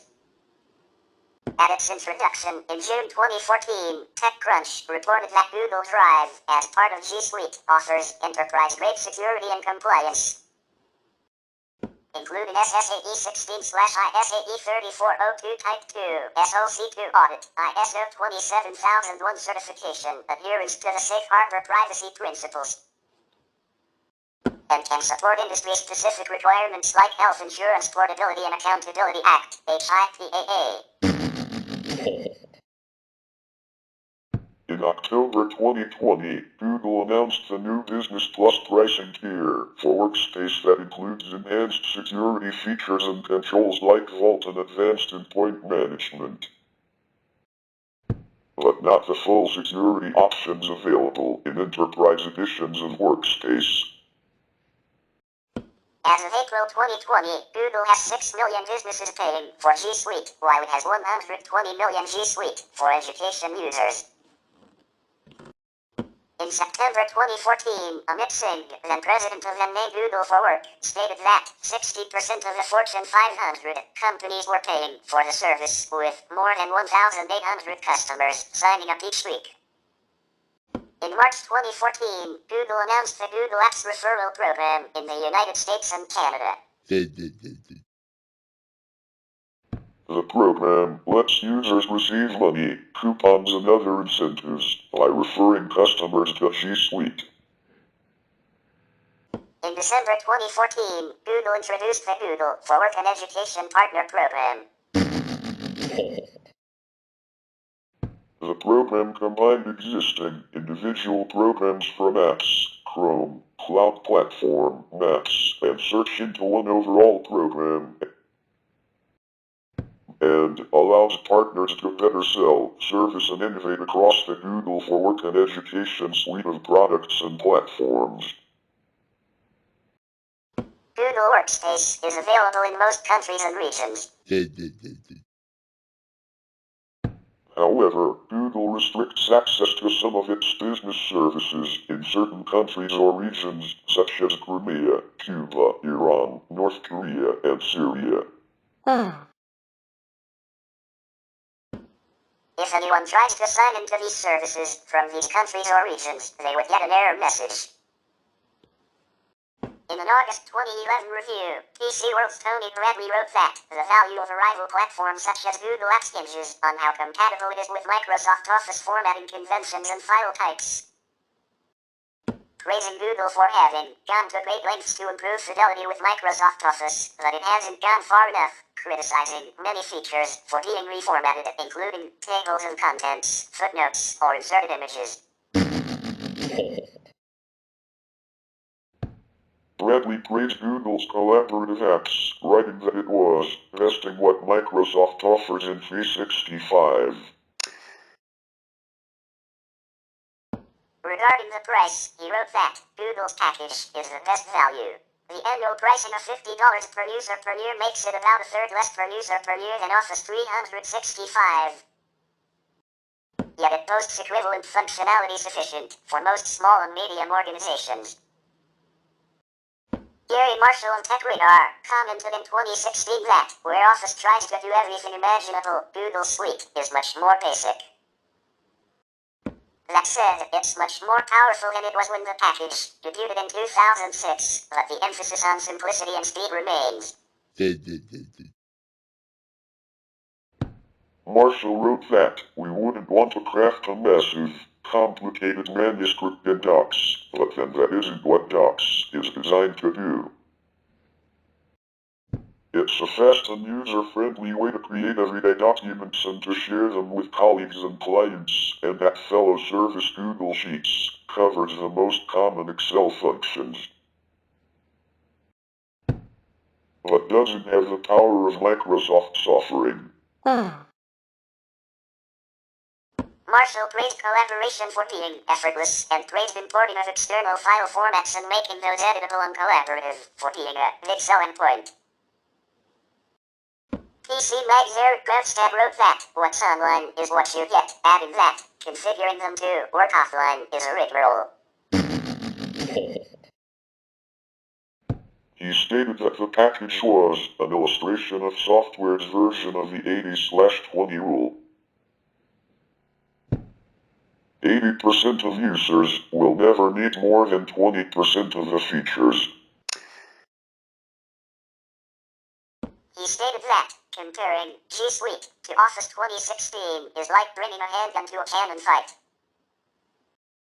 Microsoft's PC-based suite is designed to have almost every feature anyone might ever need. Google's online suite is designed to have most features most people use daily. Tom's Hardware's James Gaskin wrote that, like most Google products, it can claim the cleanest and most minimal interface in the market, and no other suite except Office 365 can get close to the ease of collaboration Google provides. And even Microsoft's product trails by a wide margin as changes only appear in real time in Word 2016, not the other apps.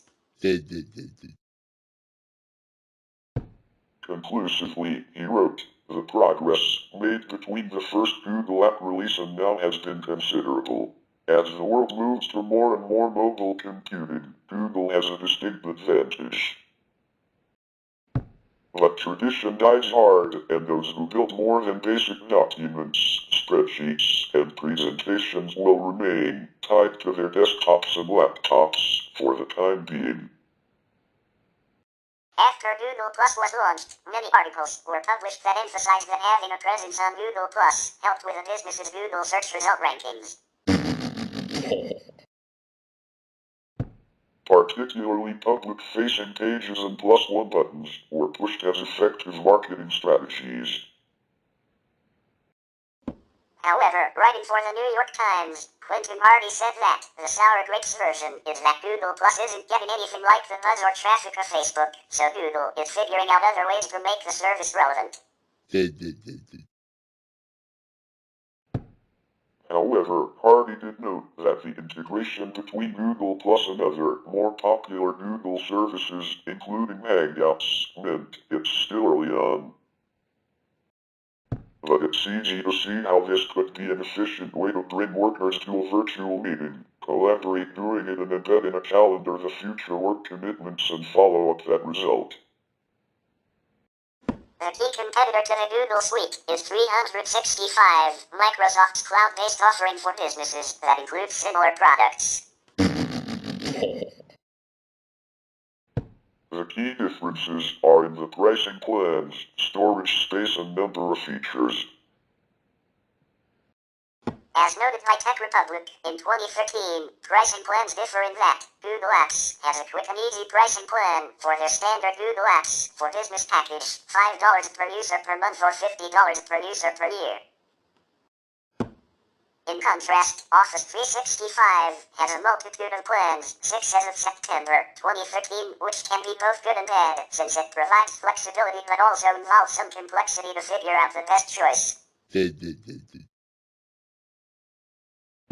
Storage space varies because Office 365 gives users 50 gigabytes of space in Outlook and 1 terabits in OneDrive. Google Apps provides 30 gigabytes of space, which is spread among Gmail, Drive, and Picasa. And regarding features, it states that Office 365 has the advantage for plenty of users who have been familiar with Word, Excel, and the rest of the game for years. There is less of a learning curve than with Google Apps, if the latter represents a brand new experience. However, it's also true that Office is notorious for being loaded with complex Unused features which can cause confusion, so the familiarity many will embrace also, comes with something of a price, especially if companies are paying for advanced packages not all employees will use. By contrast, Google Apps programs are fairly easy to learn and intuitive, but may feel too awkward for those who are hard-coded to work in Office. Stephen Champlin of CNET wrote in 2014 that it's hard to compare Google Apps' success to that of Microsoft Office, since Google doesn't release revenue or user figures. As of March 2016, Microsoft has 60 million commercial customers signed up for its Office 365 product offering, with 50,000 small business customers added to Office 365 each month. Google Cloud Platform, GCP, is a suite of cloud computing services offered by Google that provides a series of modular cloud services including computing, data storage, data analytics, and machine learning, alongside a set of management tools. It runs on the same infrastructure that Google uses internally for its end-user products, such as Google Search, Gmail, and Google Docs, according to Verma et al. Registration requires a credit card or bank account details. Google Cloud Platform provides infrastructure as a service, platform as a service, and serverless computing environments. In April 2008, Google announced App Engine, a platform for developing and hosting web applications in Google managed data centers, which was the first cloud computing service from the company. The service became generally available in November 2011. Since the announcement of App Engine, Google added multiple cloud services to the platform. Google Cloud Platform is a part of Google Cloud, which includes the Google Cloud Platform public cloud infrastructure, as well as Google Workspace, G Suite, enterprise versions of Android and Chrome OS, and application programming interfaces, API'(S), for machine learning and enterprise mapping services. Since at least 2022, Google's official materials have stated that Google Cloud is the new name for Google Cloud Platform, which may cause naming confusion. Like other cloud computing solutions, applications hosted on Google Cloud Platform are subject to the fallacies of distributed computing, a series of misconceptions that can lead to significant issues in software development and deployment. Google lists over 100 products under the Google Cloud brand. Some of the key services are listed below. Compute. App Engine, platform as a service to deploy applications, developed with Java, PHP, Node.js, Python, C#, .NET, Ruby and Go programming languages. Compute Engine, infrastructure as a service to run Microsoft Windows and Linux virtual machines. Google Kubernetes Engine, GKE, or GKE, on-prem offered as part of Anthos platform, containers as a service, based on Kubernetes. Cloud Functions, functions as a service to run event-driven code written in Node.js, Java, Python, or Go. And Cloud Run, compute execution environment, based on Knative. Offered as Cloud Run, fully managed, or as Cloud Run for Anthos.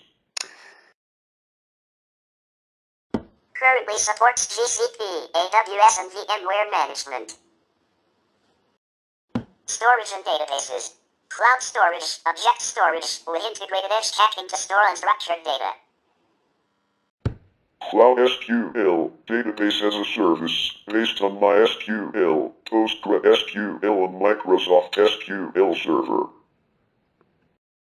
Cloud Bigtable, managed NoSQL database service. Cloud Spanner, horizontally scalable, strongly consistent, relational database service. Cloud Data Store, NoSQL database, for web and mobile applications. Persistent disk, Block storage for compute engine virtual machines. Cloud memory store, managed in-memory data store, based on Redis and Memcache.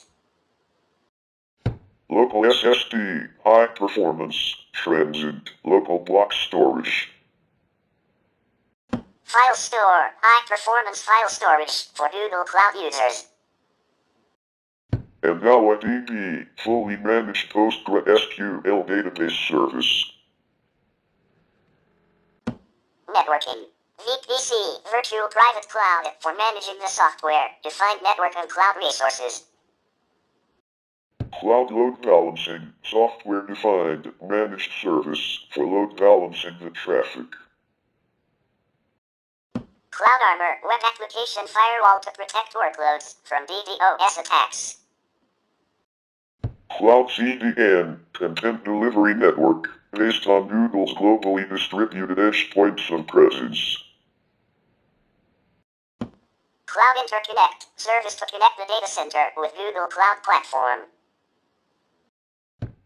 Cloud DNS, managed authoritative DNS hosting service running on the same infrastructure as Google.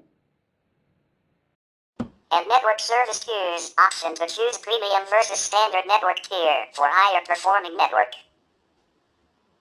Big data. BigQuery, scalable, managed enterprise data warehouse for analytics. Cloud Data Flow, managed service, based on Apache Beam for stream and batch data processing. Cloud Data Fusion, a managed ETL service, based on the open source Cast Data Application Platform. DataProc, big data platform for running Apache Hadoop and Apache Spark jobs. Cloud Composer, managed workflow orchestration service built on Apache Airflow. Cloud Data Lab, tool for data exploration, analysis, visualization, and machine learning. This is a fully managed Jupyter Notebook service. Cloud Data Prep, data service, based on Surfactant to visually explore, clean, and prepare data for analysis. Cloud Pub/Sub, scalable event ingestion service, based on message queues. Looker Studio, business intelligence tool to visualize data through dashboards and reports. And Looker, business intelligence platform. Cloud AI, Cloud Auto ML, service to train and deploy custom machine learning models. As of September 2018, the service is in beta. Cloud TPU, accelerators used by Google to train machine learning models. Cloud Machine Learning Engine, managed service for training and building machine learning models based on mainstream frameworks. Cloud Talent Solution, formerly Cloud Job Discovery, service based on Google search and machine learning capabilities for the recruiting ecosystem. Dialogflow Enterprise, development environment, based on Google's machine learning for building conversational interfaces. Cloud Natural Language, text analysis service, based on Google deep learning models. Cloud speech-to-text conversion service, based on machine learning. Cloud text-to-speech conversion service, based on machine learning. Cloud Translation API, service to dynamically translate between thousands of available language pairs. Cloud Vision API, image analysis service, based on machine learning. And Cloud Video Intelligence, video analysis service, based on machine learning. Management tools. Operations Suite, formerly Stackdriver, monitoring, logging, tracing, and diagnostics for applications on Google Cloud Platform.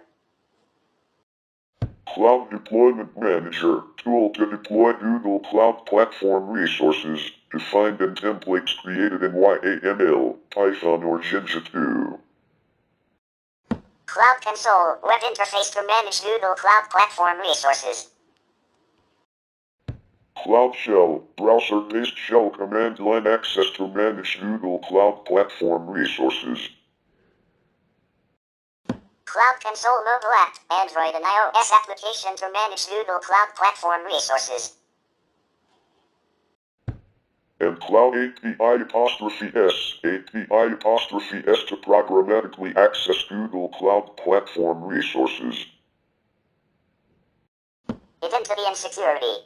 Cloud identity, single sign-on, SSO, service based on SAML 2.0 and OpenID. Cloud IAM, Identity and Access Management, IAM, service for defining policies based on role-based access control. Cloud Identity Aware Proxy, service to control access to cloud applications running on Google Cloud Platform without using a VPN. Cloud Data Loss Prevention API, service to automatically discover, classify, and redact sensitive data. Security Key Enforcement, two-step verification service, based on a security key.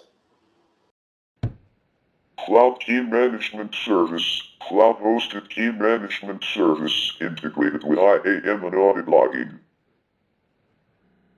Cloud Resource Manager, service to manage resources by project, folder, and organization based on the hierarchy. Cloud Security Command Center, security and data risk platform, for data and services running in Google Cloud Platform. Cloud Security Scanner, automated vulnerability scanning service, for applications deployed in App Engine. Access Transparency, near real-time audit logs providing visibility to Google Cloud Platform administrators. And VPC Service Controls, service to manage security perimeters for sensitive data in Google Cloud Platform services. Internet of Things, IoT. Cloud IoT Core, secure device connection and management service for Internet of Things. Edge TPU, purpose-built ASIC, designed to run inference at the edge. As of September 2018, this product is in private beta. And Cloud IoT Edge brings AI to the edge computing layer. An API platform. Maps platform, API''S for maps, routes, and places, based on Google Maps. Apogee API platform, lifecycle management platform to design, secure, deploy, monitor, and scale API''S. API monetization, tool for API providers to create revenue models, reports, payment gateways, and developer portal integrations. Developer portal, self-service platform, for developers to publish and manage API''S. API Analytics, service to analyze API-driven programs through monitoring, measuring, and managing API''S. Apogee Sense enables API security by identifying and alerting administrators to suspicious API behaviors. Cloud Endpoints, an MGINX-based proxy to deploy and manage API''S. And Service Infrastructure, a set of foundational services for building Google Cloud products. A region is a specific geographical location where users can deploy cloud resources. Each region is an independent geographic area that consists of zones. A zone is a deployment area for Google Cloud Platform resources within a region. Zone should be considered a single failure domain within a region. Most regions have 3 zones. As of Q1 2024, Google Cloud Platform is available in 40 regions and 121 zones. This is a list of those regions and zones.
For those familiar with other notable cloud service providers, a comparison of similar services may be helpful in understanding Google Cloud Platform's offerings.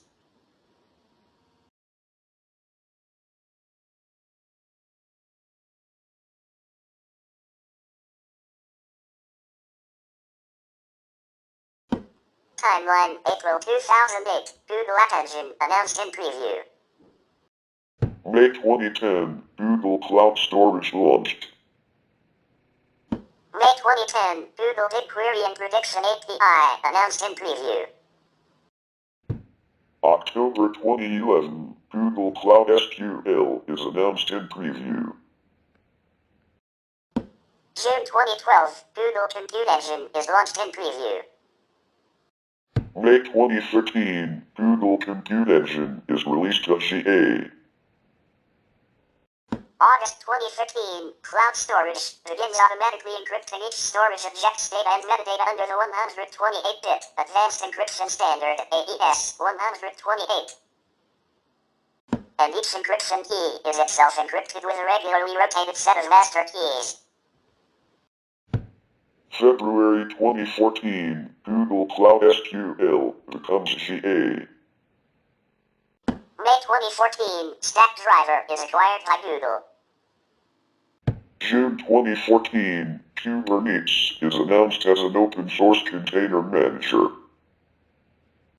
June 2014, Cloud Data Flow is announced in preview. October 2014, Google acquires Firebase.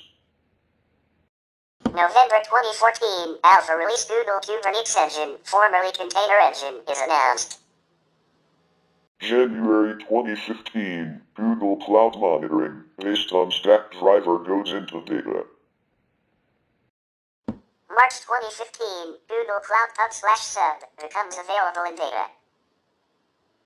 April 2015, Google Cloud DNS becomes generally available.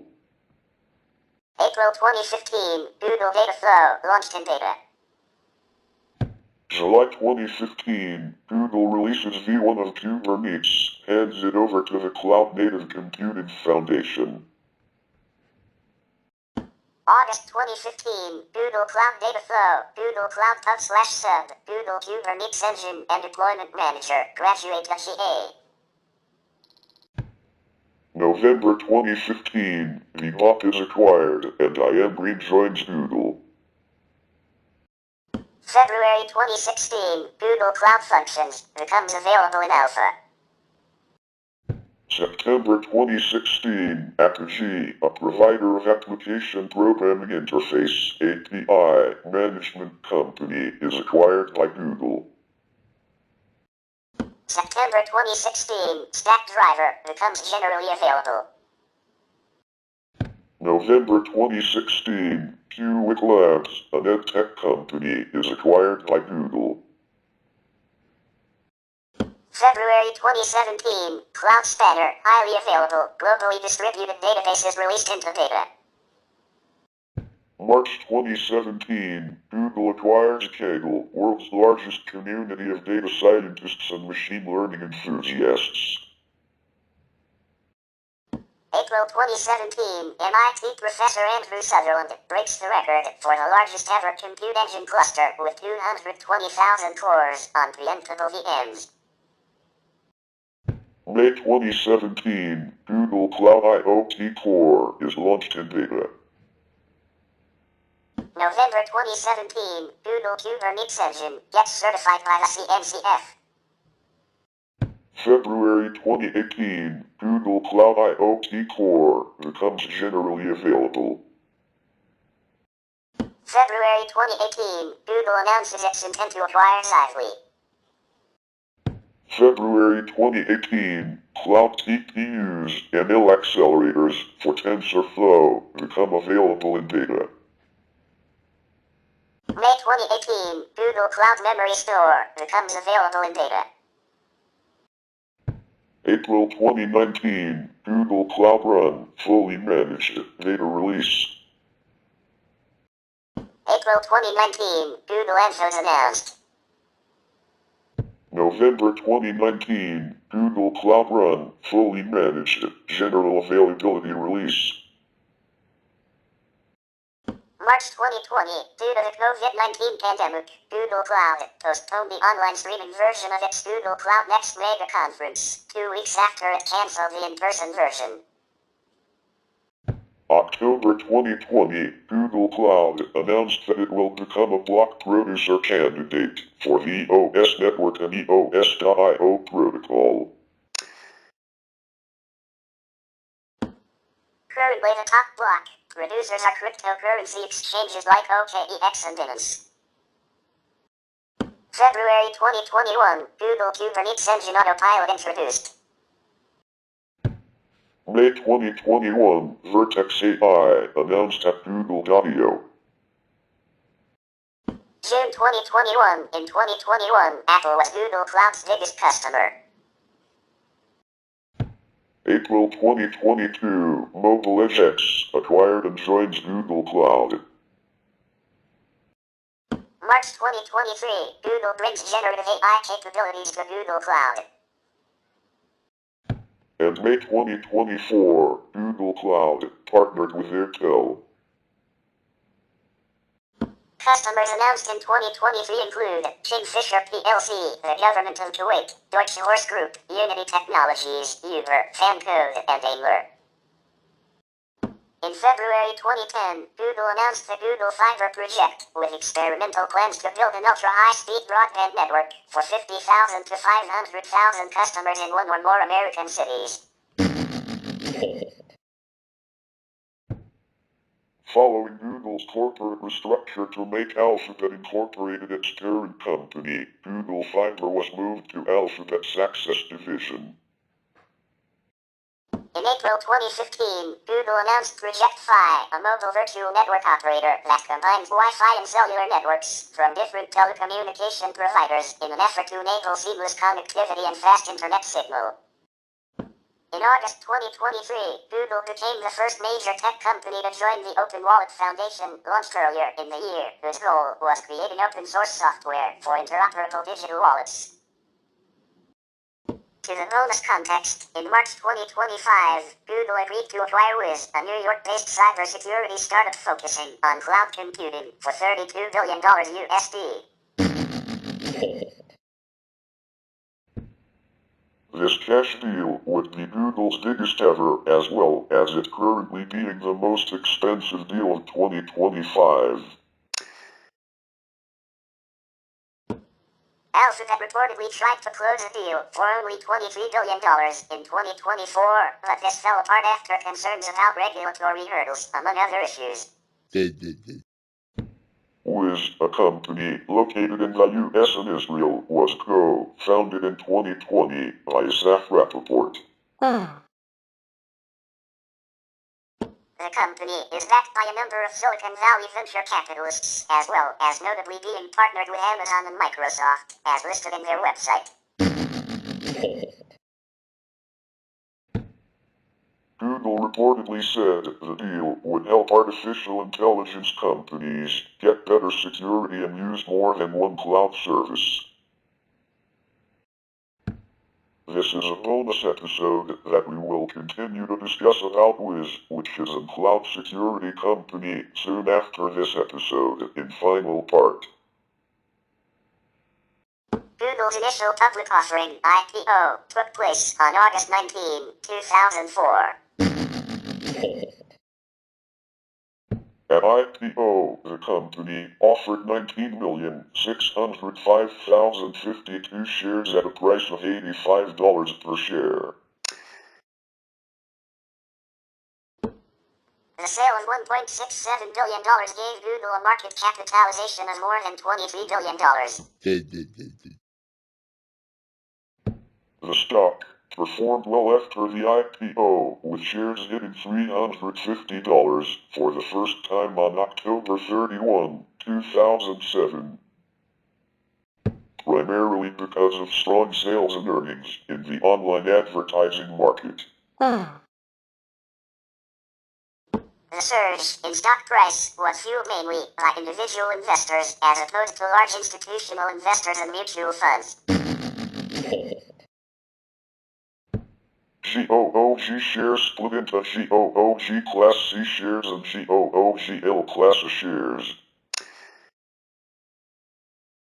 The company is listed on the Nasdaq Stock Exchange under the ticker symbols GOOGL and GOOG, and on the Frankfurt Stock Exchange under the ticker symbol GGQ1. These ticker symbols now refer to Alphabet Incorporated, Google's holding company, since the fourth quarter of 2015. In the third quarter of 2005, Google reported a 700% increase in profit, largely due to large companies shifting their advertising strategies from newspapers, magazines, and television to the internet.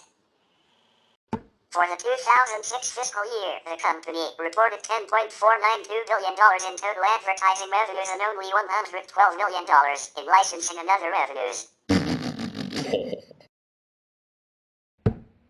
In 2011, 96% of Google's revenue was derived from its advertising programs.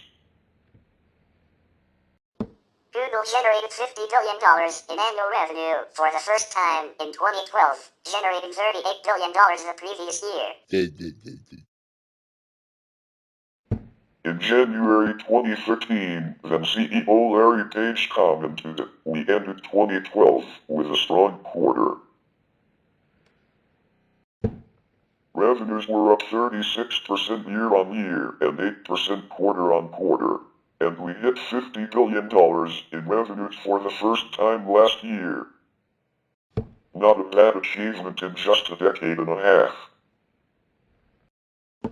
Google's consolidated revenue for the third quarter of 2013 was reported in mid-October 2013 at $14.89 billion, a 12% increase compared to the previous quarter. Google's internet business was responsible for $10.8 billion of this total, with an increase in the number of users' clicks on advertisements. By January 2014, Google's market capitalization had grown to $397 billion.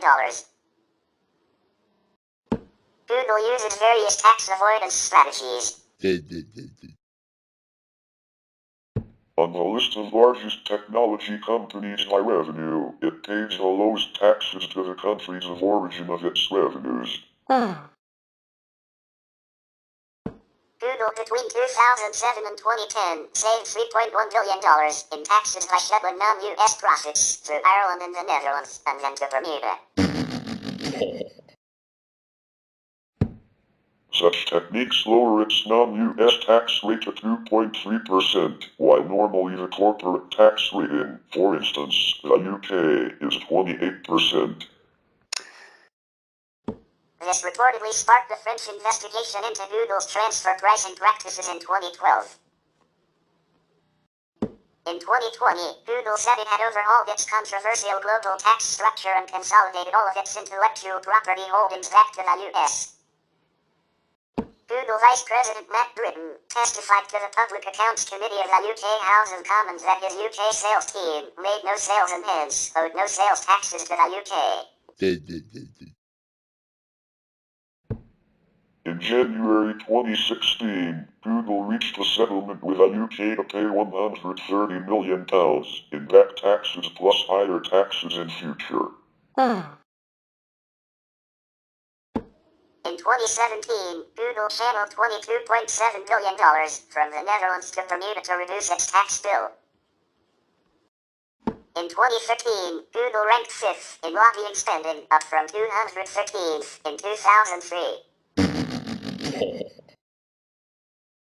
In 2012, the company ranked 2nd in campaign donations of technology and internet sections.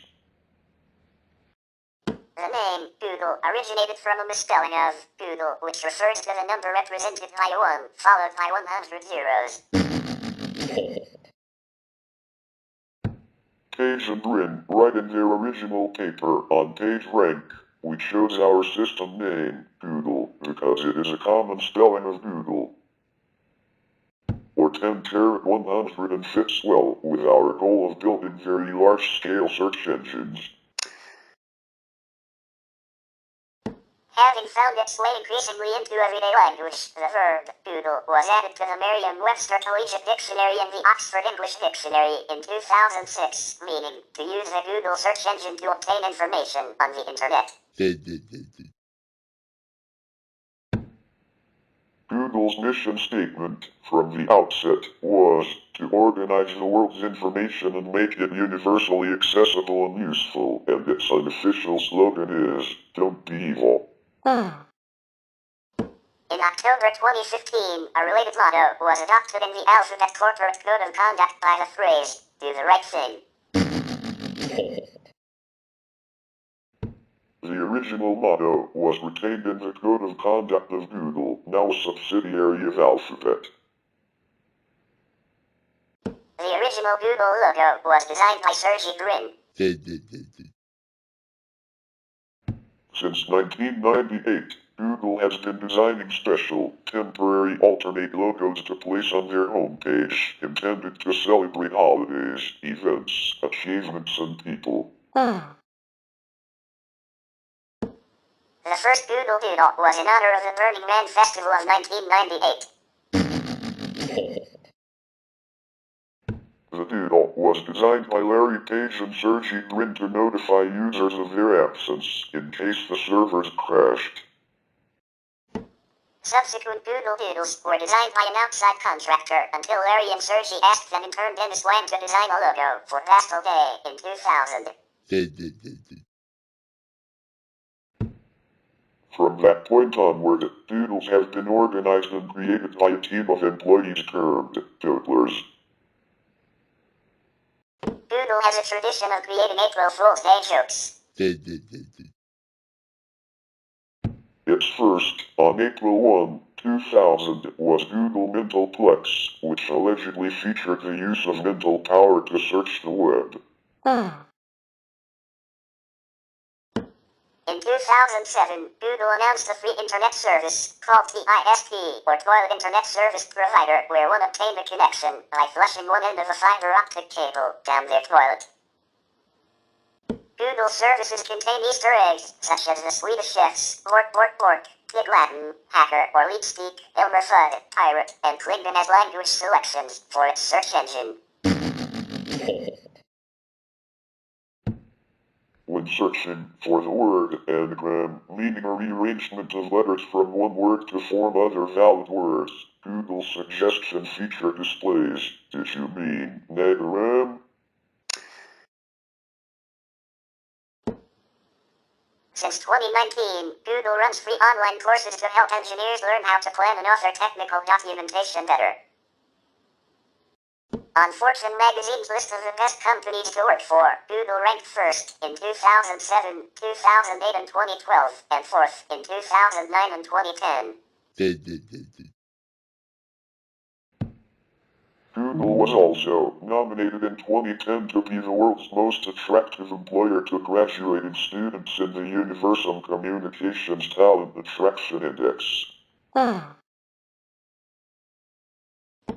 Google's corporate philosophy includes principles such as, you can make money without doing evil, you can be serious without a suit, and work should be challenging and the challenge should be fun. As of September 30, 2020, Alphabet Incorporated had 132,121 employees, of which more than 100,000 worked for Google. Google's 2020 diversity report states that 32% of its workforce are women and 68% are men, with the ethnicity of its workforce being predominantly white, 51.7%, and Asian, 41.9%.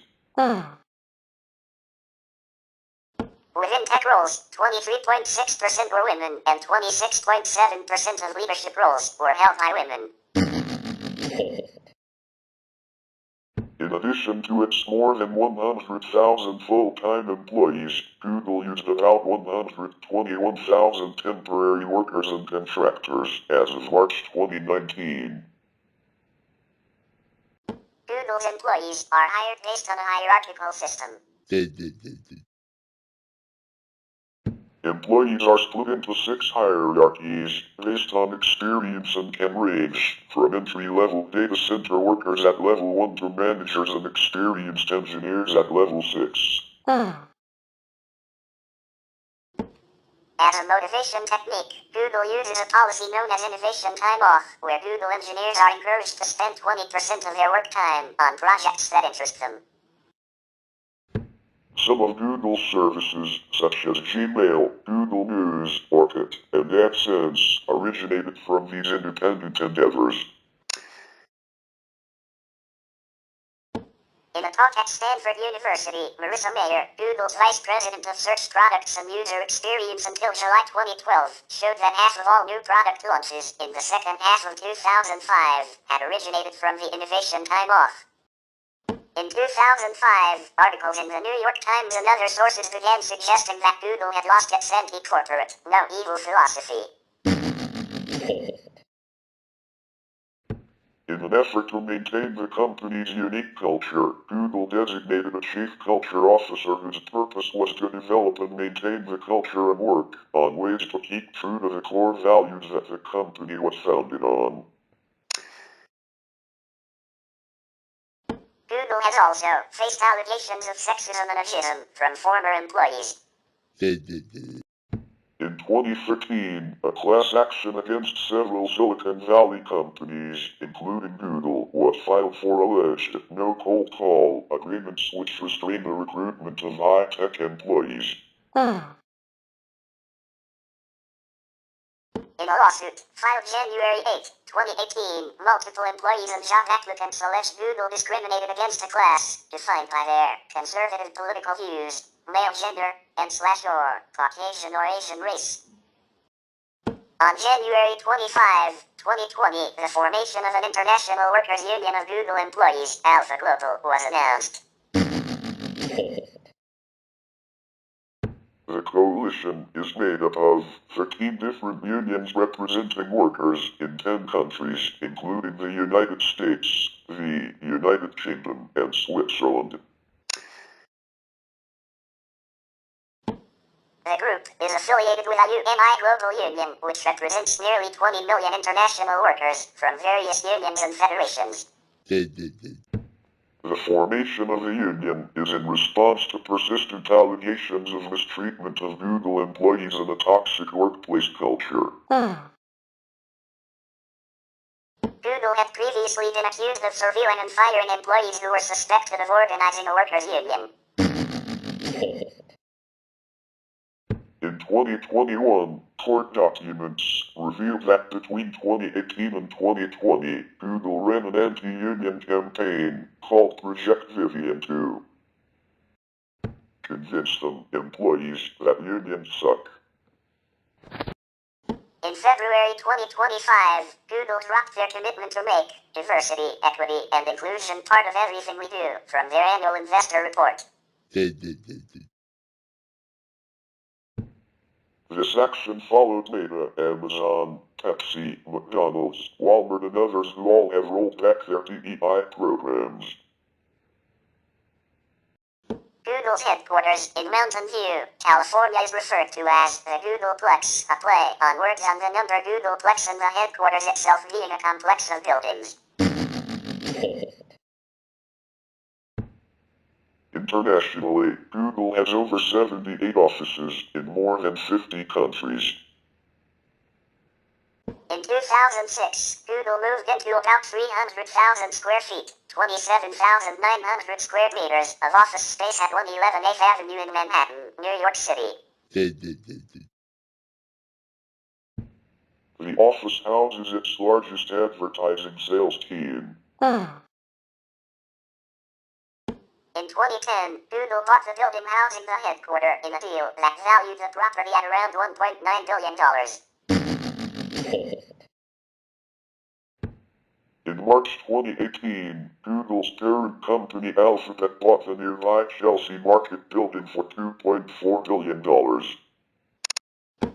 The sale is touted as one of the most expensive real estate transactions for a single building in the history of New York. In November 2018, Google announced its plan to expand its New York City office to a capacity of 12,000 employees. The same December, it was announced that $1 billion, 1,700,000 square foot, 160,000 square meters, headquarters for Google would be built in Manhattan's Hudson Square neighborhood. Called Google Hudson Square, the new campus is projected to more than double the number of Google employees working in New York City. By late 2006, Google established a new headquarters for its AdWords division in Ann Arbor, Michigan.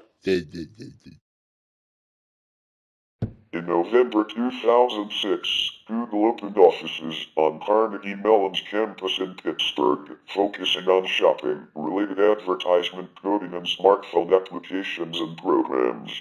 Other office locations in the U.S. include Atlanta, Austin, Boulder, Colorado, Cambridge, Massachusetts, San Francisco, Seattle, and Kirkland, Washington, Birmingham, Michigan, Reston, Virginia, Washington, D.C., and Madison, Wisconsin. It also has product research and development operations in cities around the world, namely Sydney, birthplace location of Google Maps, and London, part of Android development.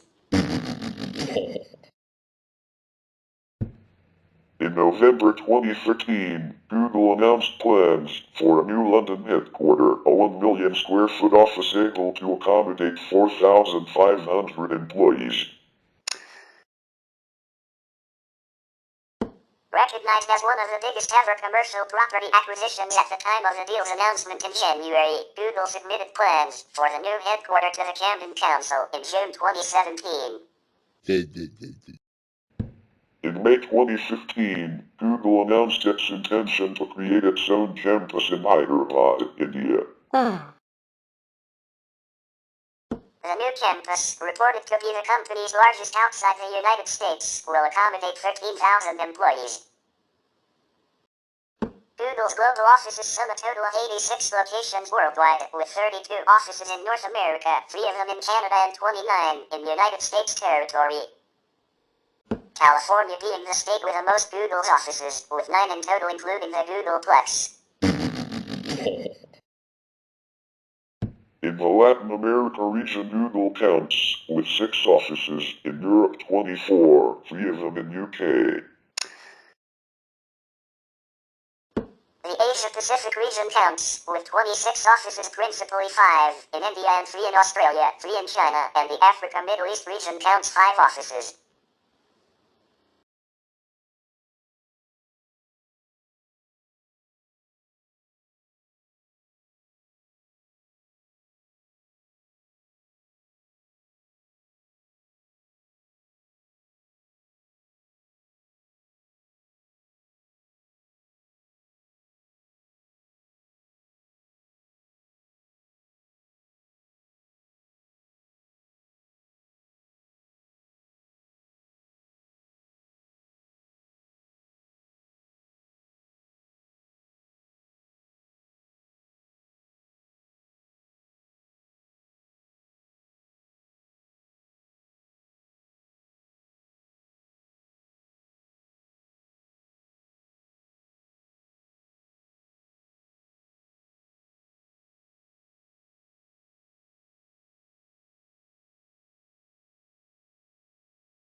Google has data centers in North and South America, Asia, and Europe.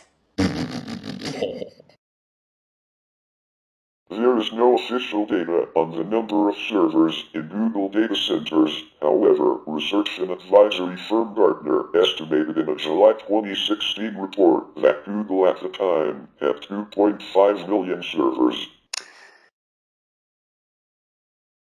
Traditionally, Google relied on parallel computing on commodity hardware like mainstream x86 computers, similar to home PCs, to keep costs per query low. In 2005, it started developing its own designs, which were only revealed in 2009. Google has built its own private submarine communications cables. The first cable, named Curie, connects California with Chile and was completed on November 15, 2019. The second fully Google-owned undersea cable, named DUNE, connects the United States with France and is planned to begin operation in 2020. Google's third subsea cable, Equiano, will connect Lisbon, Portugal with Lagos, Nigeria and Cape Town, South Africa. The company's fourth cable, named Grasshopper, connects landing points in New York, US, UK and Mobile, Spain, and is expected to become operational in 2022. In October 2006, the company announced plans to install thousands of solar panels to provide up to 1.6 megawatt of electricity, enough to satisfy approximately 30% of the campus energy needs. The system is the largest rooftop photovoltaic power station constructed on a U.S. corporate campus and one of the largest on any corporate site in the world. Since 2007, Google has aimed for carbon neutrality in regard to its operations. In spring 2009, Google hired a herd of 200 goats for a week from California grazing to mow their lawn. It was apparently more eco-friendly. Google disclosed in September 2011 that it continuously uses enough electricity to power 200,000 homes, almost 260 million watts or about a quarter of the output of a nuclear power plant. Total carbon emissions for 2010 were just under 1.5 million metric tons, mostly due to fossil fuels that provide electricity for the data centers. Google said that 25% of its energy was supplied by renewable fuels in 2010. An average search uses only 0.3 watt-hours of electricity, so all global searches are only 12.5 million watts or 5% of the total electricity consumption by Google. In 2010, Google Energy made its first investment in a renewable energy project, putting $38.8 million into 2 wind farms in North Dakota. The company announced the 2 locations will generate 169.5 megawatts of power, enough to supply 55,000 homes. In February 2010, the Federal Energy Regulatory Commission granted Google an authorization to buy and sell energy at market rates. The corporation exercised this authorization in September 2013 when it announced it would purchase all the electricity produced by the not yet built 240 megawatt Happy Hereford wind farm. In July 2010, Google signed an agreement with an Iowa wind farm to buy 114 megawatts of power for 20 years. In December 2016, Google announced that, starting in 2017, it would purchase enough renewable energy to match 100% of the energy usage of its data centers and offices. The commitment will make Google the world's largest corporate buyer of renewable power, with commitments reaching 2.6 gigawatts, 2,600 megawatts of wind and solar energy. In November 2017, Google bought 536 megawatts of wind power. The purchase made the firm reach 100% renewable energy. The wind energy comes from 2 power plants in South Dakota, one in Iowa and one in Oklahoma.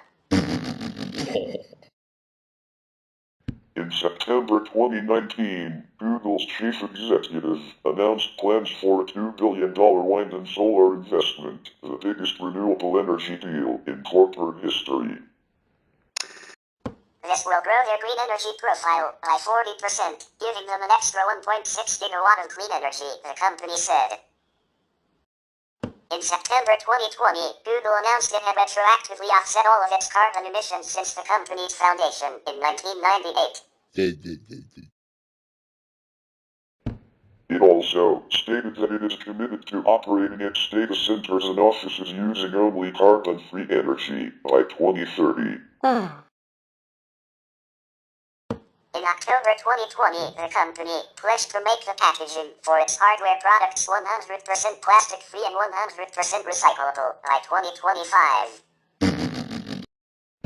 It also said that all its final assembly manufacturing sites will achieve a UL 27990 waste to landfill certification by 2022 by ensuring that the vast majority of waste from the manufacturing process is recycled instead of ending up in a landfill. In 2023, Google consumed 24 terawatt-hours of electricity, more than countries such as Iceland, Ghana, the Dominican Republic, or Tunisia. Google donates to climate change denial political groups including the State Policy Network and the Competitive Enterprise Institute. The company also actively funds and profits from climate disinformation by monetizing ad spaces on most of the largest climate disinformation sites. Google continued to monetize and profit from sites propagating climate disinformation even after the company updated their policy to prohibit placing their ads on similar sites. In 2004, Google formed the not-for-profit philanthropic Google.org with a startup fund of $1 billion. The mission of the organization is to create awareness about climate change, global public health, and global poverty.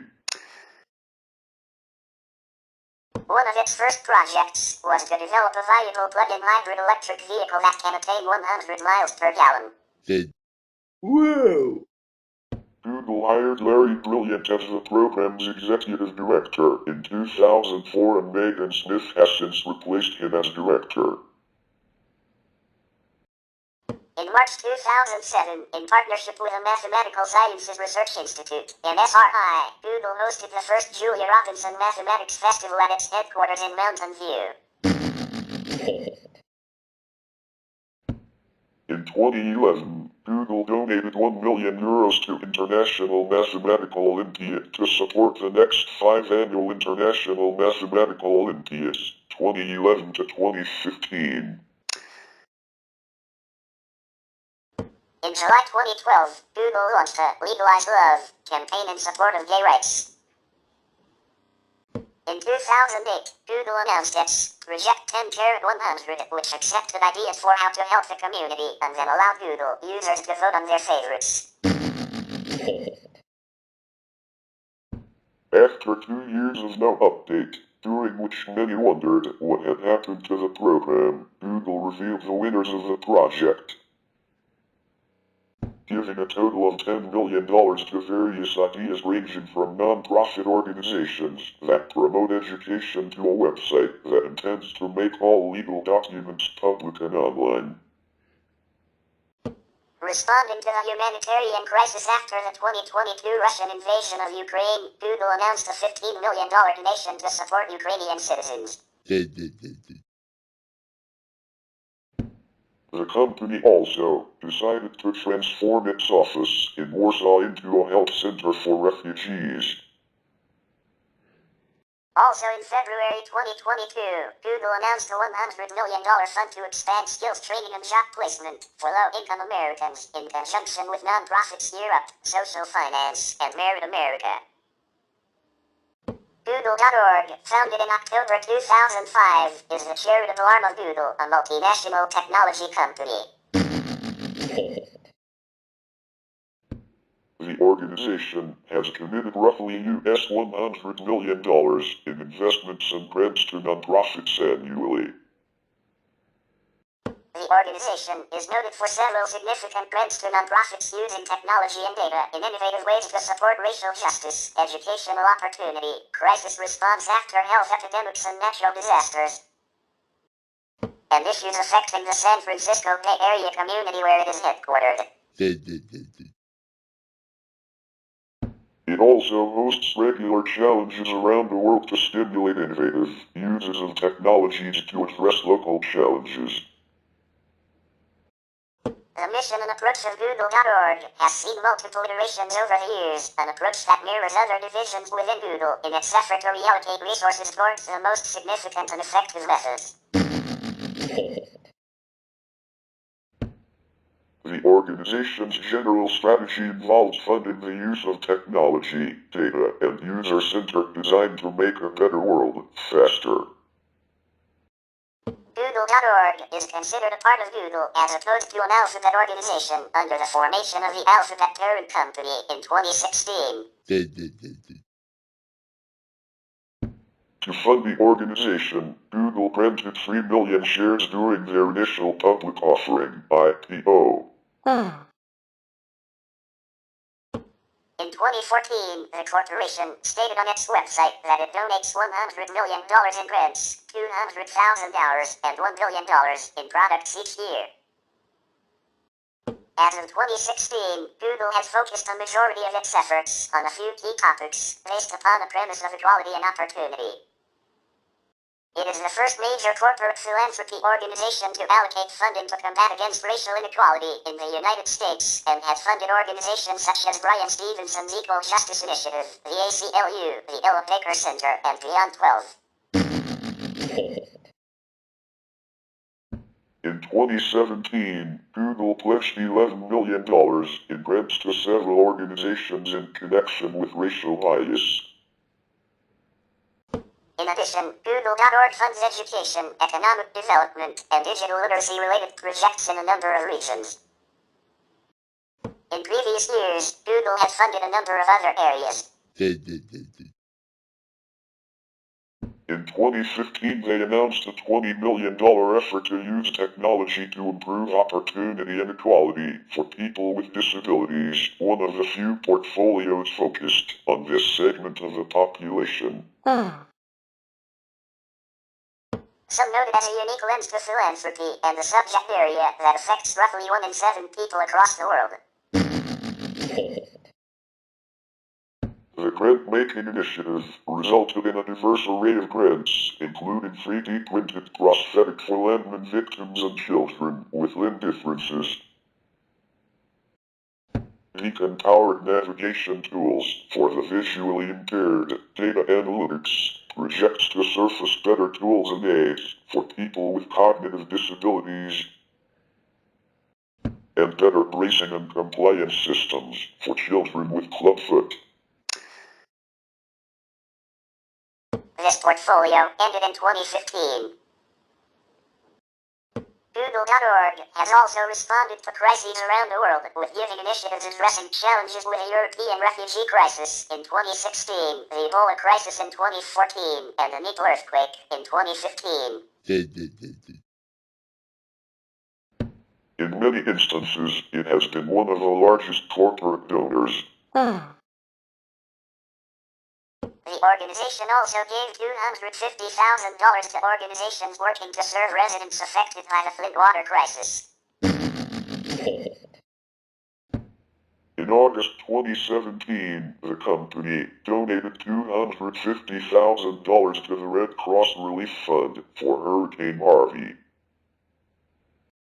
AI for Social Good is a group of researchers, engineers, volunteers, and other people across Google with a shared focus on positive social impact. Google.org and Google in general has also been supportive of a number of causes, including LGBT rights, veterans affairs, digital literacy, and refugee rights. Previous incarnations of Google.org took different approaches, usually focused on technology applied to social sphere, in keeping with the company's brand around technology and innovation. Among its first projects was a mass-produced plug-in hybrid electric vehicle that can attain 100 mpg, miles per gallon, say vehicle to grid. In November 2007, Google.org announced RE-C, renewable energy cheaper than coal. A project that will invest several $100 million in order to produce renewable energy at a profit from wind and solar sources, particularly solar thermal energy.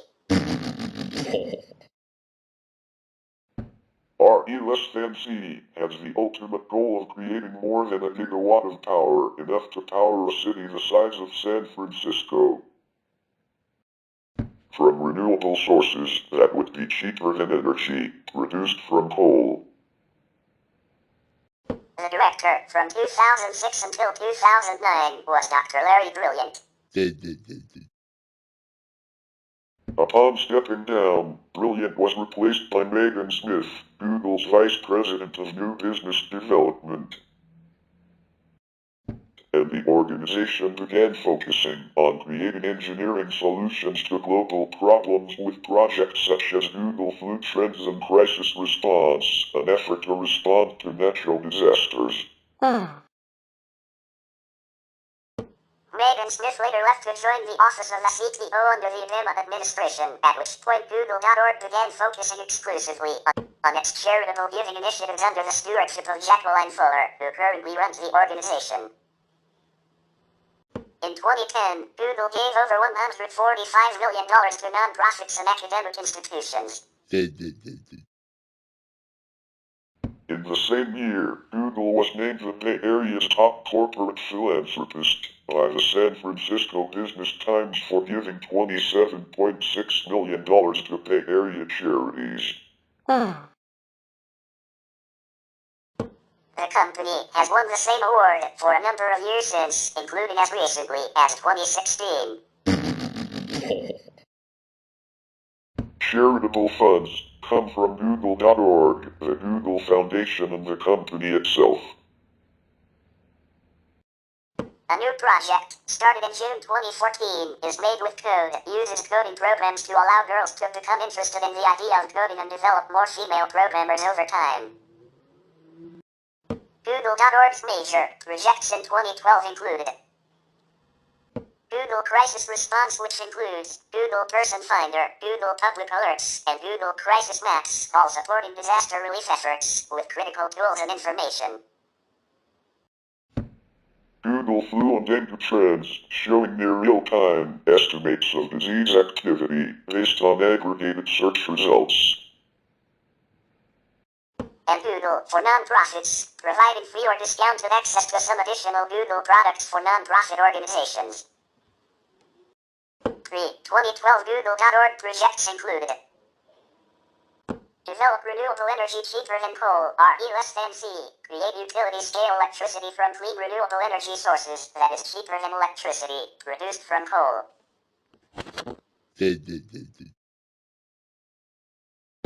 This project began in 2007 and was dropped in 2011. Though technical advancements resulted, it did not meet its ambitious goal. Accelerate the commercialization of plug-in electric vehicles, recharge IT, seed innovation, demonstrate technology, inform the debate, and stimulate market demand to foster mass commercialization of plug-in vehicles. Predict and prevent, identify hotspots, and enable rapid response to emerging threats, such as infectious disease and climate risk. Inform and empower to improve public services, use information to empower citizens and communities, providers, and policymakers to improve the delivery of essential public services, such as education, health, water, and sanitation in the developing world. And fuel the growth of small and medium-sized enterprises, increase the flow of risk capital to small and medium-sized businesses in the developing world. In 2008, Google.org joined a number of renewable energy initiatives, including investing $130 million in e-solar for solar thermal plants. Presenting at the Renewable Energy Finance Forum Wall Street, held June 18 to 19, 2008 at the Waldorf Astoria Hotel. Google.org Climate Change and Energy Initiatives Director, Dan Riker, will share the opening remarks. Investing $10 million in Wakani Power for kite systems that tap into jet streams. Filing a patent application for floating data centers powered by wave power. And invested in Ultra-Rock Energy, first U.S. demonstration, project of enhanced geothermal systems to create renewable energy through geothermal power.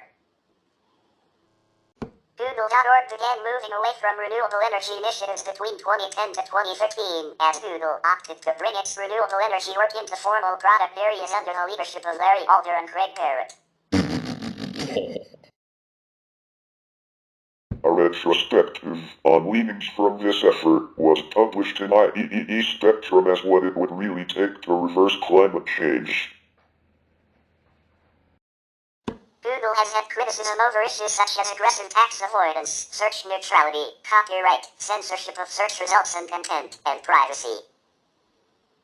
Other criticisms are alleged misuse and manipulation of search results, its use of other people's intellectual property, concerns that its compilation of data may violate people's privacy, and the energy consumption of its servers, as well as concerns over traditional business issues such as monopoly, restraint of trade, anti-competitive practices, and patent infringement.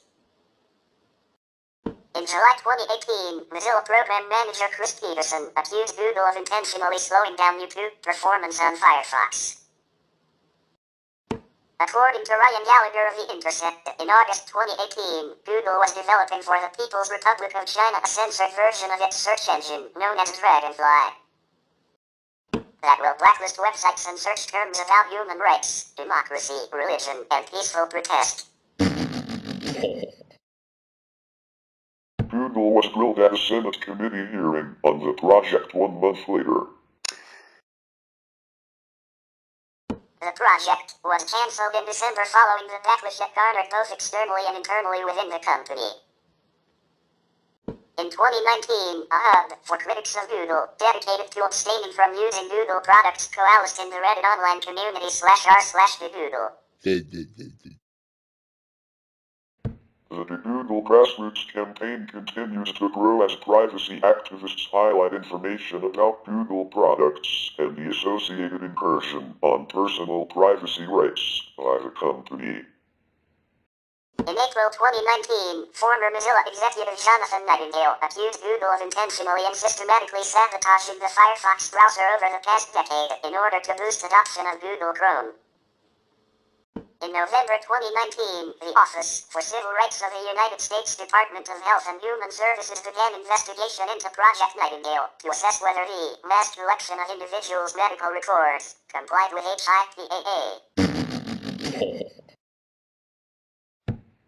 According to the Wall Street Journal, Google secretively began the project in 2018 with St. Louis-based healthcare company Ascension. In a 2022 National Labor Relations Board ruling, court documents suggested that Google sponsored a secretive project, Project Vivian, to counsel its employees and to discourage them from forming unions. Google reportedly paid Apple $22 billion in 2022 to maintain its position as the default search engine on Safari. This deal underscores the intense competition in the tech industry for dominance in the search market. It marks one of the largest payments between two tech giants in recent years.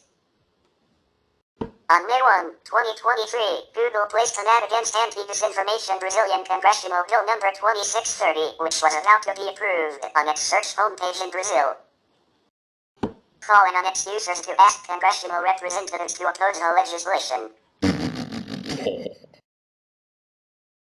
The country's government and judiciary accused the company of undue interference in the congressional debate, saying it could amount to abuse of economic power and ordering the company to change the ad within 2 hours of notification or face fines of 1 million real, 2023 US $185,528.76 per non-compliance hour.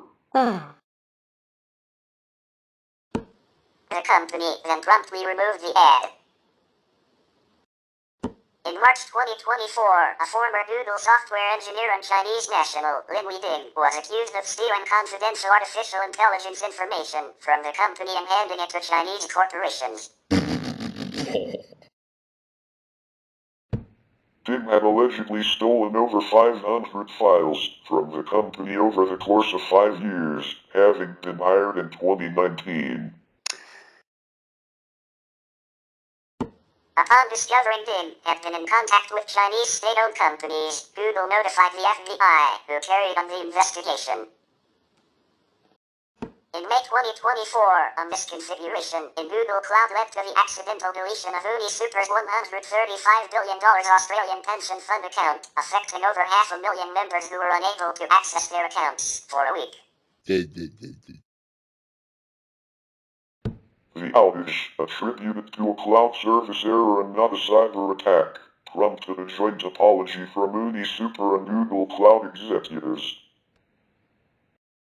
who assured members that no personal data was compromised and restoration efforts were underway.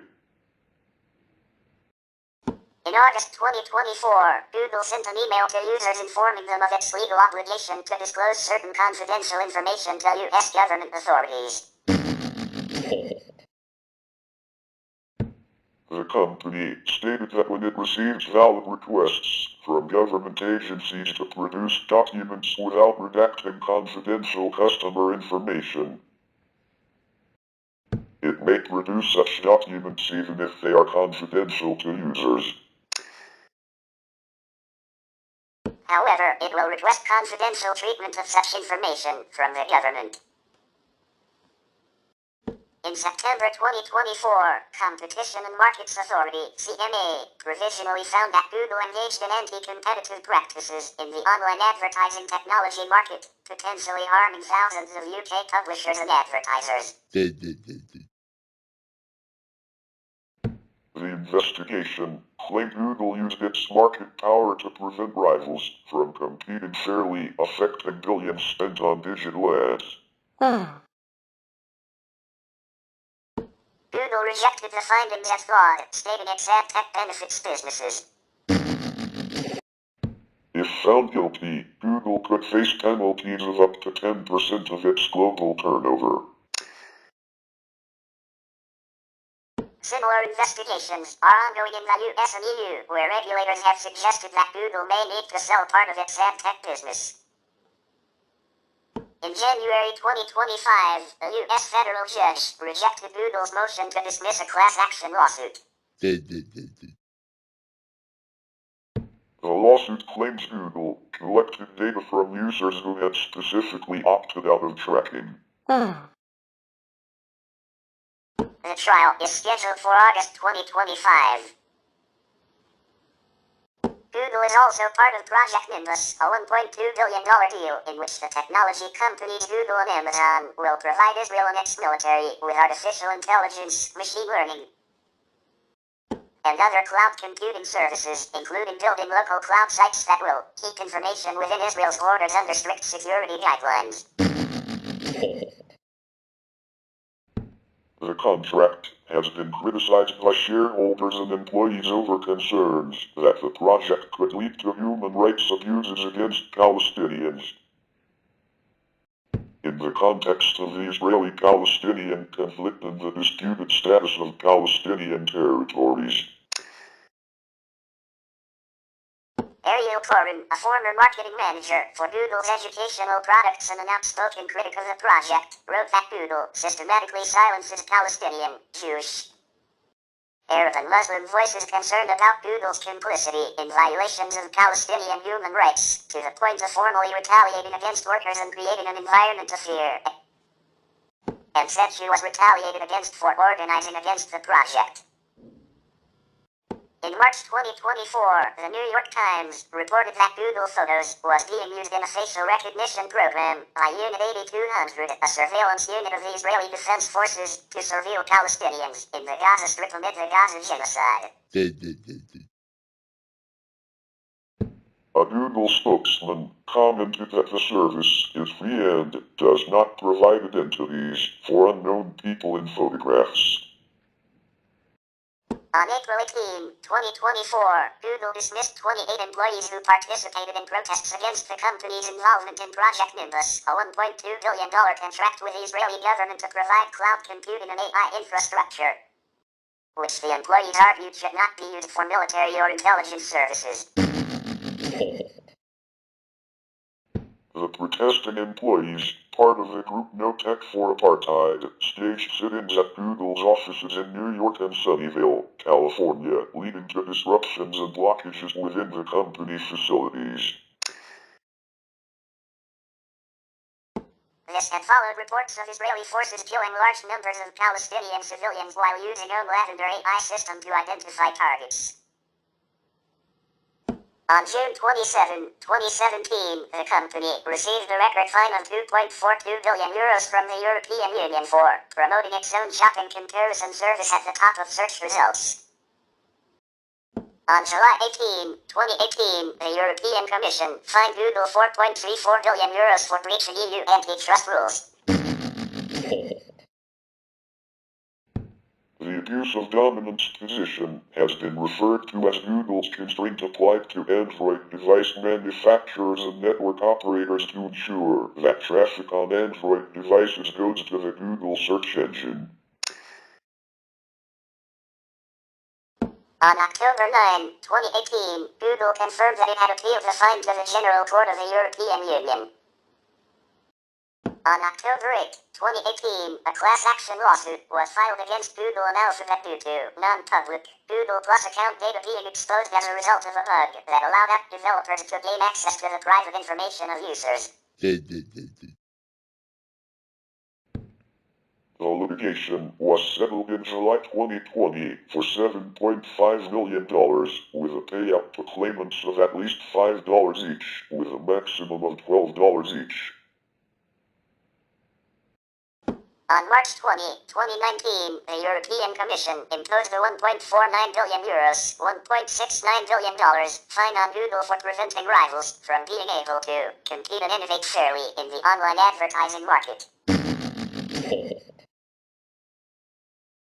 European Union Competition Commissioner Margaret Vestager said Google had violated EU antitrust rules by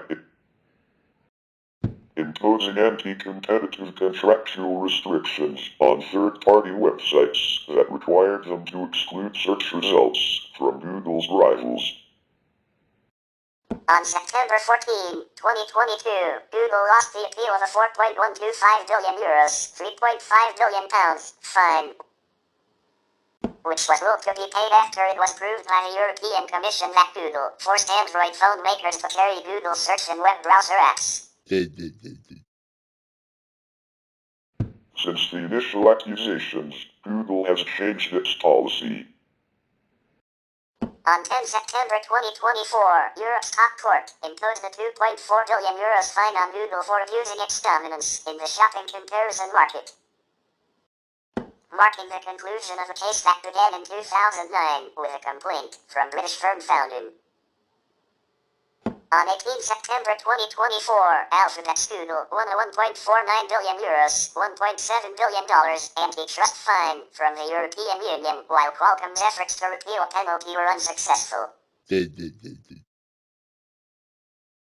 General Court agreed with many of the European Commission's findings but annulled the Google fine, stating that the Commission failed to consider all relevant factors and did not demonstrate harm to innovation or consumers. Google noted that it had already changed its contract practices in 2016. Meanwhile, Qualcomm saw its fine reduced slightly but failed to overturn the ruling regarding its predatory pricing against Icera. Both companies have options to appeal further. On January 21, 2019, French data regulator CNIL imposed a record €50 million fine on Google for breaching the European Union's General Data Protection Regulation. The judgment claimed Google had failed to sufficiently inform users of its methods for collecting data to personalize advertising. Google issued a statement saying it was deeply committed to transparency and was studying the decision before determining its response. On January 6, 2022, France's data privacy regulatory body CNIL fined Alphabet's Google €150 million, $169 million. for not allowing its internet users an easy refusal of cookies along with Facebook. On March 20, 2024, Google was fined approximately $270 million by French regulators for using content from news outlets in France without proper disclosure to train its AI. Bard now renamed Gemini, violating a previous commitment to negotiate content used transparently and fairly. After U.S. congressional hearings in July 2020 and a report from the U.S. House of Representatives Antitrust Subcommittee released in early October, the United States Department of Justice filed an antitrust lawsuit against Google on October 20, 2020, asserting that it has illegally maintained its monopoly position in web search and search advertising. The lawsuit alleged that Google engaged in anti-competitive behavior by paying Apple between $8 billion and $12 billion to be the default search engine on iPhones.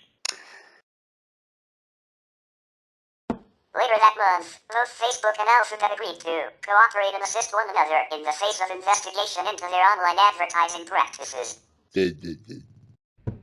Another suit was brought against Google in 2023 for illegally monopolizing the advertising technology market. In August 2024, District of Columbia U.S. District Court Judge Amit Mehta ruled that Google held a monopoly in online search and text advertising in violation of Section 2 of the Sherman Antitrust Act. On October 8, 2024, the U.S. government suggested it could request Google to divest parts of its business, such as the Chrome browser and Android, due to its alleged monopoly in online search. The Justice Department aimed to limit Google's growing dominance in areas like AI. Google, which intended to appeal, argued that the proposals were too extreme, while also dealing with other antitrust cases involving its App Store and advertising operations. In November 2024, the Justice Department proposed major changes to curb Google's online search monopoly, including forcing the company to sell its Chrome browser, share search data with competitors, and end exclusive agreements that make Google the default search engine on devices like iPhones. The DOJ also sought a ban on Google re-entering the browser market for 5 years and restrictions on its investments in rival search or AI technologies. Google called these proposals excessive and harmful to consumers, pledging to appeal.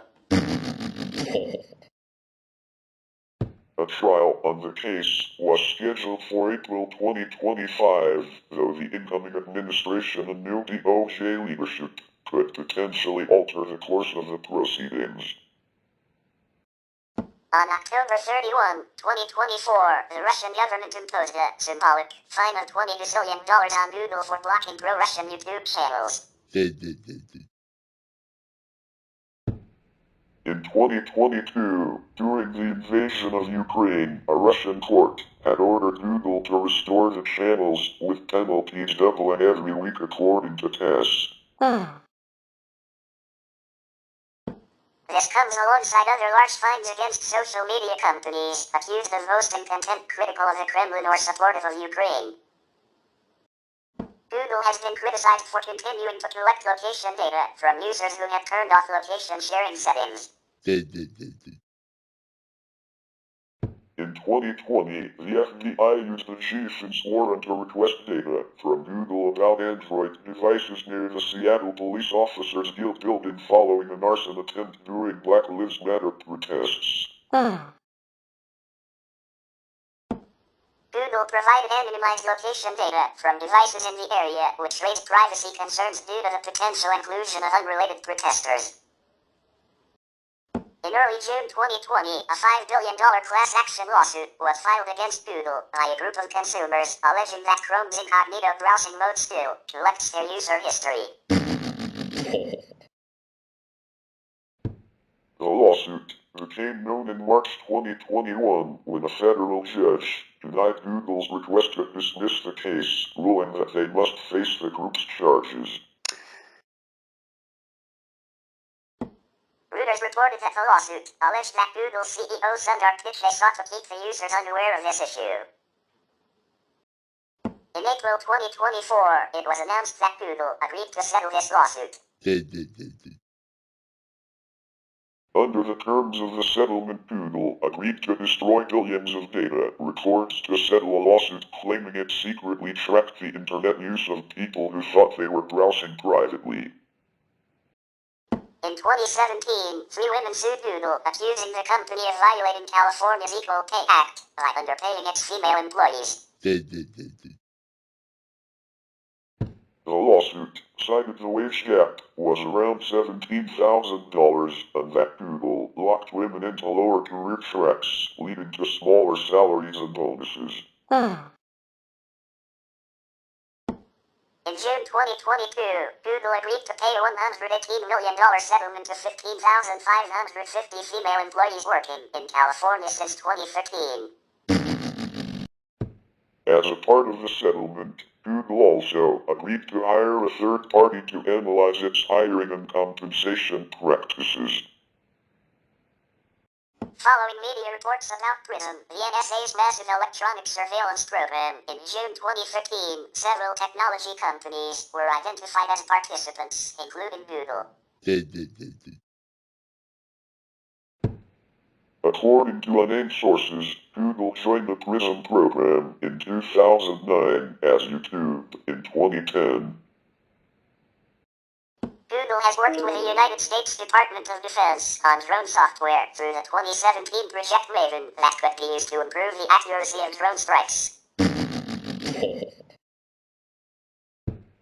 In April 2018, thousands of Google employees, including senior engineers, signed a letter urging Google CEO Sundar Pichai to end his controversial contract with the Pentagon. Google ultimately decided not to renew this DoD contract, which was set to expire in 2019. In 2022, Google shared a $9 billion contract from the Pentagon for cloud computing with Amazon, Microsoft, and Oracle. Google has been involved in multiple lawsuits over issues such as privacy, advertising, intellectual property, and various Google services such as Google Books and YouTube.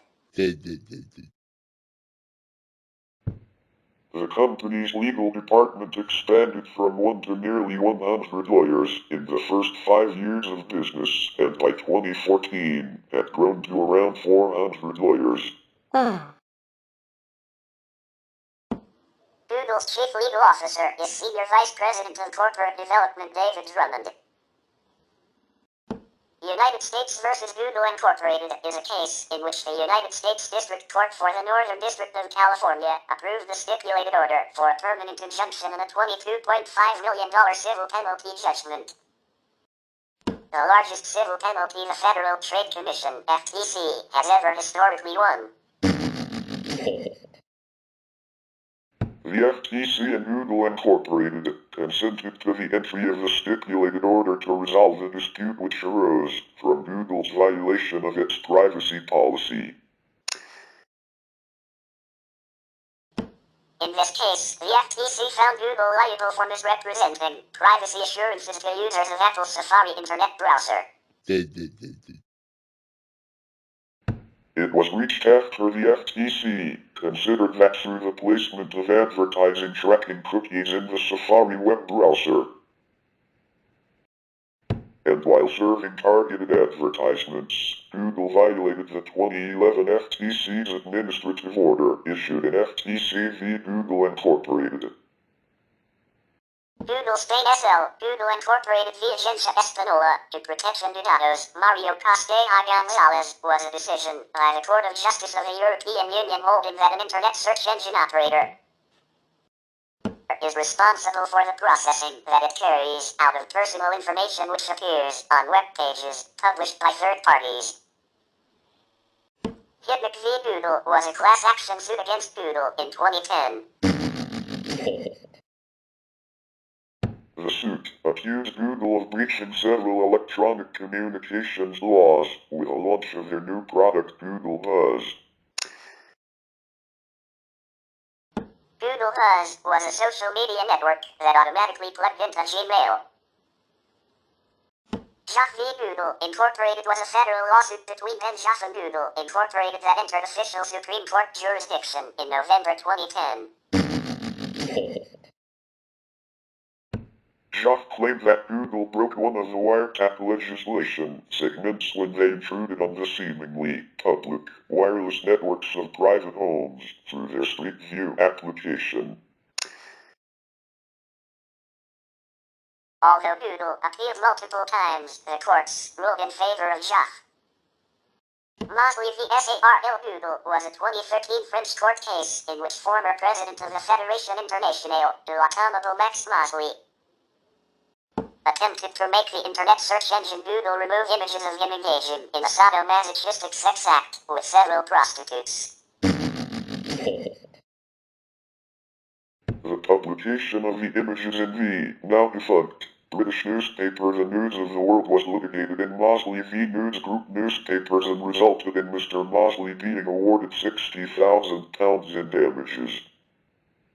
Rocky Mountain Bank v. Google Incorporated was a decision by the United States District Court for the Northern District of California holding that Google had to reveal the account information of a Gmail user who had been mistakenly sent sensitive information from Rocky Mountain Bank. Taxel v. Google Incorporated in the Google Location History Litigation, case number 5:18-CV-05062, U.S. District Court for the District of Northern California. The law firm Franklin D. Azar and Associates, P.C., was appointed interim class counsel in this privacy case by users of Google Maps or other Google applications, alleging that Google deliberately collected personal information from individuals in order to generate millions of dollars in revenue by covertly recording contemporaneous location data about users on their mobile devices who had specifically opted out of such tracking. Google Incorporated the American Blend and Wallpaper Factory Incorporated was a decision of the United States District Court for the Northern District of California that challenged the legality of Google's AdWords program. The court concluded that, pending the outcome of a jury trial, Google AdWords may be in violation of trademark law. RescueCom Corp. v. Google Incorporated was a United States Court of Appeals for the Second Circuit case in which the court held that recommending a trademark for keyword advertising was a commercial use of the trademark and could constitute trademark infringement. The case involved RescueCom. Prior to the case's resolution, Google recommended the RescueCom trademark to businesses, including RescueCom's competitors that were buying keywords through Google's AdWords product. Rosetta Stone v. Google was a decision of the United States Court of Appeals for the Fourth Circuit that challenged the legality of Google's AdWords program. The court overturned the grant of summary judgment for Google that had held Google AdWords was not a violation of trademark law. Goddard v. Google Incorporated is a case in which Jenna Goddard alleged that she was harmed by Google as a result of clicking allegedly fraudulent web-based advertisements for mobile subscription services. The United States District Court for the Northern District of California held that the action was barred by Section 230 of the Communications Decency Act, CDA, and dismissed the complaint. Garcia v. Google Incorporated is a case where Cindy Lee Garcia sued Google and its video sharing website, YouTube, to have the controversial film Innocence of Muslims taken down from the site. A California District Court denied Garcia's motion for preliminary injunction, but, on appeal, the United States Court of Appeals for the Ninth Circuit reversed the lower court's decision. Ordered YouTube to take down all copies of Innocence of Muslims, and remanded the case to the District Court for reconsideration. In May 2015, in an en banc opinion, the Ninth Circuit reversed the panel's decision, vacating the order for the preliminary injunction. On October 31, 2024, Google was ordered to pay $20 billion by the Russian government following the removal of 17 pro-Kremlin YouTube channels, several of which have been blocked since the Russian invasion of Ukraine in 2022. Kremlin spokesman Dmitry Peskov defended the large sum of money as it is rather filled with symbolism, and stated that Google should not restrict our broadcasters on their platform. This should be a reason for the Google leadership to pay attention to this and improve the situation. On October 27, 2015, the Supreme Court of South Australia found, in the case of Duffy v. Google Incorporated, 2015, SASC 170, that Google autocomplete perpetuated a defamation of the plaintiff, for which Google was liable. On April 30, 2020, the Supreme Court of Victoria found, in the case of Defteros v. Google LLC, 2020, VSC 219, that Google could be held liable for defamation in Australia. The court held that Google does publish web pages reached by clicking on hyperlinks within Google search results. The resolution of the publication issue was a necessary step to Google's liability. Google succeeded on some defenses and failed on others. Defteros was awarded $40,000. On August 17, 2022, Australia's highest court ruled that Google was not liable. A joint statement by Chief Justice Susan Kiefel and Justice Jacqueline Gleason said, in reality, a hyperlink is merely a tool which enables a person to navigate to another web page. In March 2005, Agents France Press, AFP, sued Google for copyright infringement in federal court in the District of Columbia. A case which Google settled for an undisclosed amount in a pact that included a license of the full text of AFP articles for use on Google News. Viacom International, Incorporated v. YouTube, Incorporated is a U.S. District Court for the Southern District of New York case in which Viacom sued alleging that YouTube had engaged in brazen and massive copyright infringement by allowing users to upload and view hundreds of thousands of videos owned by Viacom without permission. A motion for summary judgment seeking dismissal was filed by Google and was granted in 2010 on the grounds that the Digital Millennium Copyright Act's safe harbor provision shielded Google from Viacom's copyright infringement claims. In 2012, on appeal to the United States Court of Appeals for the Second Circuit, it was overturned in part. On April 18, 2013, District Judge Stanton again granted summary judgment in favor of defendant YouTube. An appeal was begun, but the parties settled in March 2014. Authors Guild v. Google was a copyright case litigated in the United States centering on the allegations by the Authors Guild that Google infringed their copyrights in developing its Google Book Search database.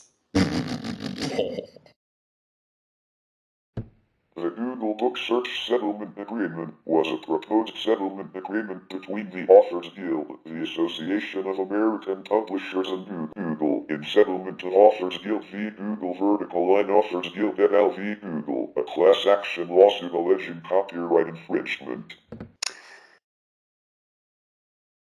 The settlement was initially proposed in 2008 and ultimately rejected by the court in 2011.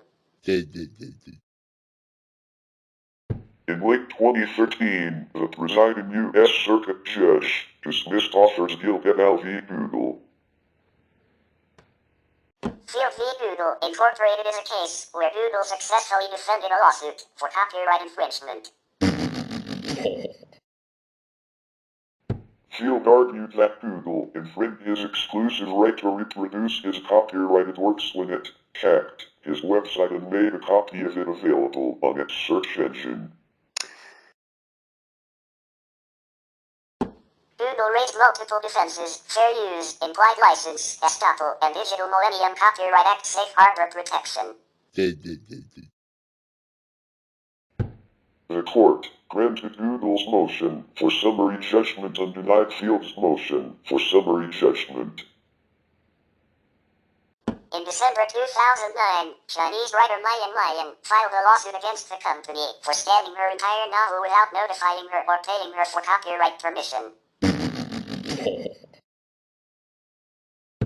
Google removed Lian's work from its online library shortly after learning of the suit. In January 2015, a Chinese court ordered Google to pay Lian compensation of 5,000 yuan (US $800) for scanning her works without permission. In 2016, a Texas jury awarded Bedrock Computer Technologies $5 million in a patent lawsuit against Google. The patent allegedly covered use of hash tables with garbage collection and separate chaining in the Red Hat Linux kernel. Google and Bedrock later settled the case and the judgment was vacated by the court. Google LLC v. Oracle America Incorporated is a dispute related to Oracle's copyright and patent claims on Google's Android operating system, specifically in context of the Application Programming Interfaces (API'(S) from the Java implementation that Google had initially used in developing the Android system.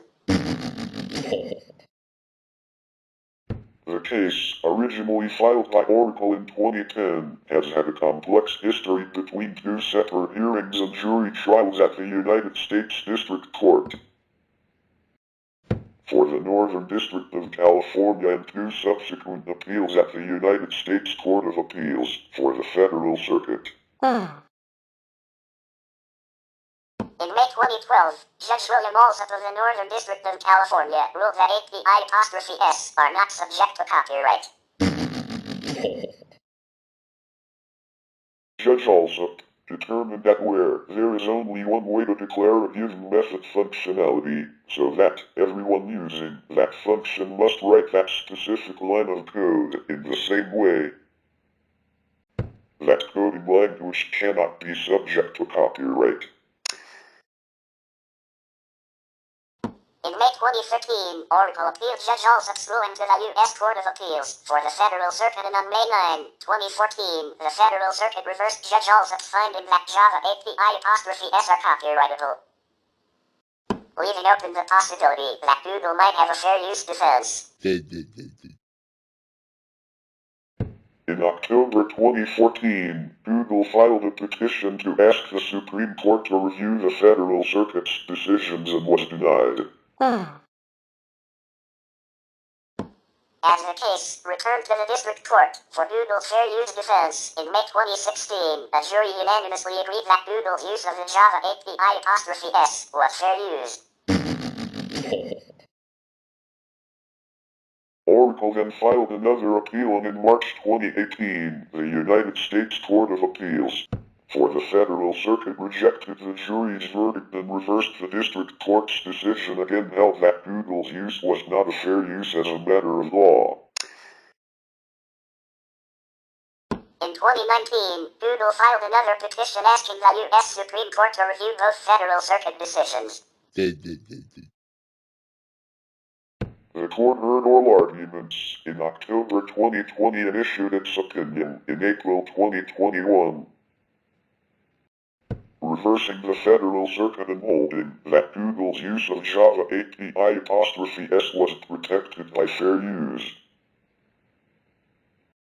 Perfect 10 v. Google Incorporated et al. Was a U.S. court case for Google to stop creating and distributing thumbnails of Perfect 10's images in its Google image search service, and for it to stop indexing and linking to sites posting such images.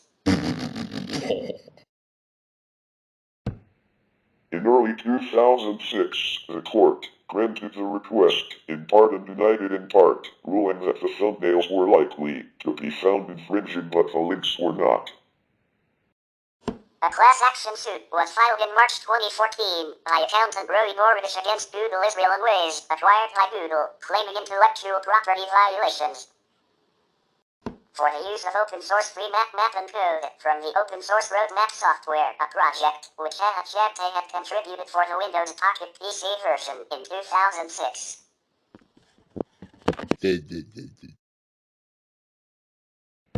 The lawsuit was dismissed twice in Israeli courts. Final verdict given by the Israeli Supreme on 28 January 2019. In January 2020, Roy Morris and Eric Krotman filed a regular lawsuit against the company. In 2017, David Elliott and Chris Gillespie argued before the Ninth Circuit of the United States Court of Appeals that Google had suffered genericide. The controversy began in 2012 when Gillespie acquired 763 domain names containing the word Google. The company promptly filed a complaint with the National Arbitration Forum, NAF. Elliott then filed a petition for canceling the Google trademark. Ultimately, the court ruled in favor of Google because Elliott failed to show a preponderance of evidence showing the genericide of Google. Google is currently fighting a lawsuit filed by the U.S. Labor Department claiming gender discrimination. Officials of Google said it was too financially burdensome and logistically challenging to hand over salary records that the government requested in order to investigate. A judge has, however, ordered Google to hand over salary records to the government in this ongoing investigation by the U.S. Department of Labor. In a lawsuit filed January 8, 2018, multiple employees and job applicants alleged Google discriminated against a class defined by their conservative political views, male gender, and/or Caucasian or Asian race. On January 29, 2018, YouTube technical recruiter Arn Wilberg filed a suit accusing Google of systematically discriminating in favor of job applicants who are Hispanic, African American, or female and against Caucasian and Asian men. On August 14, 2017, 3 former employees of Google have filed a class action lawsuit against the internet company, alleging a pattern of discrimination against women workers, including systemically lower pay than their male counterparts. In 2014, a parent filed a class action lawsuit against Google for in-app purchases, which are microtransactions that can be made within applications. This lawsuit followed a class action lawsuit and investigation by the Federal Trade Commission against Apple Incorporated over similar complaints. See Apple Incorporated litigation, in-app purchases class action.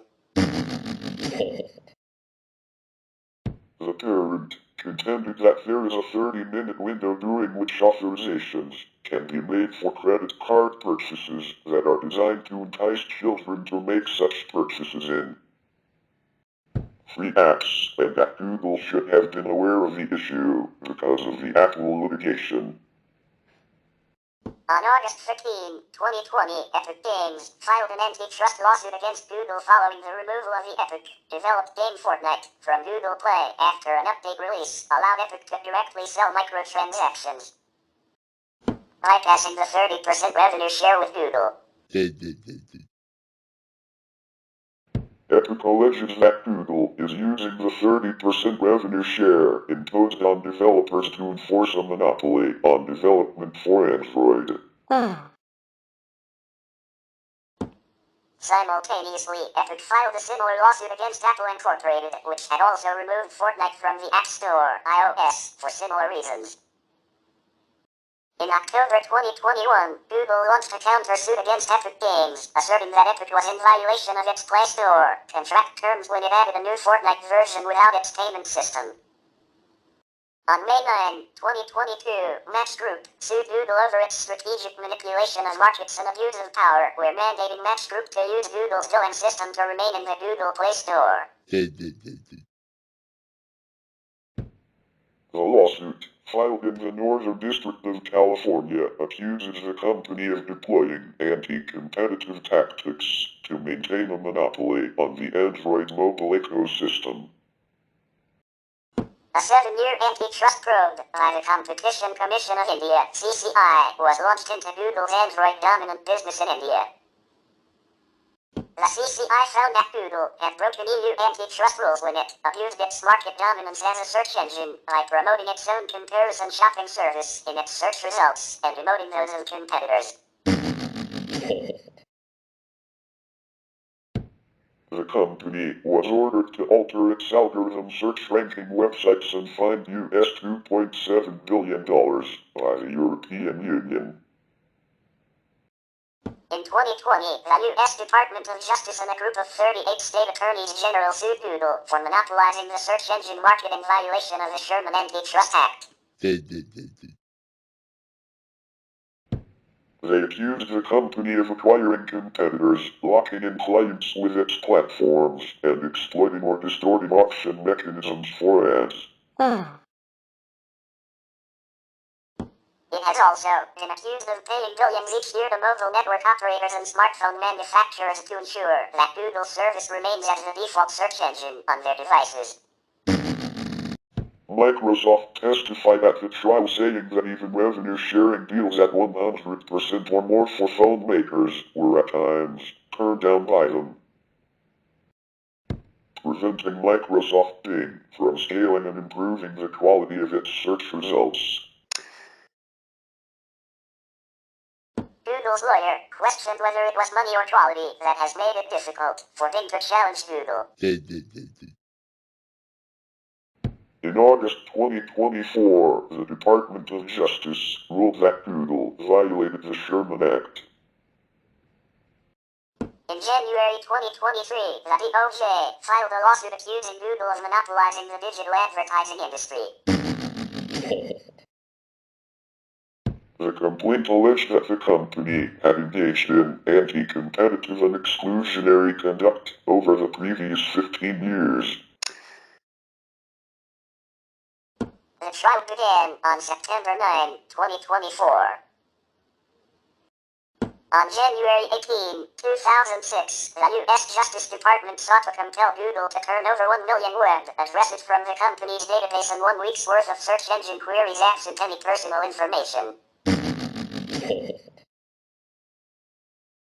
Attorney General Alberto Gonzales said the request was intended to help fight internet pornography and counter legal challenges to the Child Online Protection Act.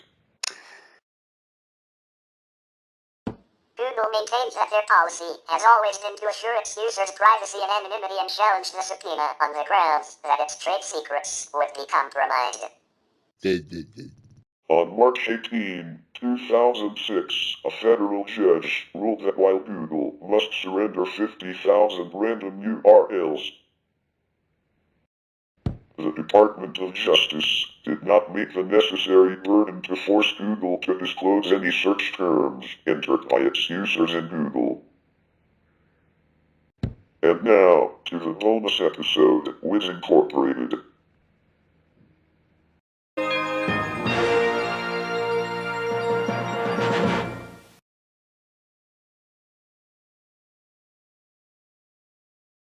Wiz Incorporated is an Israeli-American cloud security company headquartered in New York City.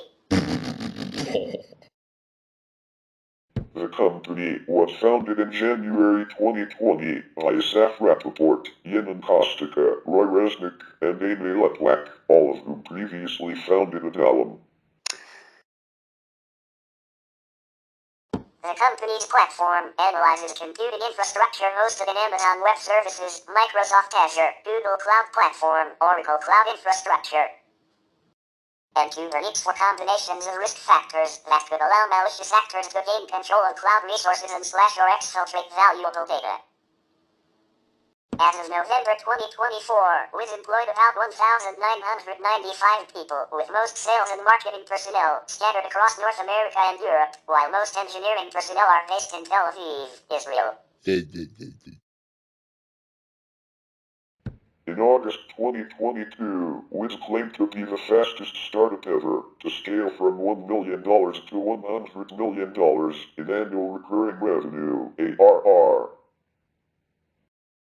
from February 2021 to approximately July 2022. In February 2024, the company claimed to have reached $350 million in ARR with a 45% market share of Fortune 100 companies. In March 2025, it was announced that Alphabet Incorporated would acquire Wiz in a $32 billion deal. Wiz was founded in January 2020 by Asaf Rappaport, Yemen Kostica, Roy Resnick, and Amy Letwak, all of whom previously founded Adalem.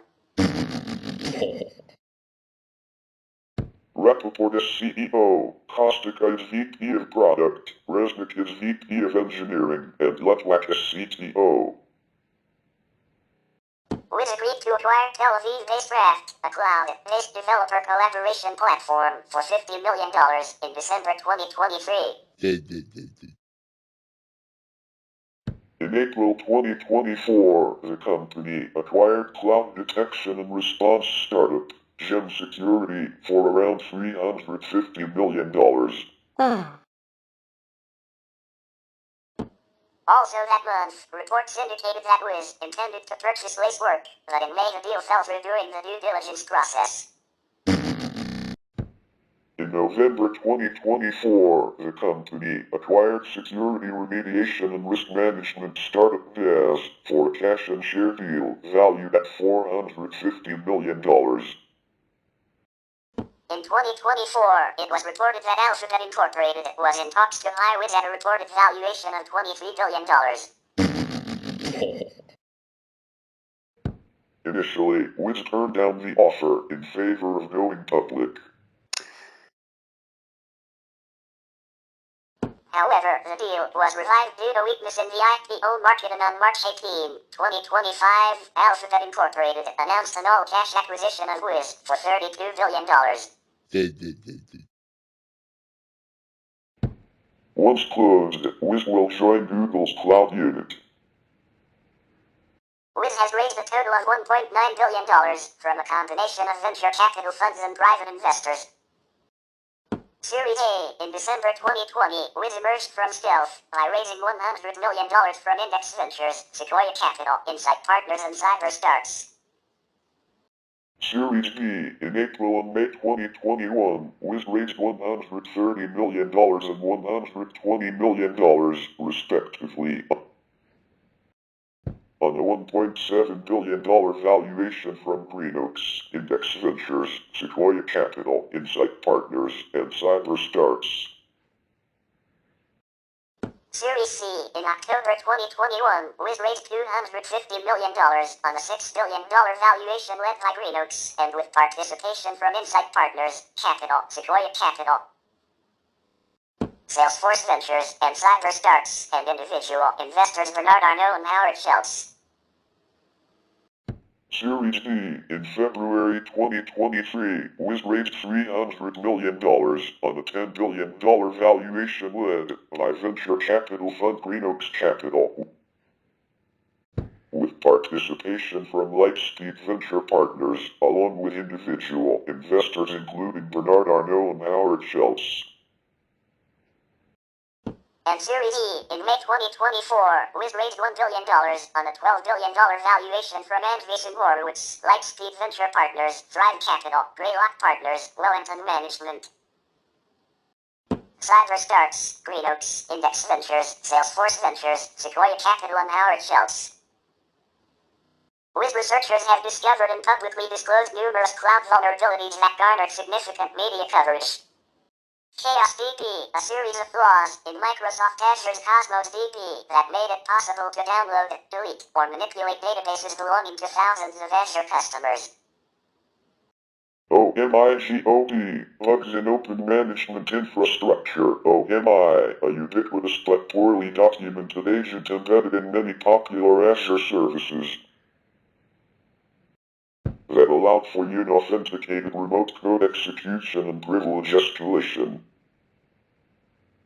Not legit, insecure default behavior in the Azure App Service that exposed the source code of some customer applications.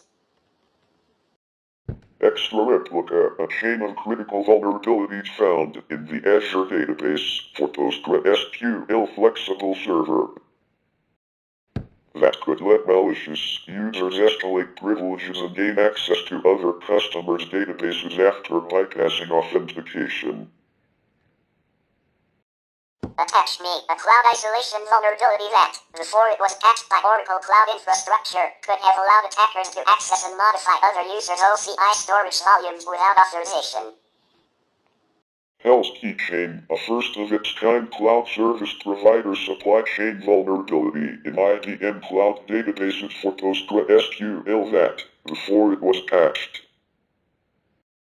could have allowed malicious actors to remotely execute code in victims' environments. Brin, a misconfiguration in Azure Active Directory (AAD) that allowed whiz researchers to modify Bing.com search results in a way that malicious actors could use to steal Office 365 credentials, granting access to countless users' private emails and documents. And DeepSeek, said it had found a trove of sensitive information in a key database from the artificial intelligence startup DeepSeek, which was inadvertently exposed to the open internet. That's it for these episodes today. Thank you for watching. Be sure to smash a like, subscribe to our channel, and turn on post notifications for more future videos like this ones, and we'll see you another time.